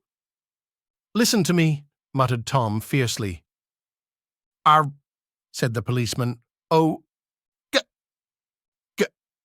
He looked up as Tom's broad hand fell sharply on his shoulder. "What you want, fella?" "What happened? That's what I want to know." "Auto hit her. Instantly killed." "Instantly killed," repeated Tom, staring. "She ran out in a road. Son of a bitch didn't even stop his car." "There was 2 cars," said Michaelis. "One coming, one going. See?" "Going where?" asked the policeman keenly. "One going each way." "Well, she..." His hand rose toward the blankets, but stopped halfway and fell to his side. She ran out there, and the one coming from New York knocked right into her, going 30 or 40 miles an hour. "What's the name of this place here?" demanded the officer. "Hasn't got any name." A pale, well-dressed Negro stepped near. "It was a yellow car," he said. "Big yellow car, new." "See the accident?" asked the policeman. "No, but the car passed me down the road going fast and 40, going 50, 60. Come here and let's have your name. Look out now. I want to get his name." Some words of this conversation must have reached Wilson, swaying in the office door, for suddenly a new theme found voice among his grasping cries. "You don't have to tell me what kind of car it was. I know what kind of car it was." Watching Tom, I saw the wad of muscle back of his shoulder tighten under his coat. He walked quickly over to Wilson and, standing in front of him, seized him firmly by the upper arms. "You've got to pull yourself together," he said with soothing gruffness. Wilson's eyes fell upon Tom. He started up on his tiptoes and then would have collapsed to his knees had not Tom held him upright. "Listen," said Tom, shaking him a little. "I just got here a minute ago from New York. I was bringing you that coupe we've been talking about. That yellow car I was driving this afternoon wasn't mine. Do you hear? I haven't seen it all afternoon." Only the Negro and I were near enough to hear what he said, but the policeman caught something in the tone and looked over with truculent eyes. "What's all that?" he demanded. "I'm a friend of his." Tom turned his head, but kept his hands firm on Wilson's body. "He says he knows the car that did it. It was a yellow car." Some dim impulse moved the policeman to look suspiciously at Tom. "And what color's your car?" "It's a blue car, a coupe." "We've come straight from New York," I said. Someone who had been driving a little behind us confirmed this, and the policeman turned away. "Now, if you'll let me have that name again, correct?" Picking up Wilson like a doll, Tom carried him into the office, set him down in a chair, and came back. "If somebody'll come here and sit with him," he snapped authoritatively. He watched while the two men standing closest glanced at each other and went unwillingly into the room. Then Tom shut the door on them and came down the single step, his eyes avoiding the table. As he passed close to me, he whispered, "Let's get out."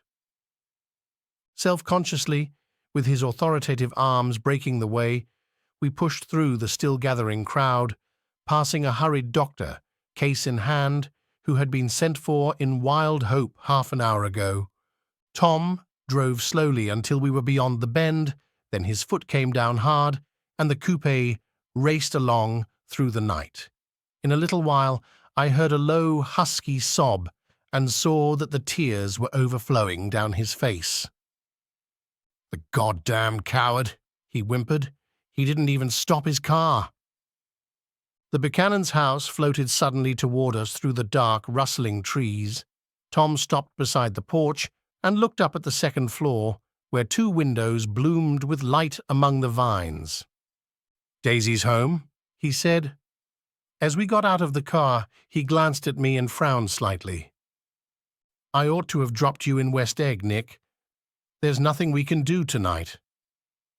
A change had come over him, and he spoke gravely and with decision. As we walked across the moonlight, gravel to the porch, he disposed of the situation in a few brisk phrases. "I'll telephone for a taxi to take you home, and while you're waiting, you and Jordan better go in the kitchen and have them get you some supper, if you want any." He opened the door. "Come in?" "No, thanks, but I'd be glad if you'd order me the taxi. I'll wait outside." Jordan put her hand on my arm. "Won't you come in, Nick?" "No, thanks." I was feeling a little sick, and I wanted to be alone. But Jordan lingered for a moment more. "It's only 9:30, she said. I'd be damned if I'd go in. I'd had enough of all of them for one day, and suddenly that included Jordan too.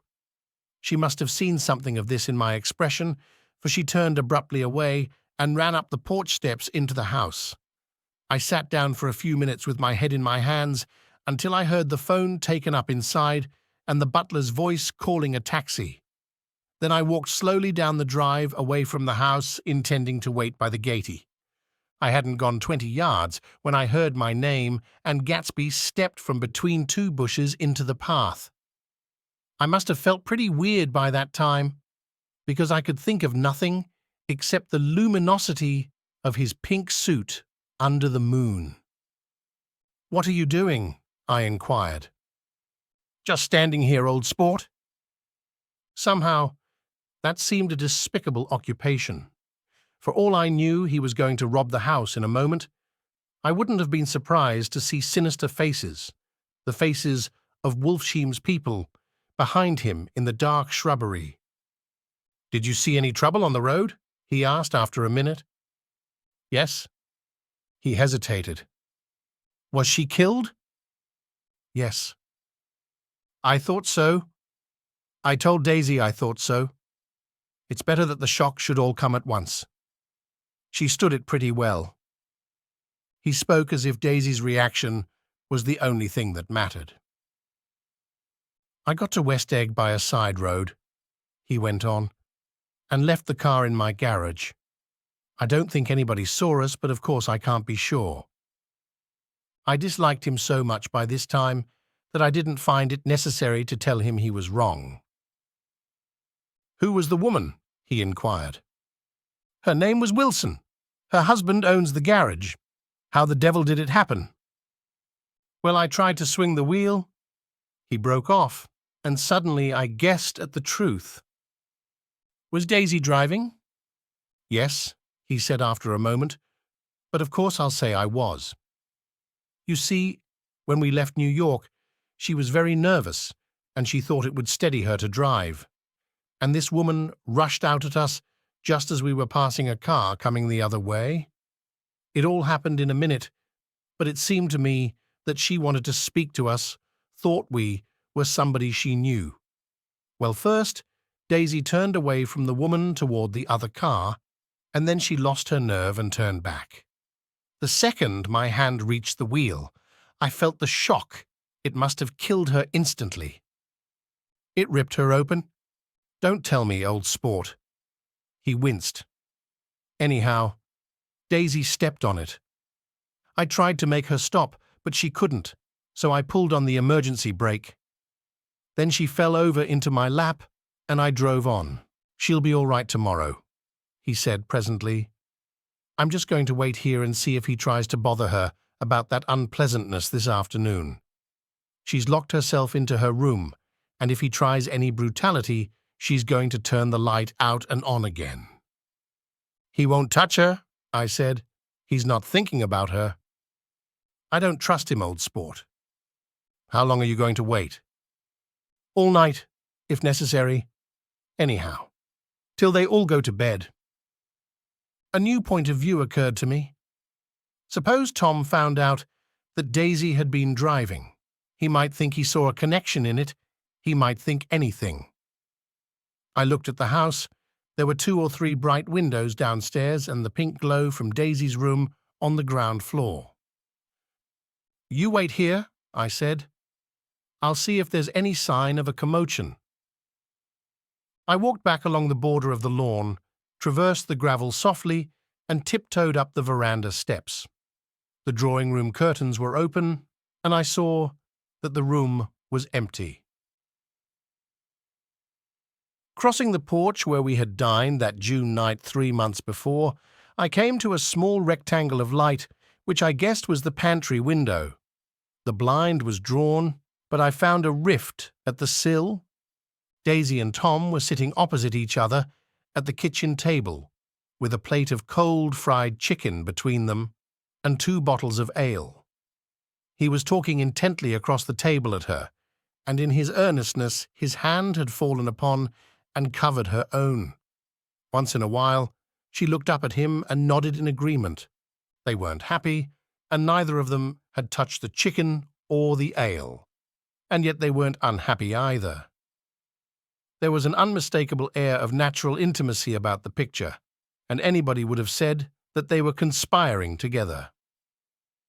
As I tiptoed from the porch, I heard my taxi feeling its way along the dark road toward the house. Gatsby was waiting where I had left him in the drive. "Is it all quiet up there?" he asked anxiously. "Yes, it's all quiet." I hesitated. "You'd better come home and get some sleep." He shook his head. "I want to wait here till Daisy goes to bed. Good night, old sport." He put his hands in his coat pockets and turned back eagerly to his scrutiny of the house, as though my presence marred the sacredness of the vigil. So I walked away and left him standing there in the moonlight, watching over nothing. Chapter 8. I couldn't sleep all night. A foghorn was groaning incessantly on the sound, and I tossed half-sick between grotesque reality and savage, frightening dreams. Toward dawn, I heard a taxi go up Gatsby's drive, and immediately I jumped out of bed and began to dress. I felt that I had something to tell him, something to warn him about, and morning would be too late. Crossing his lawn, I saw that his front door was still open, and he was leaning against a table in the hall, heavy with dejection or sleep. "Nothing happened," he said wanly. I waited, and about 4 o'clock she came to the window and stood there for a minute, and then turned out the light. His house had never seemed so enormous to me as it did that night when we hunted through the great rooms for cigarettes. We pushed aside curtains that were like pavilions and felt over innumerable feet of dark wall for electric light switches. Once I tumbled with a sort of splash upon the keys of a ghostly piano. There was an inexplicable amount of dust everywhere, and the rooms were musty, as though they hadn't been aired for many days. I found the humidor on an unfamiliar table, with 2 stale, dry cigarettes inside. Throwing open the French windows of the drawing room, we sat smoking out into the darkness. "You ought to go away," I said. "It's pretty certain they'll trace your car." "Go away now, old sport. Go to Atlantic City for a week, or up to Montreal." He wouldn't consider it. He couldn't possibly leave Daisy until he knew what she was going to do. He was clutching at some last hope, and I couldn't bear to shake him free. It was this night that he told me the strange story of his youth with Dan Cody. Told it to me because Jay Gatsby had broken up like glass against Tom's hard malice, and the long secret extravaganza was played out. I think that he would have acknowledged anything now without reserve, but he wanted to talk about Daisy. She was the first nice girl he had ever known. In various unrevealed capacities, he had come in contact with such people, but always with indiscernible barbed wire between. He found her excitingly desirable. He went to her house at first with other officers from Camp Taylor, then alone. It amazed him. He had never been in such a beautiful house before, but what gave it an air of breathless intensity was that Daisy lived there. It was as casual a thing to her as his tent out at camp was to him.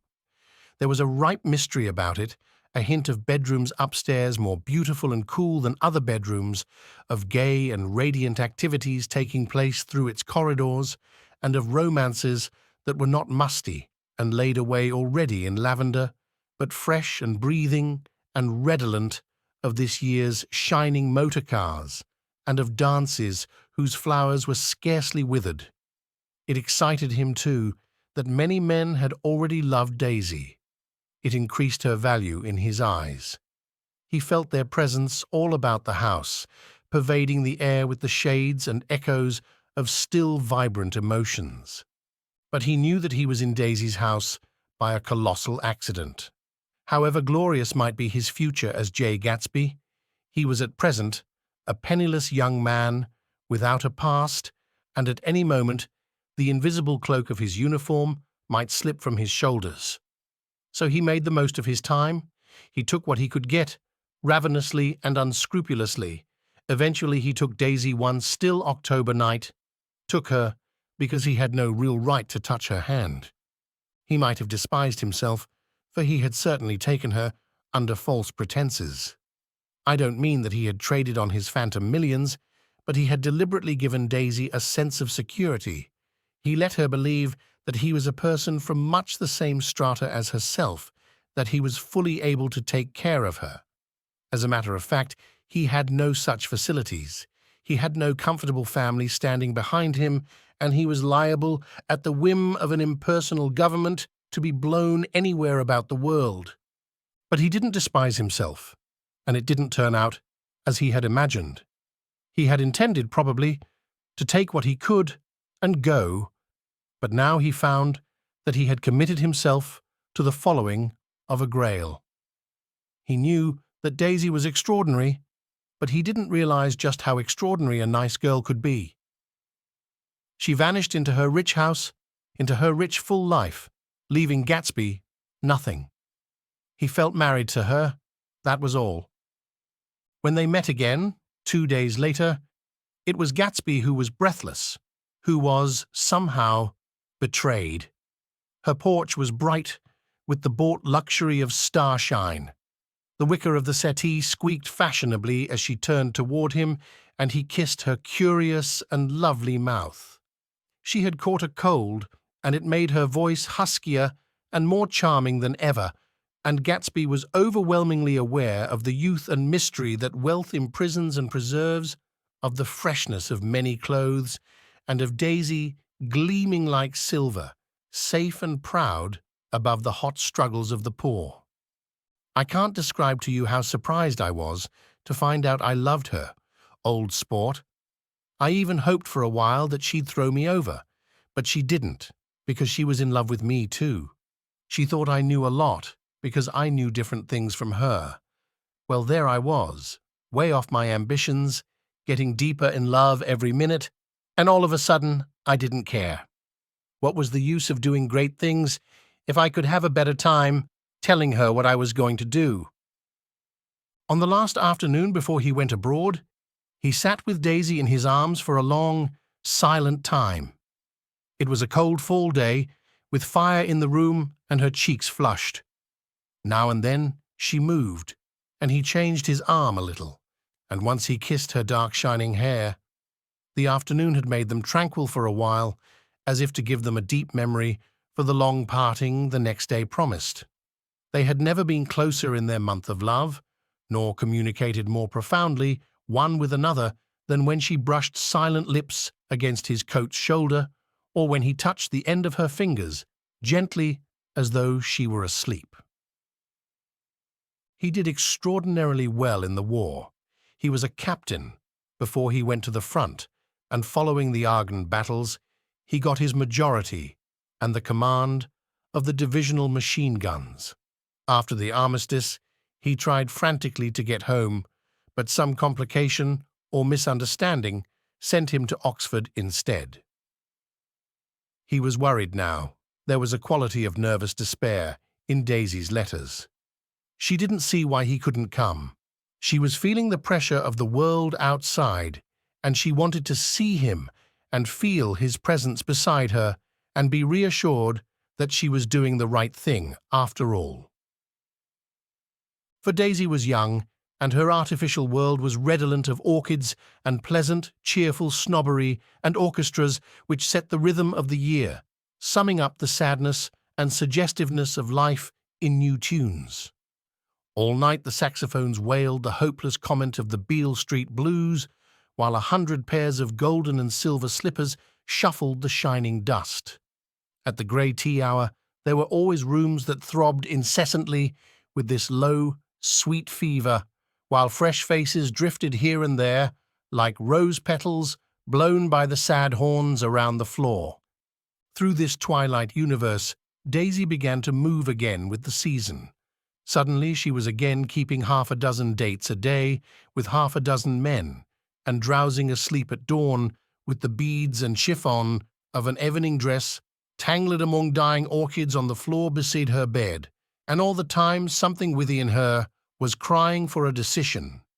She wanted her life shaped now, immediately, and the decision must be made by some force of love, of money, of unquestionable practicality that was close at hand. That force took shape in the middle of spring with the arrival of Tom Buchanan.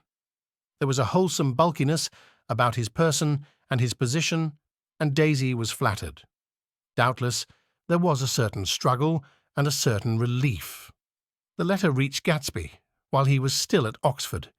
It was dawn now on Long Island, and we went about opening the rest of the windows downstairs, filling the house with grey-turning, gold-turning light. The shadow of a tree fell abruptly across the dew, and ghostly birds began to sing among the blue leaves. There was a slow, pleasant movement in the air, scarcely a wind, promising a cool, lovely day. I don't think she ever loved him. Gatsby turned around from a window and looked at me challengingly. You must remember, old sport, she was very excited this afternoon. He told her those things in a way that frightened her, that made it look as if I was some kind of cheap sharper, and the result was she hardly knew what she was saying. He sat down gloomily. Of course she might have loved him just for a minute, when they were first married, and loved me more even then. Do you see? Suddenly he came out with a curious remark. In any case, he said, it was just personal. What could you make of that, except to suspect some intensity in his conception of the affair that couldn't be measured? He came back from France when Tom and Daisy were still on their wedding trip, and made a miserable but irresistible journey to Louisville on the last of his army pay. He stayed there a week, walking the streets where their footsteps had clicked together through the November night, and revisiting the out-of-the-way places to which they had driven in her white car. Just as Daisy's house had always seemed to him more mysterious and gay than other houses, so his idea of the city itself, even though she was gone from it, was pervaded with a melancholy beauty. He left feeling that if he had searched harder, he might have found her, that he was leaving her behind. The day coach, he was penniless now, was hot. He went out to the open vestibule and sat down on a folding chair, and the station slid away and the backs of unfamiliar buildings moved by. Then out into the spring fields, where a yellow trolley raced them for a minute, with people in it who might once have seen the pale magic of her face along the casual street. The track curved, and now it was going away from the sun, which, as it sank lower, seemed to spread itself in benediction over the vanishing city where she had drawn her breath. He stretched out his hand desperately, as if to snatch only a wisp of air to save a fragment of the spot that she had made lovely for him. But it was all going by too fast now for his blurred eyes, and he knew that he had lost that part of it, the freshest and the best, forever. It was 9 o'clock when we finished breakfast and went out on the porch. The night had made a sharp difference in the weather, and there was an autumn flavour in the air. The gardener, the last one of Gatsby's former servants, came to the foot of the steps. I'm going to drain the pool today, Mr. Gatsby. Leaves will start falling pretty soon, and then there's always trouble with the pipes. Don't do it today, Gatsby answered. He turned to me apologetically. You know, old sport, I've never used that pool all summer. I looked at my watch and stood up. 12 minutes to my train. I didn't want to go to the city. I wasn't worth a decent stroke of work. But it was more than that. I didn't want to leave Gatsby. I missed that train, and then another, before I could get myself away. I'll call you up, I said finally. Do, old sport. I'll call you about noon. We walked slowly down the steps. I suppose Daisy'll call too. He looked at me anxiously, as if he hoped I'd corroborate this. I suppose so. Well, goodbye. We shook hands, and I started away. Just before I reached the hedge, I remembered something and turned around. "They're a rotten crowd," I shouted across the lawn. "You're worth the whole damn bunch put together." I've always been glad I said that. It was the only compliment I ever gave him, because I disapproved of him from beginning to end. First he nodded politely, and then his face broke into that radiant and understanding smile, as if we'd been in ecstatic cahoots on that fact all the time. His gorgeous pink rag of a suit made a bright spot of colour against the white steps, and I thought of the night when I first came to his ancestral home, 3 months before. The lawn and drive had been crowded with the faces of those who guessed at his corruption, and he had stood on those steps, concealing his incorruptible dream as he waved them goodbye. I thanked him for his hospitality. We were always thanking him for that. I and the others. "Goodbye," I called. "I enjoyed breakfast, Gatsby." Up in the city, I tried for a while to list the quotations on an interminable amount of stock. Then I fell asleep in my swivel chair. Just before noon, the phone woke me, and I started up with sweat breaking out on my forehead. It was Jordan Baker. She often called me up at this hour because the uncertainty of her own movements between hotels and clubs and private houses made her hard to find in any other way. Usually her voice came over the wire as something fresh and cool, as if a divot from a green golf links had come sailing in at the office window, but this morning it seemed harsh and dry. "I've left Daisy's house," she said. "I'm at Hempstead, and I'm going down to Southampton this afternoon."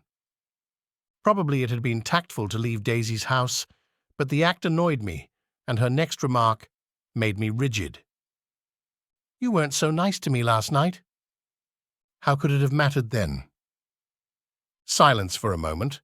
Then, "However, I want to see you." "I want to see you too." "Suppose I don't go to Southampton and come into town this afternoon?" "No, I don't think this afternoon." "Very well." "It's impossible this afternoon. Various—" We talked like that for a while, and then abruptly we weren't talking any longer. I don't know which of us hung up with a sharp click, but I know I didn't care. I couldn't have talked to her across a tea table that day if I never talked to her again in this world. I called Gatsby's house a few minutes later, but the line was busy. I tried 4 times. Finally, an exasperated central told me the wire was being kept open for long distance from Detroit. Taking out my timetable, I drew a small circle around the 3:50 train. Then I leaned back in my chair and tried to think. It was just noon. When I passed the ash heaps on the train that morning, I had crossed deliberately to the other side of the car. I supposed there'd be a curious crowd around there all day, with little boys searching for dark spots in the dust, and some garrulous man telling over and over what had happened until it became less and less real, even to him, and he could tell it no longer, and Myrtle Wilson's tragic achievement was forgotten. Now I want to go back a little and tell what happened at the garage after we left there the night before.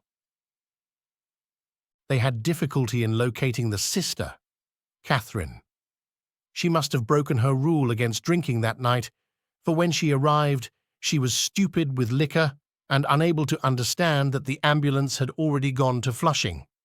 When they convinced her of this, she immediately fainted, as if that was the intolerable part of the affair. Someone, kind or curious, took her in his car and drove her in the wake of her sister's body. Until long after midnight, a changing crowd lapped up against the front of the garage, while George Wilson rocked himself back and forth on the couch inside. For a while, the door of the office was open, and everyone who came into the garage glanced irresistibly through it. Finally, someone said it was a shame, and closed the door. Michaelis and several other men were with him. First 4 or 5 men, later 2 or 3 men. Still later, Michaelis had to ask the last stranger to wait there 15 minutes longer while he went back to his own place and made a pot of coffee. After that, he stayed there alone with Wilson until dawn. About 3 o'clock, the quality of Wilson's incoherent muttering changed.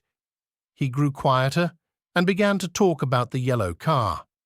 He announced that he had a way of finding out whom the yellow car belonged to, and then he blurted out that a couple of months ago his wife had come from the city with her face bruised and her nose swollen. But when he heard himself say this, he flinched and began to cry. "Oh, my God!" again in his groaning voice. Michaelis made a clumsy attempt to distract him. "How long have you been married, George? Come on there, try and sit still a minute and answer my question. How long have you been married?" 12 years. Ever had any children? Come on, George. Sit still. I asked you a question. Did you ever have any children? The hard brown beetles kept thudding against the dull light, and whenever Michaelis heard a car go tearing along the road outside, it sounded to him like the car that hadn't stopped a few hours before. He didn't like to go into the garage because the workbench was stained where the body had been lying, so he moved uncomfortably around the office.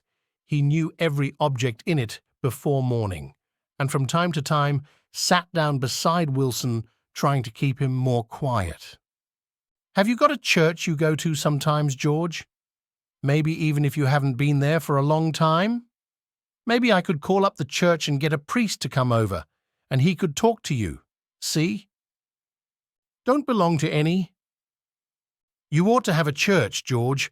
For times like this, you must have gone to church once. Didn't you get married in a church? Listen, George, listen to me. Didn't you get married in a church?" That was a long time ago. The effort of answering broke the rhythm of his rocking. For a moment he was silent. Then the same half-knowing, half-bewildered look came back into his faded eyes. "Look in the drawer there," he said, pointing at the desk. "Which drawer?" "That drawer. That one." Michaelis opened the drawer nearest his hand. There was nothing in it but a small, expensive dog leash made of leather and braided silver. It was apparently new. "This?" he inquired, holding it up. Wilson stared and nodded. "I found it yesterday afternoon. She tried to tell me about it, but I knew it was something funny." "You mean your wife bought it?" "She had it wrapped in tissue paper on her bureau." Michaelis didn't see anything odd in that, and he gave Wilson a dozen reasons why his wife might have bought the dog leash. But conceivably Wilson had heard some of these same explanations before from Myrtle, because he began saying, "Oh my God," again in a whisper. His comforter left several explanations in the air. "Then he killed her," said Wilson. His mouth dropped open suddenly. "Who did?" "I have a way of finding out." "You're morbid, George," said his friend. "This has been a strain to you, and you don't know what you're saying. You'd better try and sit quiet till morning." "He murdered her." "It was an accident, George." Wilson shook his head. His eyes narrowed, and his mouth widened slightly with the ghost of a superior, "I know," he said definitely. "I'm one of these trusting fellas, and I don't think any harm to nobody. But when I get to know a thing, I know it. It was the man in that car. She ran out to speak to him, and he wouldn't stop." Michaelis had seen this too, but it hadn't occurred to him that there was any special significance in it. He believed that Mrs. Wilson had been running away from her husband rather than trying to stop any particular car. How could she have been like that? "She's a deep one," said Wilson, as if that answered the question. Ah! He began to rock again, and Michaelis stood twisting the leash in his hand. Maybe you got some friend that I could telephone for, George? This was a forlorn hope. He was almost sure that Wilson had no friend. There was not enough of him for his wife. He was glad a little later when he noticed a change in the room, a blue quickening by the window, and realized that dawn wasn't far off. About 5 o'clock, it was blue enough outside to snap off the light. Wilson's glazed eyes turned out to the ash heaps, where small grey clouds took on fantastic shapes and scurried here and there in the faint dawn wind. I spoke to her, he muttered after a long silence. I told her she might fool me, but she couldn't fool God. I took her to the window. With an effort, he got up and walked to the rear window and leaned with his face pressed against it. And I said, God knows what you've been doing, everything you've been doing. You may fool me, but you can't fool God. Standing behind him, Michaelis saw, with a shock, that he was looking at the eyes of Dr. T.J. Eckelberg, which had just emerged, pale and enormous, from the dissolving night. God sees everything, repeated Wilson. That's an advertisement, Michaelis assured him. Something made him turn away from the window and look back into the room, but Wilson stood there a long time, his face close to the window pane, nodding into the twilight. By 6 o'clock, Michaelis was worn out and grateful for the sound of a car stopping outside. It was one of the watchers of the night before who had promised to come back, so he cooked breakfast for 3, which he and the other man ate together. Wilson was quieter now, and Michaelis went home to sleep. When he awoke 4 hours later and hurried back to the garage, Wilson was gone. His movements, he was on foot all the time, were afterward traced to Port Roosevelt and then to Gad's Hill, where he bought a sandwich that he didn't eat and a cup of coffee. He must have been tired and walking slowly, for he didn't reach Gad's Hill until noon. Thus far, there was no difficulty in accounting for his time. There were boys who had seen a man acting sort of crazy, and motorists at whom he stared oddly from the side of the road. Then for 3 hours, he disappeared from view. The police, on the strength of what he said to Michaelis, that he had a way of finding out, supposed that he spent that time going from garage to garage thereabout, inquiring for a yellow car. On the other hand, no garage man who had seen him ever came forward, and perhaps he had an easier, surer way of finding out what he wanted to know. By 2:30, he was in West Egg, where he asked someone the way to Gatsby's house. So by that time, he knew Gatsby's name. At 2 o'clock, Gatsby put on his bathing suit and left word with the butler that if anyone phoned, word was to be brought to him at the pool. He stopped at the garage for a pneumatic mattress that had amused his guests during the summer, and the chauffeur helped him to pump it up. Then he gave instructions that the open car wasn't to be taken out under any circumstances, and this was strange because the front right fender needed repair. Gatsby shouldered the mattress and started for the pool. Once he stopped and shifted it a little, and the chauffeur asked him if he needed help, but he shook his head and in a moment disappeared among the yellowing trees. No telephone message arrived, but the butler went without his sleep and waited for it until 4 o'clock, until long after there was anyone to give it to, if it came. I have an idea that Gatsby himself didn't believe it would come, and perhaps he no longer cared. If that was true, he must have felt that he had lost the old warm world, paid a high price for living too long, with a single dream. He must have looked up at an unfamiliar sky, through frightening leaves, and shivered as he found what a grotesque thing a rose is and how raw the sunlight was upon the scarcely created grass.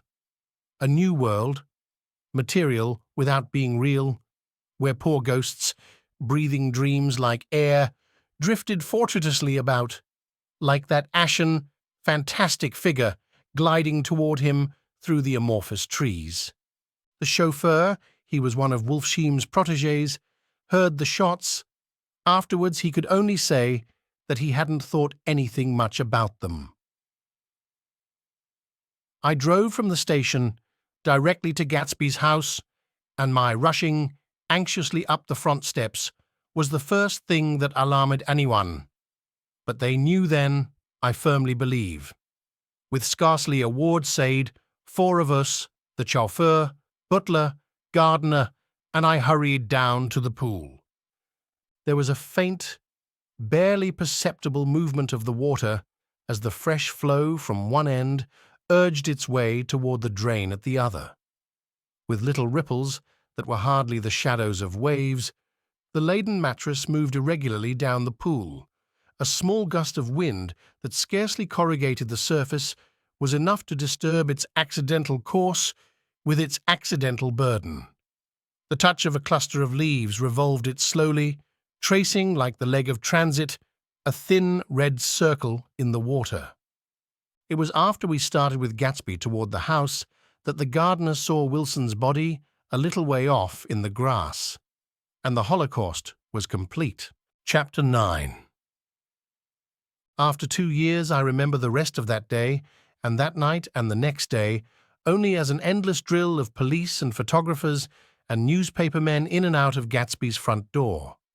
A rope stretched across the main gate, and a policeman by it kept out the curious, but little boys soon discovered that they could enter through my yard, and there were always a few of them, clustered open-mouthed about the pool.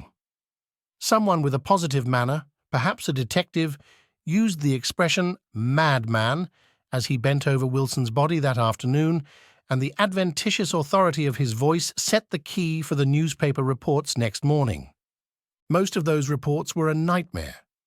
Grotesque, circumstantial, eager, and untrue. When Michaelis's testimony at the inquest brought to light Wilson's suspicions of his wife, I thought the whole tale would shortly be served up in racy pasquinade, but Catherine, who might have said anything, didn't say a word.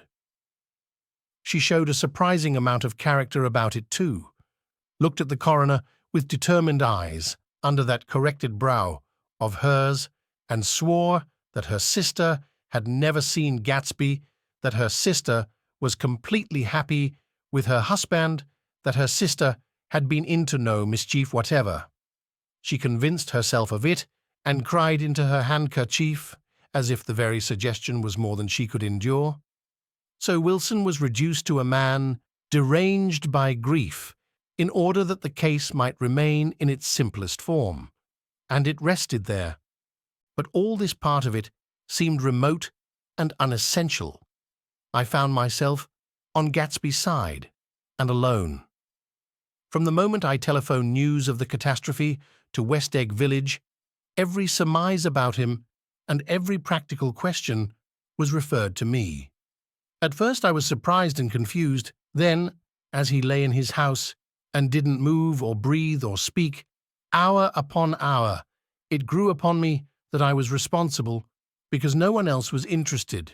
Interested, I mean, with that intense personal interest to which everyone has some vague right at the end. I called up Daisy half an hour after we found him, called her instinctively and without hesitation, but she and Tom had gone away early that afternoon and taken baggage with them. Left no address? No. Say when they'd be back? No. Any idea where they are? How I could reach them? I don't know. Can't say. I wanted to get somebody for him. I wanted to go into the room where he lay and reassure him. I'll get somebody for you, Gatsby. Don't worry. Just trust me, and I'll get somebody for you. Meyer Wolfsheim's name wasn't in the phone book. The butler gave me his office address on Broadway, and I called information, but by the time I had the number, it was long after 5, and no one answered the phone. Will you ring again? I've rung 3 times. It's very important. Sorry, I'm afraid no one's there.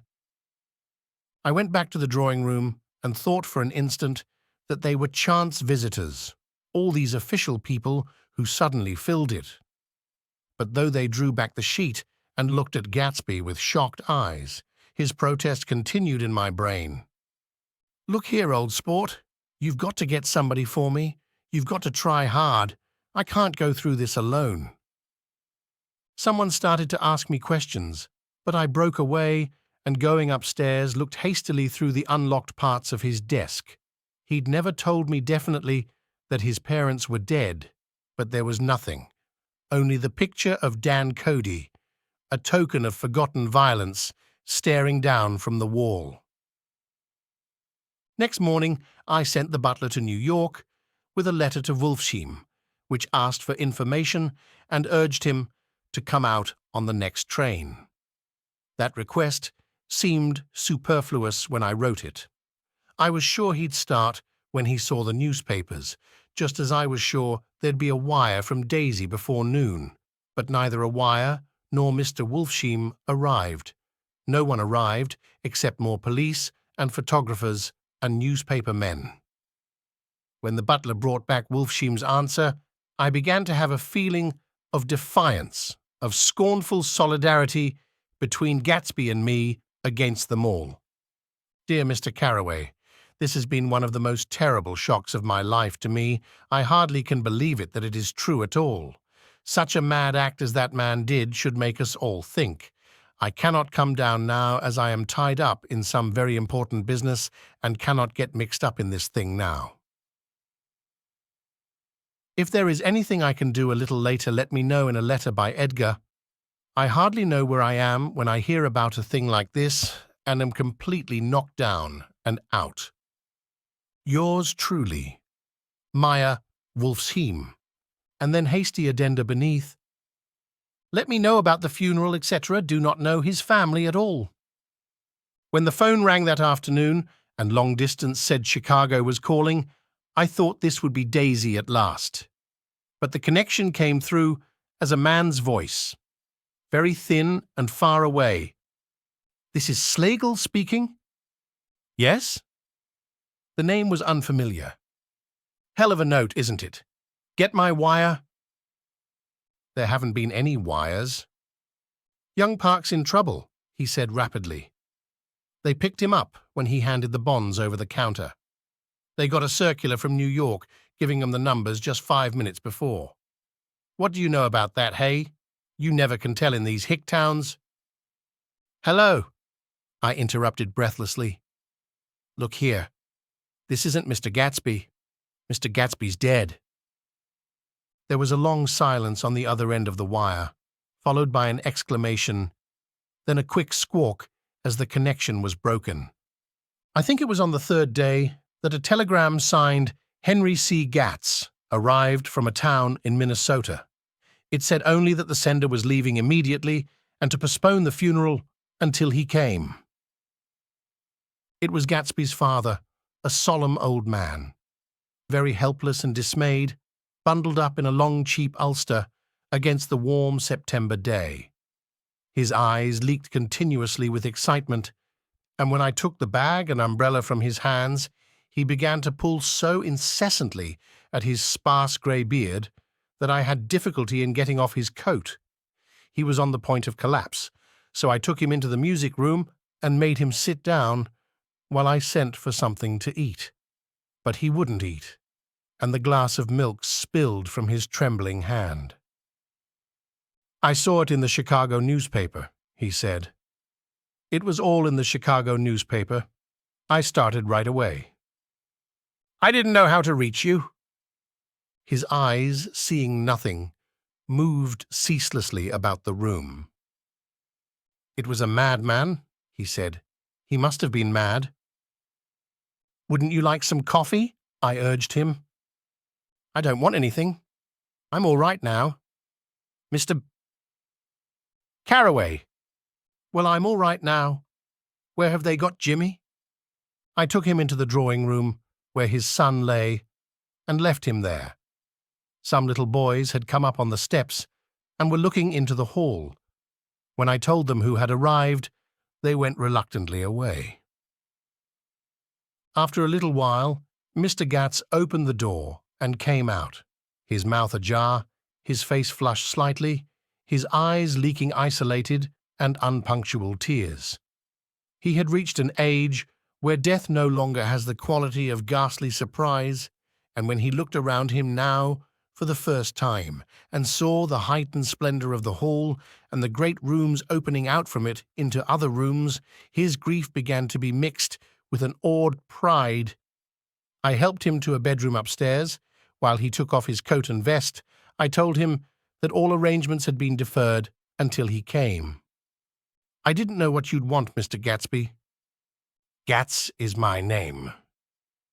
"Mr. Gats, I thought you might want to take the body west." He shook his head. "Jimmy always liked it better down east. He rose up to his position in the east. Were you a friend of my boys, Mr. "We were close friends. He had a big future before him, you know. He was only a young man, but he had a lot of brain power here." He touched his head impressively, and I nodded.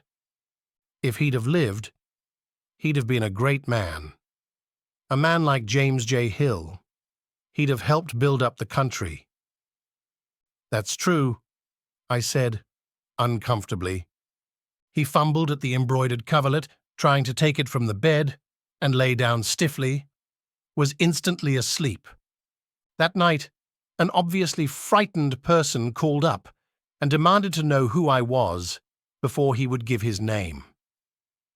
"This is Mr. Carraway," I said. "Oh," he sounded relieved. "This is Klipspringer." I was relieved too, for that seemed to promise another friend at Gatsby's grave. I didn't want it to be in the papers and draw a sightseeing crowd, so I'd been calling up a few people myself. They were hard to find. "The funeral's tomorrow," I said. 3:00, here at the house. I wish you'd tell anybody who'd be interested." "Oh, I will," he broke out hastily. "Of course I'm not likely to see anybody, but if I do." His tone made me suspicious. "Of course you'll be there yourself." "Well, I'll certainly try. What I called up about is—" "Wait a minute," I interrupted. "How about saying you'll come?" "Well, the fact is, the truth of the matter is that I'm staying with some people up here in Greenwich, and they rather expect me to be with them tomorrow. In fact, there's a sort of picnic or something. Of course I'll do my best to get away."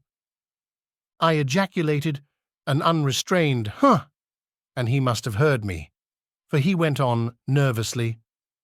"What I called up about was a pair of shoes I left there. I wonder if it'd be too much trouble to have the butler send them on. You see, they're tennis shoes, and I'm sort of helpless without them. My address is care of B.F." I didn't hear the rest of the name, because I hung up the receiver. After that, I felt a certain shame for Gatsby. One gentleman to whom I telephoned implied that he had got what he deserved. However, that was my fault, for he was one of those who used to sneer most bitterly at Gatsby on the courage of Gatsby's liquor, and I should have known better than to call him. The morning of the funeral, I went up to New York to see Meyer Wolfsheim.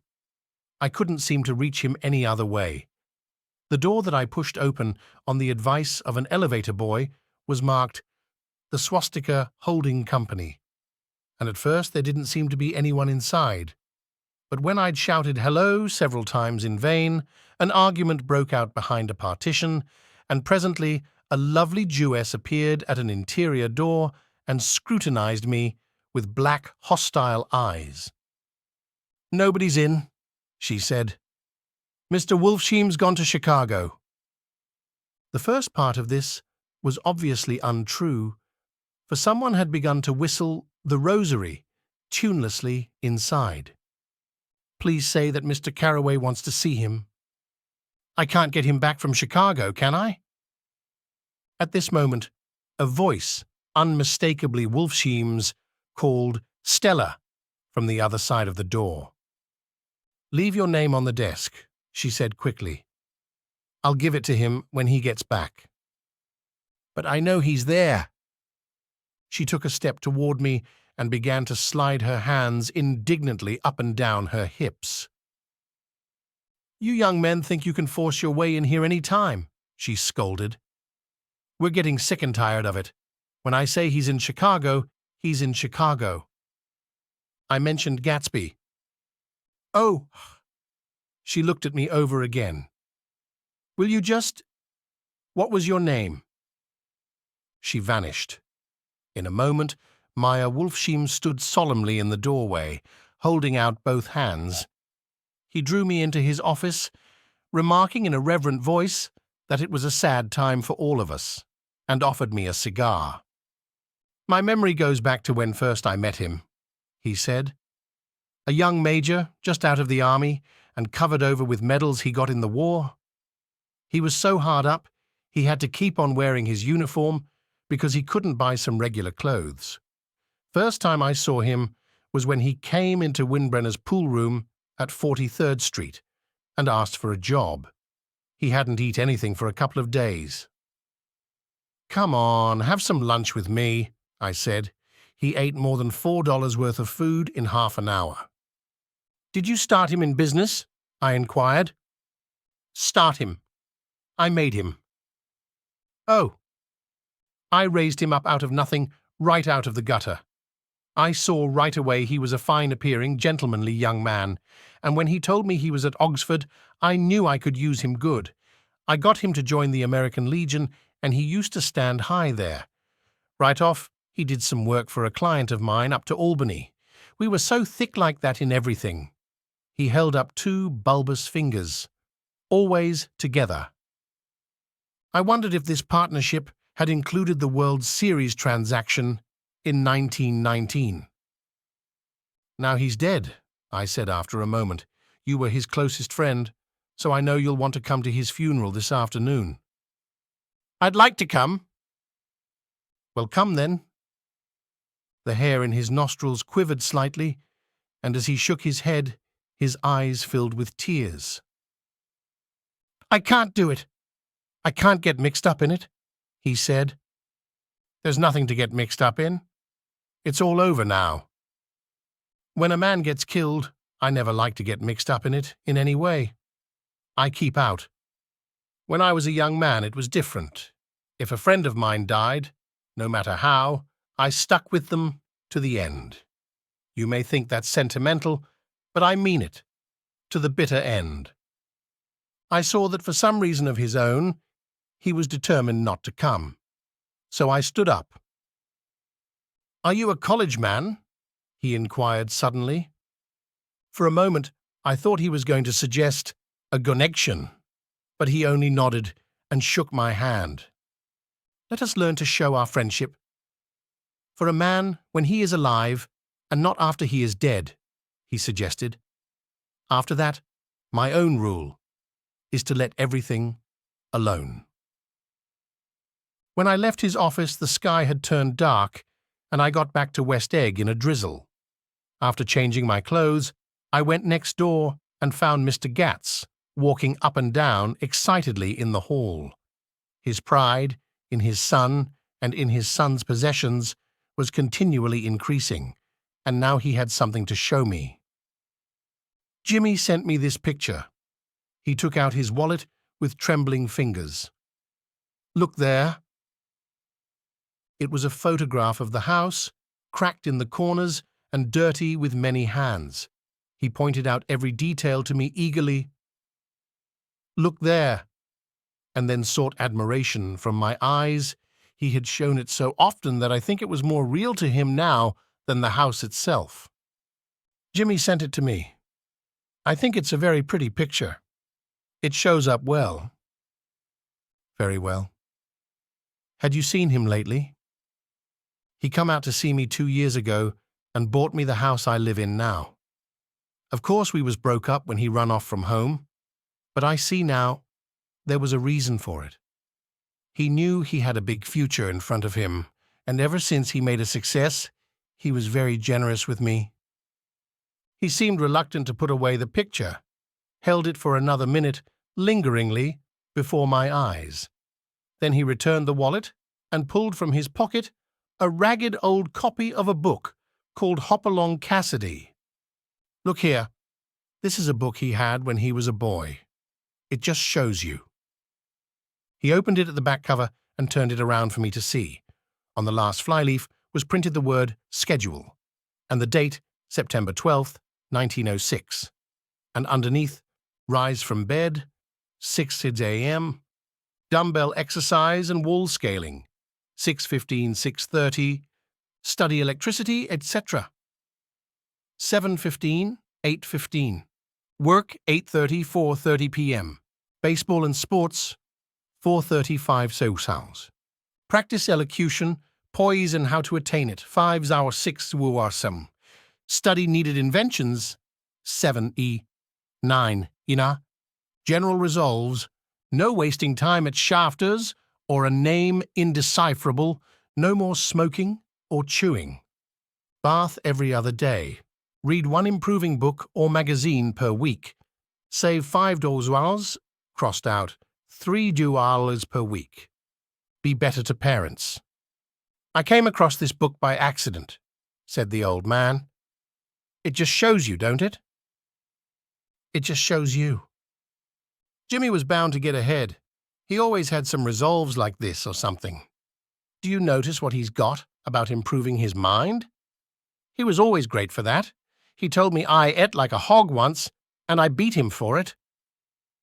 He was reluctant to close the book, reading each item aloud and then looking eagerly at me.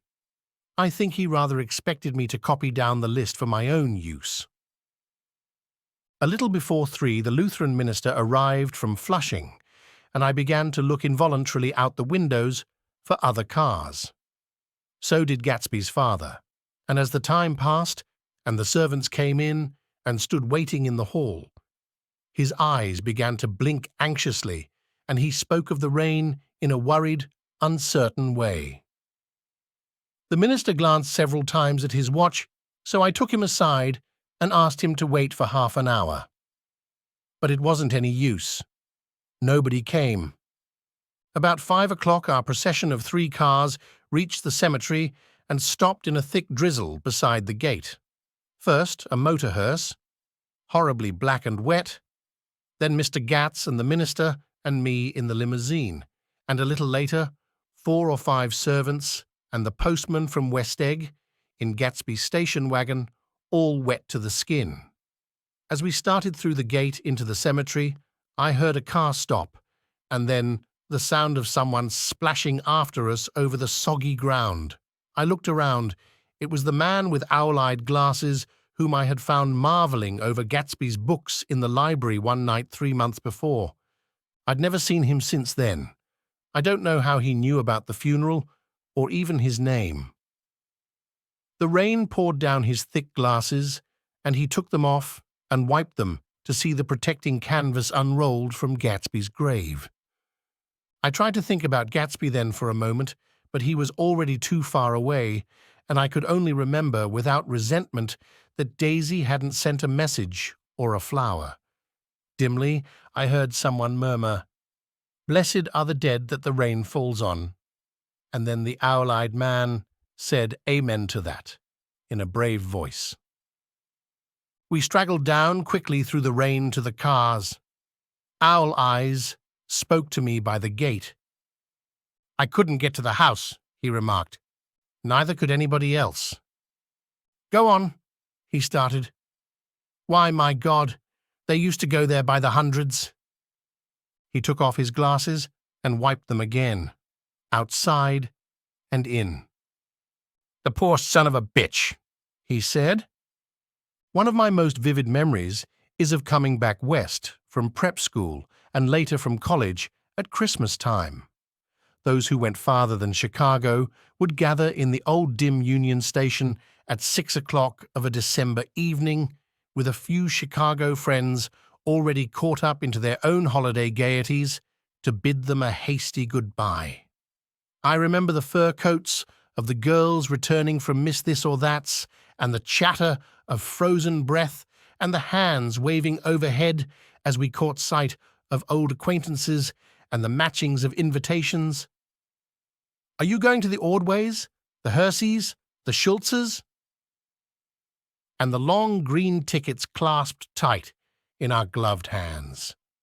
And last, the murky yellow cars of the Chicago, Milwaukee, and St. Paul Railroad looking cheerful as Christmas itself on the tracks beside the gate. When we pulled out into the winter night and the real snow, our snow, began to stretch out beside us and twinkle against the windows, and the dim lights of small Wisconsin stations moved by, a sharp wild brace came suddenly into the air. We drew in deep breaths of it as we walked back from dinner through the cold vestibules, unutterably aware of our identity with this country for one strange hour, before we melted indistinguishably into it again. That's my Middle West. Not the wheat or the prairies or the lost Swede towns, but the thrilling returning trains of my youth, and the street lamps and sleigh bells in the frosty dark, and the shadows of holly wreaths. Thrown by lighted windows on the snow, I am part of that, a little solemn with the feel. Of those long winters, a little complacent.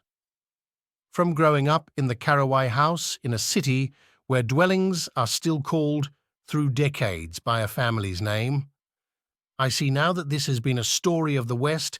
After all, Tom and Gatsby, Daisy and Jordan and I were all Westerners, and perhaps we possess some deficiency in common which made us subtly unadaptable to Eastern life. Even when the East excited me most, even when I was most keenly aware of its superiority to the bored, sprawling, swollen towns beyond the Ohio, with their interminable inquisitions, which spared only the children and the very old. Even then it had always for me a quality of distortion. West Egg, especially, still figures in my more fantastic dreams. I see it as a night scene by El Greco, 100 houses, at once conventional and grotesque, crouching under a sullen, overhanging sky and a lustreless moon. In the foreground, 4 solemn men in dress suits are walking along the sidewalk with a stretcher on which lies a drunken woman in a white evening dress. Her hand, which dangles over the side, sparkles cold with jewels. Gravelly the men turn in at a house, the wrong house, but no one knows the woman's name and no one cares. After Gatsby's death, the East was haunted for me like that, distorted beyond my eyes' power of correction.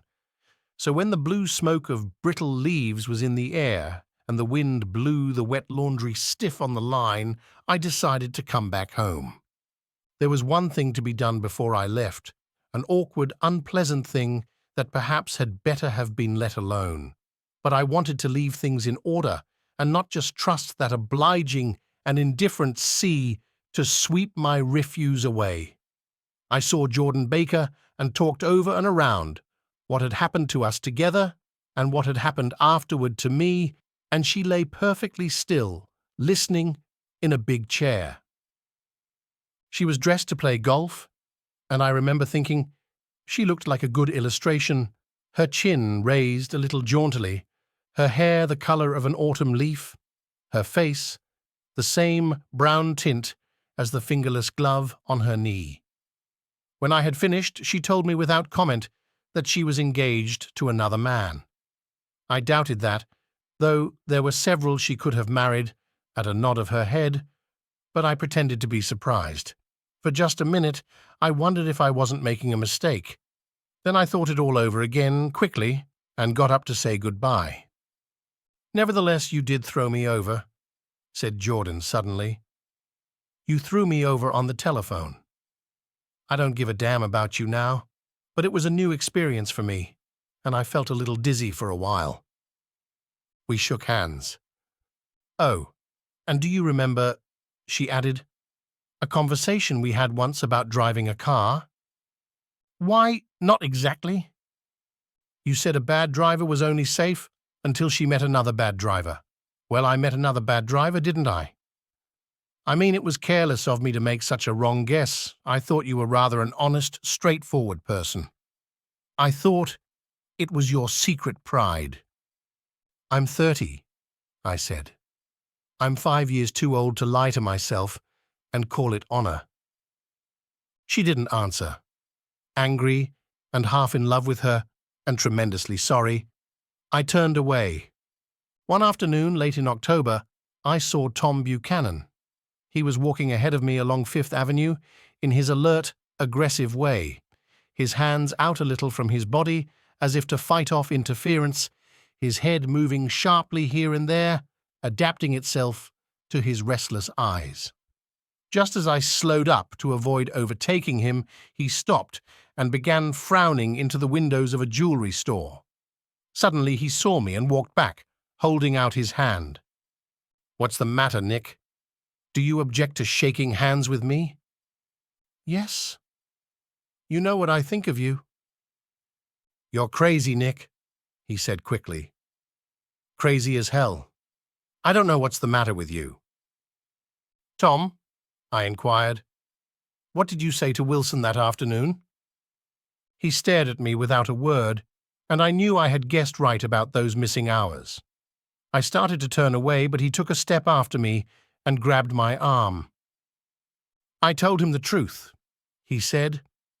"He came to the door while we were getting ready to leave, and when I sent down word that we weren't in, he tried to force his way upstairs. He was crazy enough to kill me if I hadn't told him who owned the car. His hand was on a revolver in his pocket every minute he was in the house." He broke off defiantly. "What if I did tell him? That fellow had it coming to him. He threw dust into your eyes just like he did in Daisy's, but he was a tough one. He ran over Myrtle like you'd run over a dog and never even stopped his car." There was nothing I could say except the one unutterable fact that it wasn't true. "And if you think I didn't have my share of suffering, look here. When I went to give up that flat and saw that damn box of dog biscuits sitting there on the sideboard, I sat down and cried like a baby. By God, it was awful." I couldn't forgive him or like him, but I saw that what he had done was to him entirely justified. It was all very careless and confused. They were careless people, Tom and Daisy. They smashed up things and creatures and then retreated back into their money or their vast carelessness or whatever it was that kept them together and let other people clean up the mess they had made. I shook hands with him. It seemed silly not to, for I felt suddenly as though I were talking to a child. Then he went into the jewelry store to buy a pearl necklace, or perhaps only a pair of cuff buttons, rid of my provincial squeamishness forever. Gatsby's house was still empty when I left. The grass on his lawn had grown as long as mine. One of the taxi drivers in the village never took a fare past the entrance gate without stopping for a minute and pointing inside. Perhaps it was he who drove Daisy and Gatsby over to East Egg the night of the accident, and perhaps he had made a story about it all his own. I didn't want to hear it, and I avoided him when I got off the train. I spent my Saturday nights in New York, because those gleaming, dazzling parties of his were with me so vividly that I could still hear the music and the laughter, faint and incessant, from his garden and the cars going up and down his drive. One night, I did hear a material car there and saw its lights stop at his front steps, but I didn't investigate. Probably it was some final guest who had been away at the ends of the earth and didn't know that the party was over. On the last night, with my trunk packed and my car sold to the grocer, I went over and looked at that huge, incoherent failure of a house once more. On the white steps, an obscene word, scrawled by some boy with a piece of brick, stood out clearly in the moonlight, and I erased it, drawing my shoe raspingly along the stone. Then I wandered down to the beach and sprawled out on the sand. Most of the big shore places were closed now, and there were hardly any lights except the shadowy, moving glow of a ferry boat across the Sound. And as the moon rose higher, the inessential houses began to melt away, until gradually I became aware of the old island here that flowered once for Dutch sailors' eyes, a fresh, green breast of the New World. Its vanished trees, the trees that had made way for Gatsby's house, had once pandered in whispers to the last and greatest of all human dreams. For a transitory enchanted moment, man must have held his breath in the presence of this continent, compelled into an aesthetic contemplation. He neither understood nor desired, face to face for the last time in history with something commensurate to his capacity for wonder. And as I sat there brooding on the old unknown world, I thought of Gatsby's wonder when he first picked out the green light at the end of Daisy's dock. He had come a long way to this blue lawn, and his dream must have seemed so close that he could hardly fail to grasp it. He did not know that it was already behind him, somewhere back in that vast obscurity beyond the city, where the dark fields of the Republic rolled on under the night. Gatsby believed in the green light, the orgastic future that year by year recedes before us. It eluded us then, but that's no matter. Tomorrow we will run faster, stretch out our arms further. And one fine morning, so we beat on, boats against the current, borne back ceaselessly into the past.